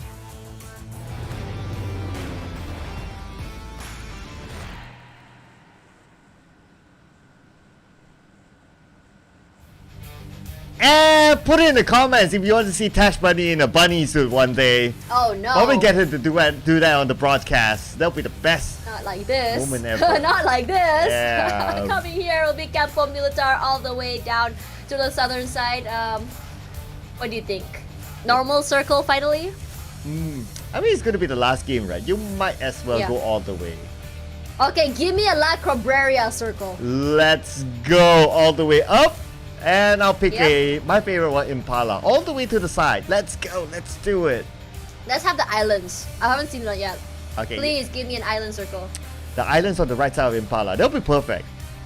Or Minas del Sur. I haven't seen Minas del Sur circle. I mean, if we're gonna get an SMB circle all the time, we might as well just get a Los Higos circle. Why not, right? Oh yeah, let's do that. That'll be fun as well. I mean, look Yeah. at the choke points. It's pretty similar to SMB, but it's way smaller than SMB. So you can imagine what will happen there. Yeah, but as we go here, no problem with whether they want to drop. I want to see if any teams actually drop into the same area.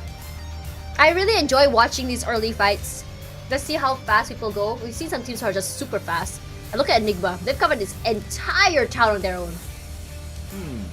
It's gonna be a kind circle. Okay, somewhere in the middle, you still got the high No. ground. It's still hard. That sun. You see that little terrain there beside graveyard? That will be fun to watch. Okay, you like that one. I'll take the one I like beside the power grid. I think that's kind of okay as well, if that becomes Yeah. the final circle. But Raven, okay, this is a Just team. know. Oh, sorry. Sorry, I was about to say- gonna say. I just wanted to say that I just don't want a urban warfare ending. That's Oh all. yes, please, anything but that. All right. Yes. But what I want is that Raven to get a chicken dinner. But okay, Kaya is going to open up the account by taking out Kai. It just so happened they have similar names. Yeah. You know what's really interesting? These two have been meeting up a lot. I think they've out of the 4 maps. I think they met like 2-3 times. Ah, you've been Not keeping early, track. but yeah, toward the middle to mid game, I believe. And I guess it's like a 50-50 between the both of them. It's like sometimes it's KE, sometimes it's Game Lab. And remember inside of Sanhao, it was the two of these teams, like the final 2, something like that. Yeah, that's true. These two are just definitely, I don't know why, but they are really catching my eye today, these two teams. I think for KE, it's more of like trying to see if they are going to have that good week again, and for G-Lab as well. I guess because they have some similar recurring themes, as Baby will be coming in. Neighbors with a D2Y. Come on, Baby. Show us what you got. Show us your aggression. Lobby this man. Okay, she heard it. She heard it. I mean, not like she heard you, but she heard D2Y. 1v1. Does she know that she's there?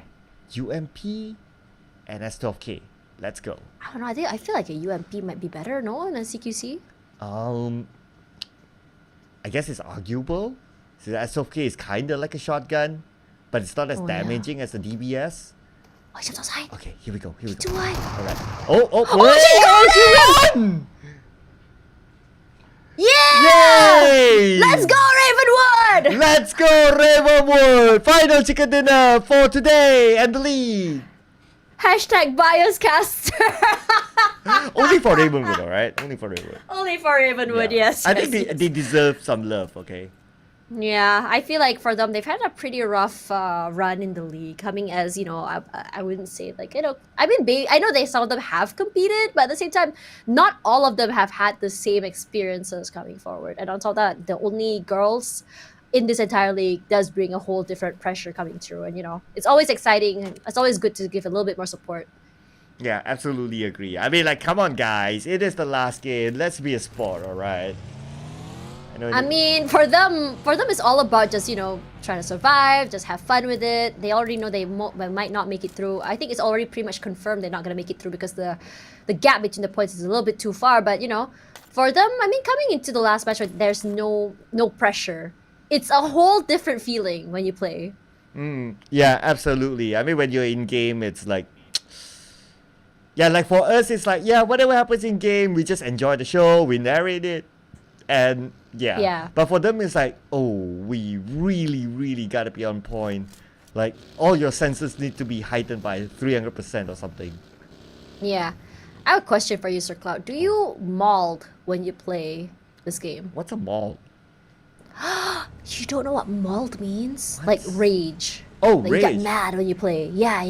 Wow. That's a new word. The Gen Z say mauled now. Oh, wow. I mean, generation gap. No, I'm the nice guy. I'm always the guy that's like, okay, guys, don't worry. We got this. Okay, we got this. Calm down, people. We got this. Okay, we know that he's not a maulder at the very least. Or if I maul, it's just for fun. But yeah, for the most part, it's like, nah. I've never seen you get mad in my life, so that'll be kind of fun to watch. Try not to buy me ice cream. Okay, I won't buy you ice cream. Tash!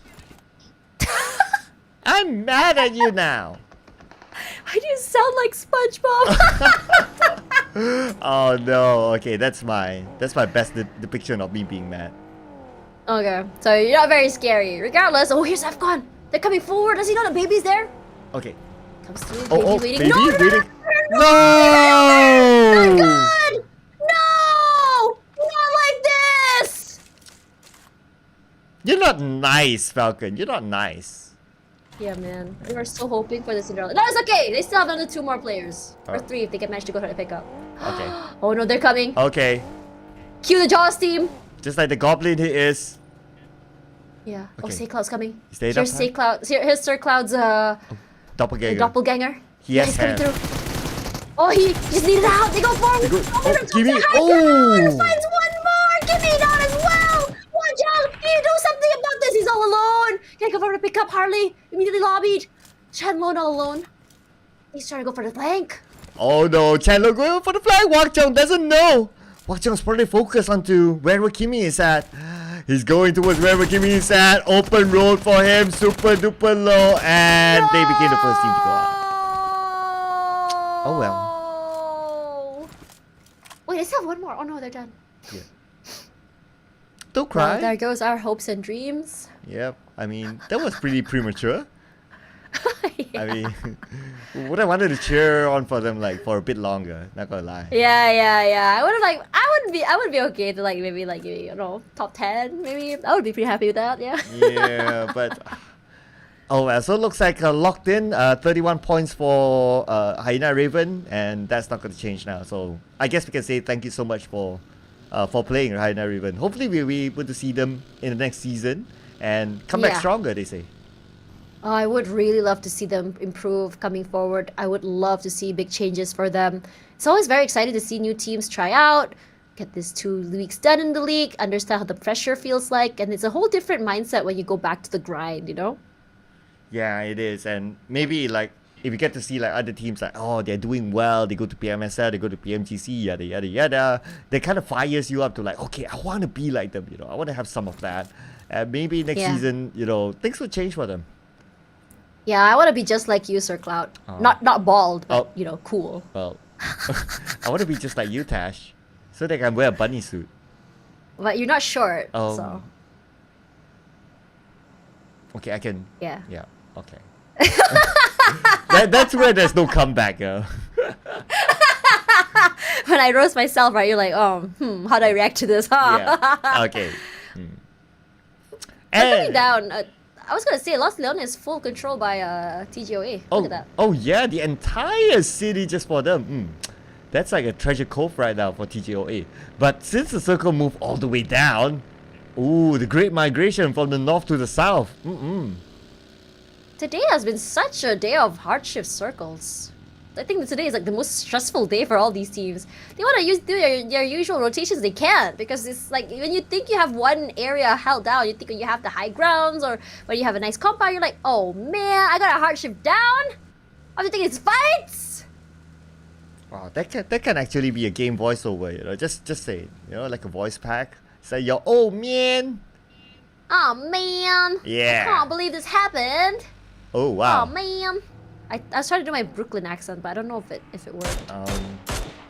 It's okay, as long as it sells, it's fine. You know, but for Enigma keeping out Holy Lanju, okay, are they gonna crash it? Nah, Enigma doesn't seem to be doing that, so they're gonna evade that fight and they're just gonna focus on getting into the next checkpoint. So absolutely fine. I mean, the way they've been playing, right, not too aggressive and finding the right time to get into the circle has been working very, very well for them. And I think they should just continue this this trend, because I think that when they have the right aggression, they know how to take these fights, they know how to open, pretty good with their throwables too. But you know, they keep on getting knocked out so early. But here's YG. I think YG wants to try and get second place if possible, but that's a really big lead by GE. Yeah, it is. It is quite significant.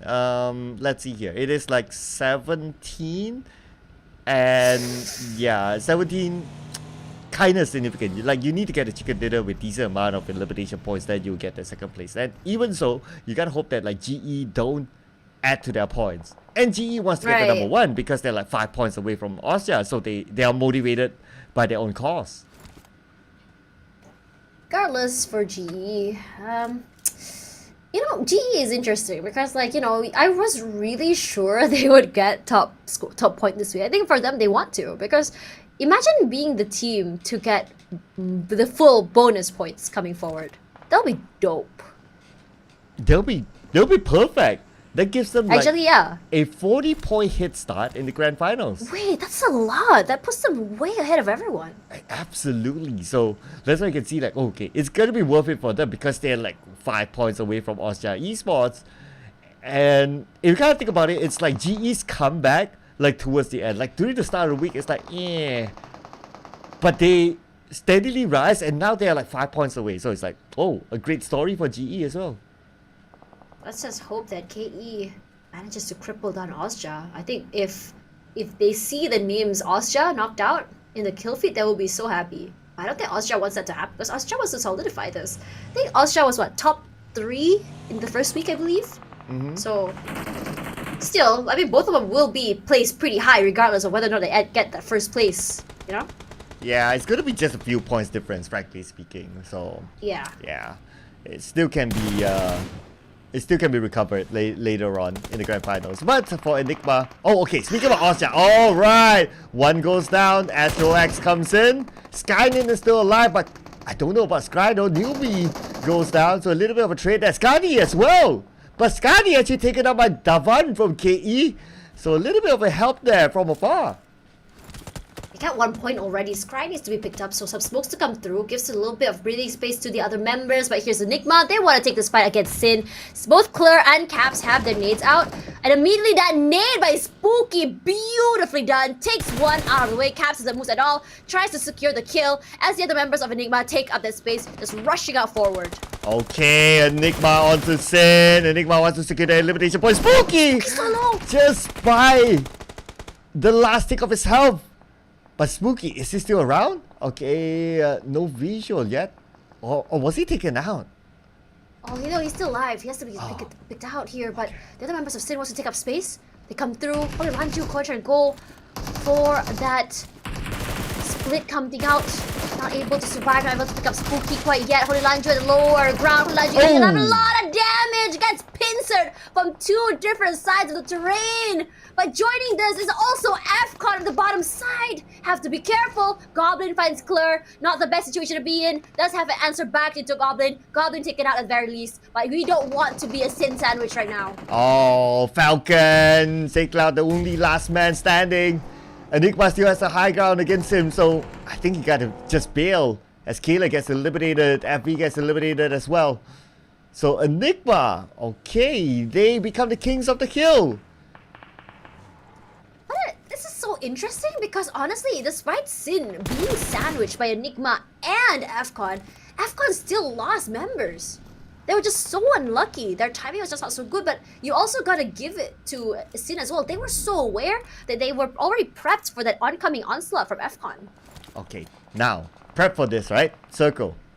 Magna still has the circle. Just putting it out there. They have a chance. FV don't have the circle. They need to travel. Speaking about FV, DD.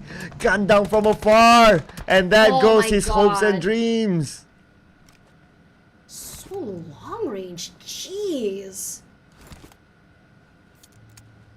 Not too sure about FV. I mean, if you look at FV, they're still very much in the game. So I think it's a battle between FV and Magna at this point, whether or not they'll be able to catch up. Because if anything, both of them want to be able to make it at the top. They want to be able to get those many points as they can, overtake in terms of their placement points, which will result in bonus points. Oh my god, my head hurts from thinking about that. It's just a lot of numbers. Okay, back to basics, right? So Magna needs 15. FV sorry, Magna needs 10. FV needs 50. Oh, so man. there's still so zero FV needs now. to survive. Yeah, but right now they're in the circle. They have a compound at the very least. Magna already in this. I think Magna has been prioritizing their positioning so far, but the FV not in the best place. Gets shot out by TGOA, and Austria now in trouble. BRO swarm them like vultures. Range finds Astro, will answer back at the very least. Astro immediately gone. Camper, his car is just on fire. Pops out, tries to run away by foot. His car is exploding. I'm not sure if he can get away. Zigzagging through. There is a little bit of a terrain to work with. He has to go to the blue zone. I think he might be able to make it.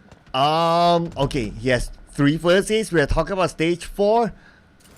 Oh man, where is he gonna go now? Where is Scry gonna go as well? Look at the amount of open space if he wants to try to get in. He's dancing right now. Dance, my friend, dance. Dance to the bullets. He's just trying to evade, and I'm kind of surprised that he can still evade till now. Camper, I guess this is pretty much the only place that he can be at. Yeah, we did say that MQN was able to get picked there.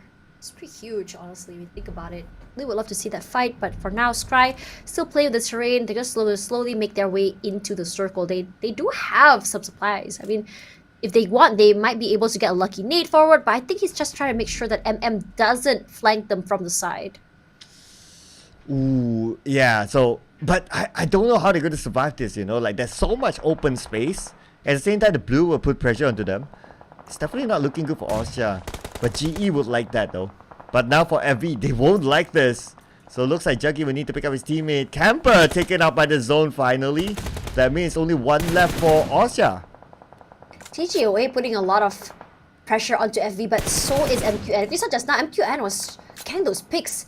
I think that MQN as well are in a fight. Look at the other members of MQN. Some already tagged. Really want to see which team is taking them right now, but I think MQN, they have a lot of cover. But coming back to FV here, no movement quite yet. They have to take this fight not only from the top side by TGOA, but also at the bottom side there. I think it was Austria? No, it was BRO. Oh, the bros, yeah, the bros just across them. Well, both teams at least they crossed the road, so at least they don't need to manage that. I can't say the same for that one team just on the other side of the road as well, being pressured by the blue. I believe that must be Austria, if I'm not mistaken. But for Magna, okay, circle time for Magna. Magna, FV, not too far away from each other. And there's a possibility the circle will go up. Let's see here.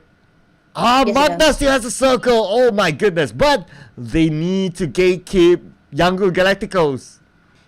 Oh, it's gonna be a bit hard to do that. I think I'm already knocked down there. I'm not sure if FV is going to be securing that, but I think for MQN, the next point of action is not about gatekeeping, but also about moving into the circle. If you saw the terrain, it's very flat. And you want to be able to come forward. I know there are a few buildings there, but I'm already sure it's already been taken away. Range coming up here, very close, playing toward the terrain. As FV, they give up that space.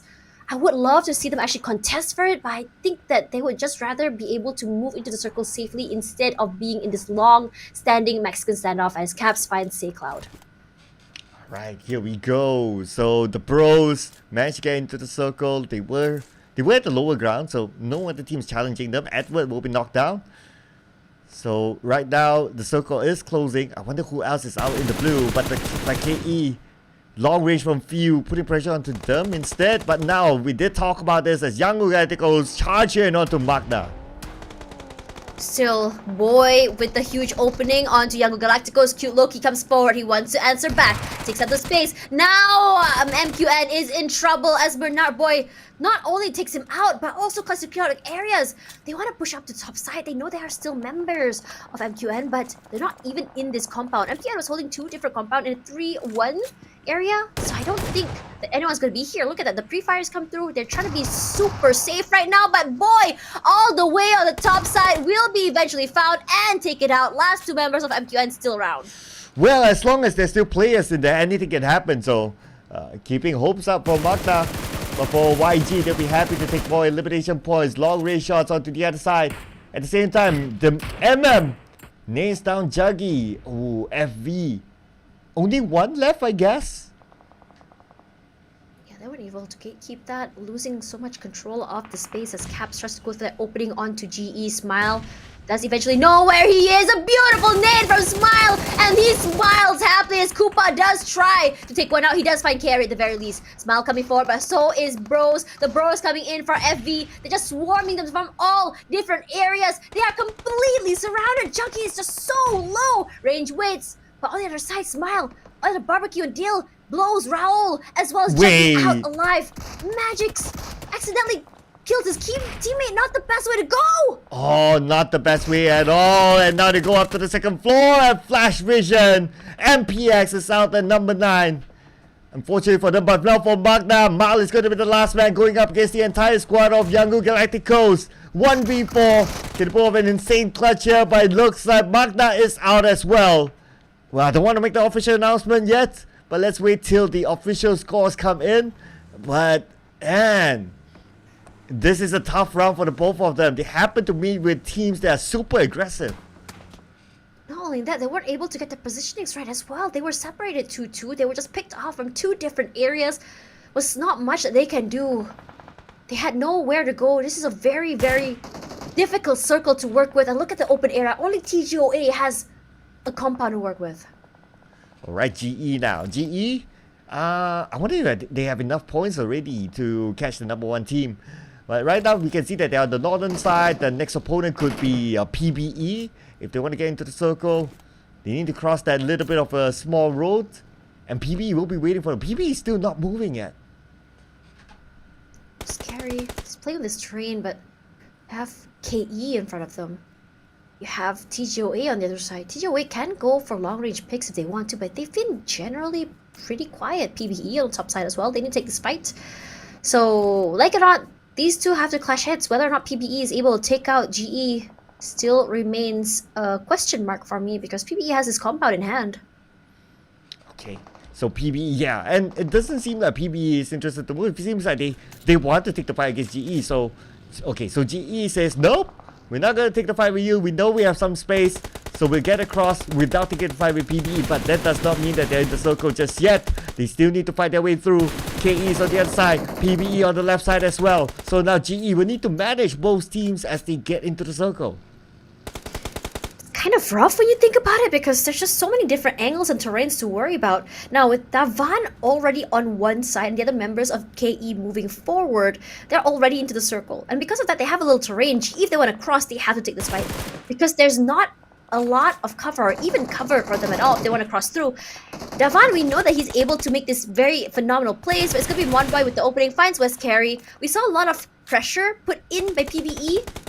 But PBE answered back. They're not the type to wait around quietly. Oh. And now Arimon and Monboy, I think they're trying to push out. I think they were going to do that. Okay. Oh, are they going to get into the circle? Because now the zone is closing in. At the same time, PBE spots out FOD on the other side. PBE focusing on to getting into the circle. Same goes for KE as well. So right now, KE, PBE, and as well as GE. 3 of them pretty much in the same direction. at Edward 4T already find one member of FOD, and that is the advantage of having that high, tall building. I'm not even sure what it's called. What? An oil refinery? What do you call that? Not an apartment for sure. Right. Okay. Is it okay? Is it a power cable? Okay, I need to get a better view of that structure. Right? Not too sure what it is, but it is still a compound. It's still a high ground that you can work with. I'm pretty sure you can get to the top if you want to, if you're able to climb up. But for PBE, I think this is one of also another good match for them. They already have 91. Gonna add another 1 point in the bag.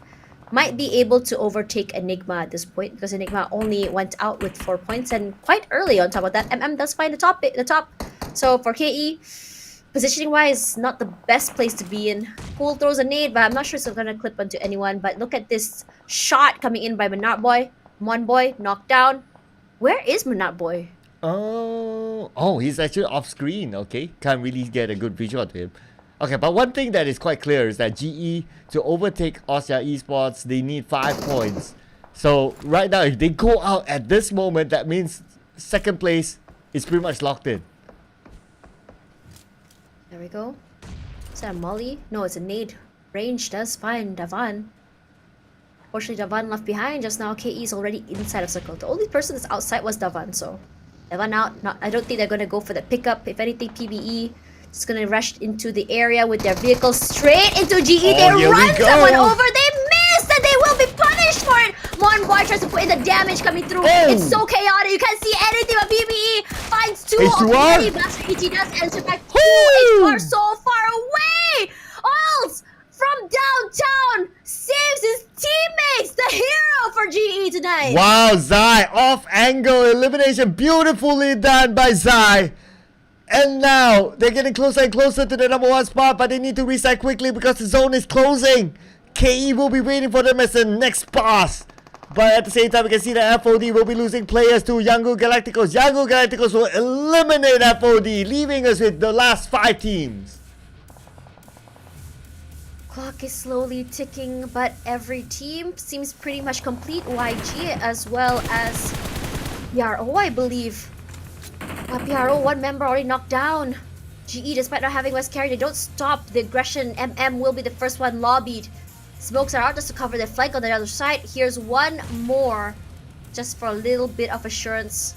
They slowly go prone. They need to climb this terrain and then go down this terrain to get into the circle. As Zai playing behind this tree. Alright, Zai so far in the clear. KE is just below them though. So their position is kind of okay for now. Doesn't seem to be challenged by any other team. But I'll be interested to see Yangon Galacticos versus TGOA. It seems like they're in the same compound, fighting on the other side. You can see smokes being popped up. And now we have visual onto them. Yangon Galacticos getting closer and closer. The guys of Asia in the compound, prepared with their nades. And they're not tossing out just yet. They're waiting for Yangon Galacticos to get closer. Holding the side, TGOA, they haven't moved at all. They had the main advantage in terms of compound. Just to make sure that BRO doesn't reach into the area. But also, it's going to be YG Galacticos. Sean, found by GE. Boy Sean out of the game. KE, 5th place, 2 eliminations. Now top 4. Romeo Boy gonna prep up that nade. Gonna use it to clear out the top side of the area. Throws it out. Whether or not it hits Edward for T. No, it doesn't. Edward quick on the ball. Alright, now the circle shrunk. And we got GE on the outside. They need to move forward. They might expose their position. But we put focus onto Yangon Galacticos as well as the guys of Asia. Right now the guys of Asia playing as a trio. Going up against a full squad of Yangon Galacticos. They are coming in. Yangon Galacticos need to move anyway because they're on the outside of the circle. Amura Chili with the nade toss onto the other room. The nade will not connect.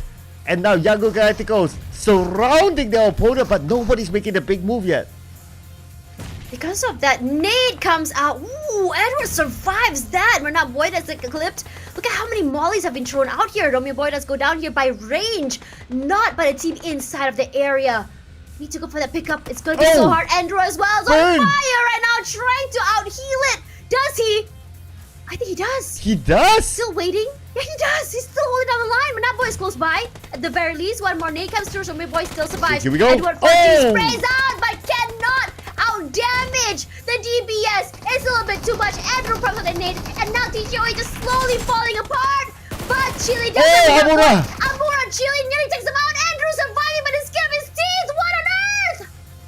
Oh, but he still secured that elimination point, so a little bit of a bonus for them. But anyway, still going to be Yangon Galacticos winning that compound. And now GE seems to be kind of interested, but they're going to let the pros take the fight against Yangon Galacticos, and they might come in as a third party later on. Now we're at stage 9. The circle closed entirely in about 5 seconds. Andrew's still holding. They only lost one, so 8 defeats in the bag. Yangon Galacticos still trying to overtake GE if possible, but GE has not moved at all. They're trying to go for the chicken dinner. Definitely will launch them up in terms of points, and Smilers get caught out by Dale. Dale immediately finds him out, whittles down the numbers as Harami Bros unstoppable with 10 eliminations. Ooh, the bros getting 10. Could they get the chicken dinner here just to close it off? And right now we can see the bros prepping up a nade onto GE. Nade will be tossed by few. Will that nade land onto GE? GE now in trouble. They only have one active player, and that's going to be Ichi. Unless he can pick up his teammate. But then again, the pressure is just too high. Not only for his opponents, but then again now, that nade beautifully tossed onto the side of GE. And GE eliminated with 8 elimination points. Now it's either Yangon Galacticos or the bros. But look at how much control Yangon Galacticos has. While they are still savage together, they have some cover coming through. Dale caught out by cute Loki. That is huge. Gets the heal. Beautifully done. Now he can go for the reset. Now BRO, if they don't get the reset, they're going to be down in terms of numbers. Romeo Boy played the aggressive game. Cute Loki goes down. Fuso very low. Has to go for the heal. His teammate tries to put in the pressure, but look at that. YG also going for that reset instead. No worries for the pickup here. Rage has to give up that space. Oh, here we go. Few resets. Alright, at the same time, we can see on the other side, Yangon Galacticos as well. Romeo Boy wants to pick up his teammate, but then again, the pressure will be onto him. He can't pick up his teammate.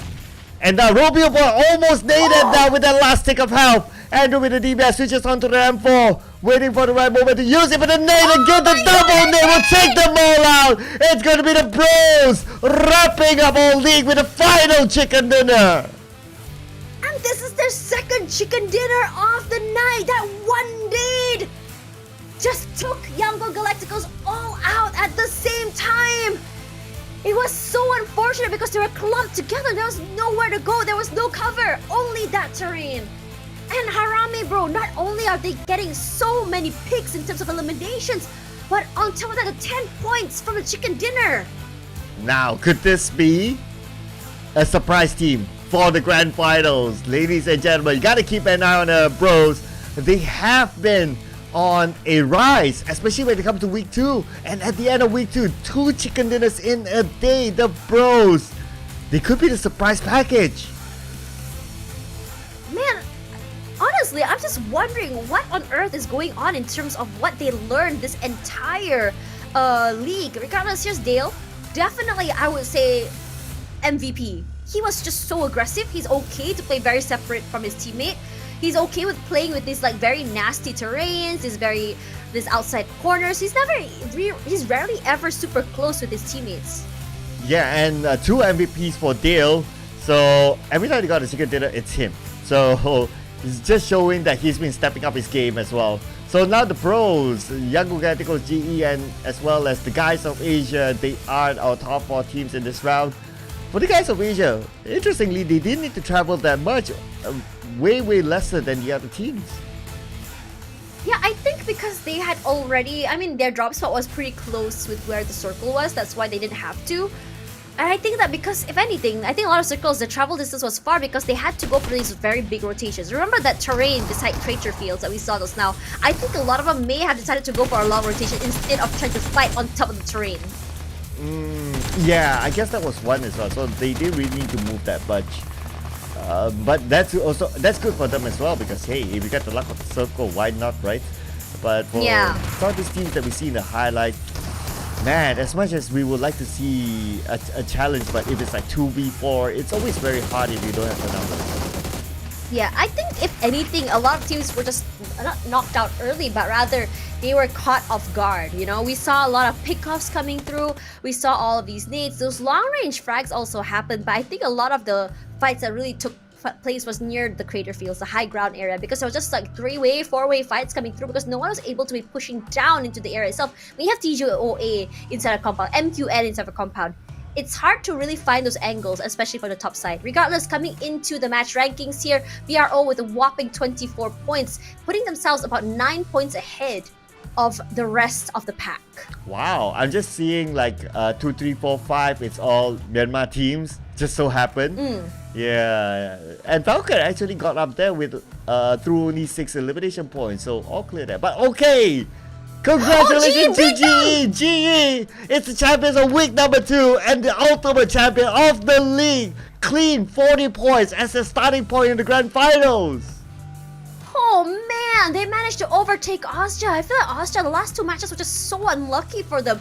They were caught out so very early. They weren't able to survive like they usually do, and they weren't able to take these fights either because of the Scrolls hard shifts.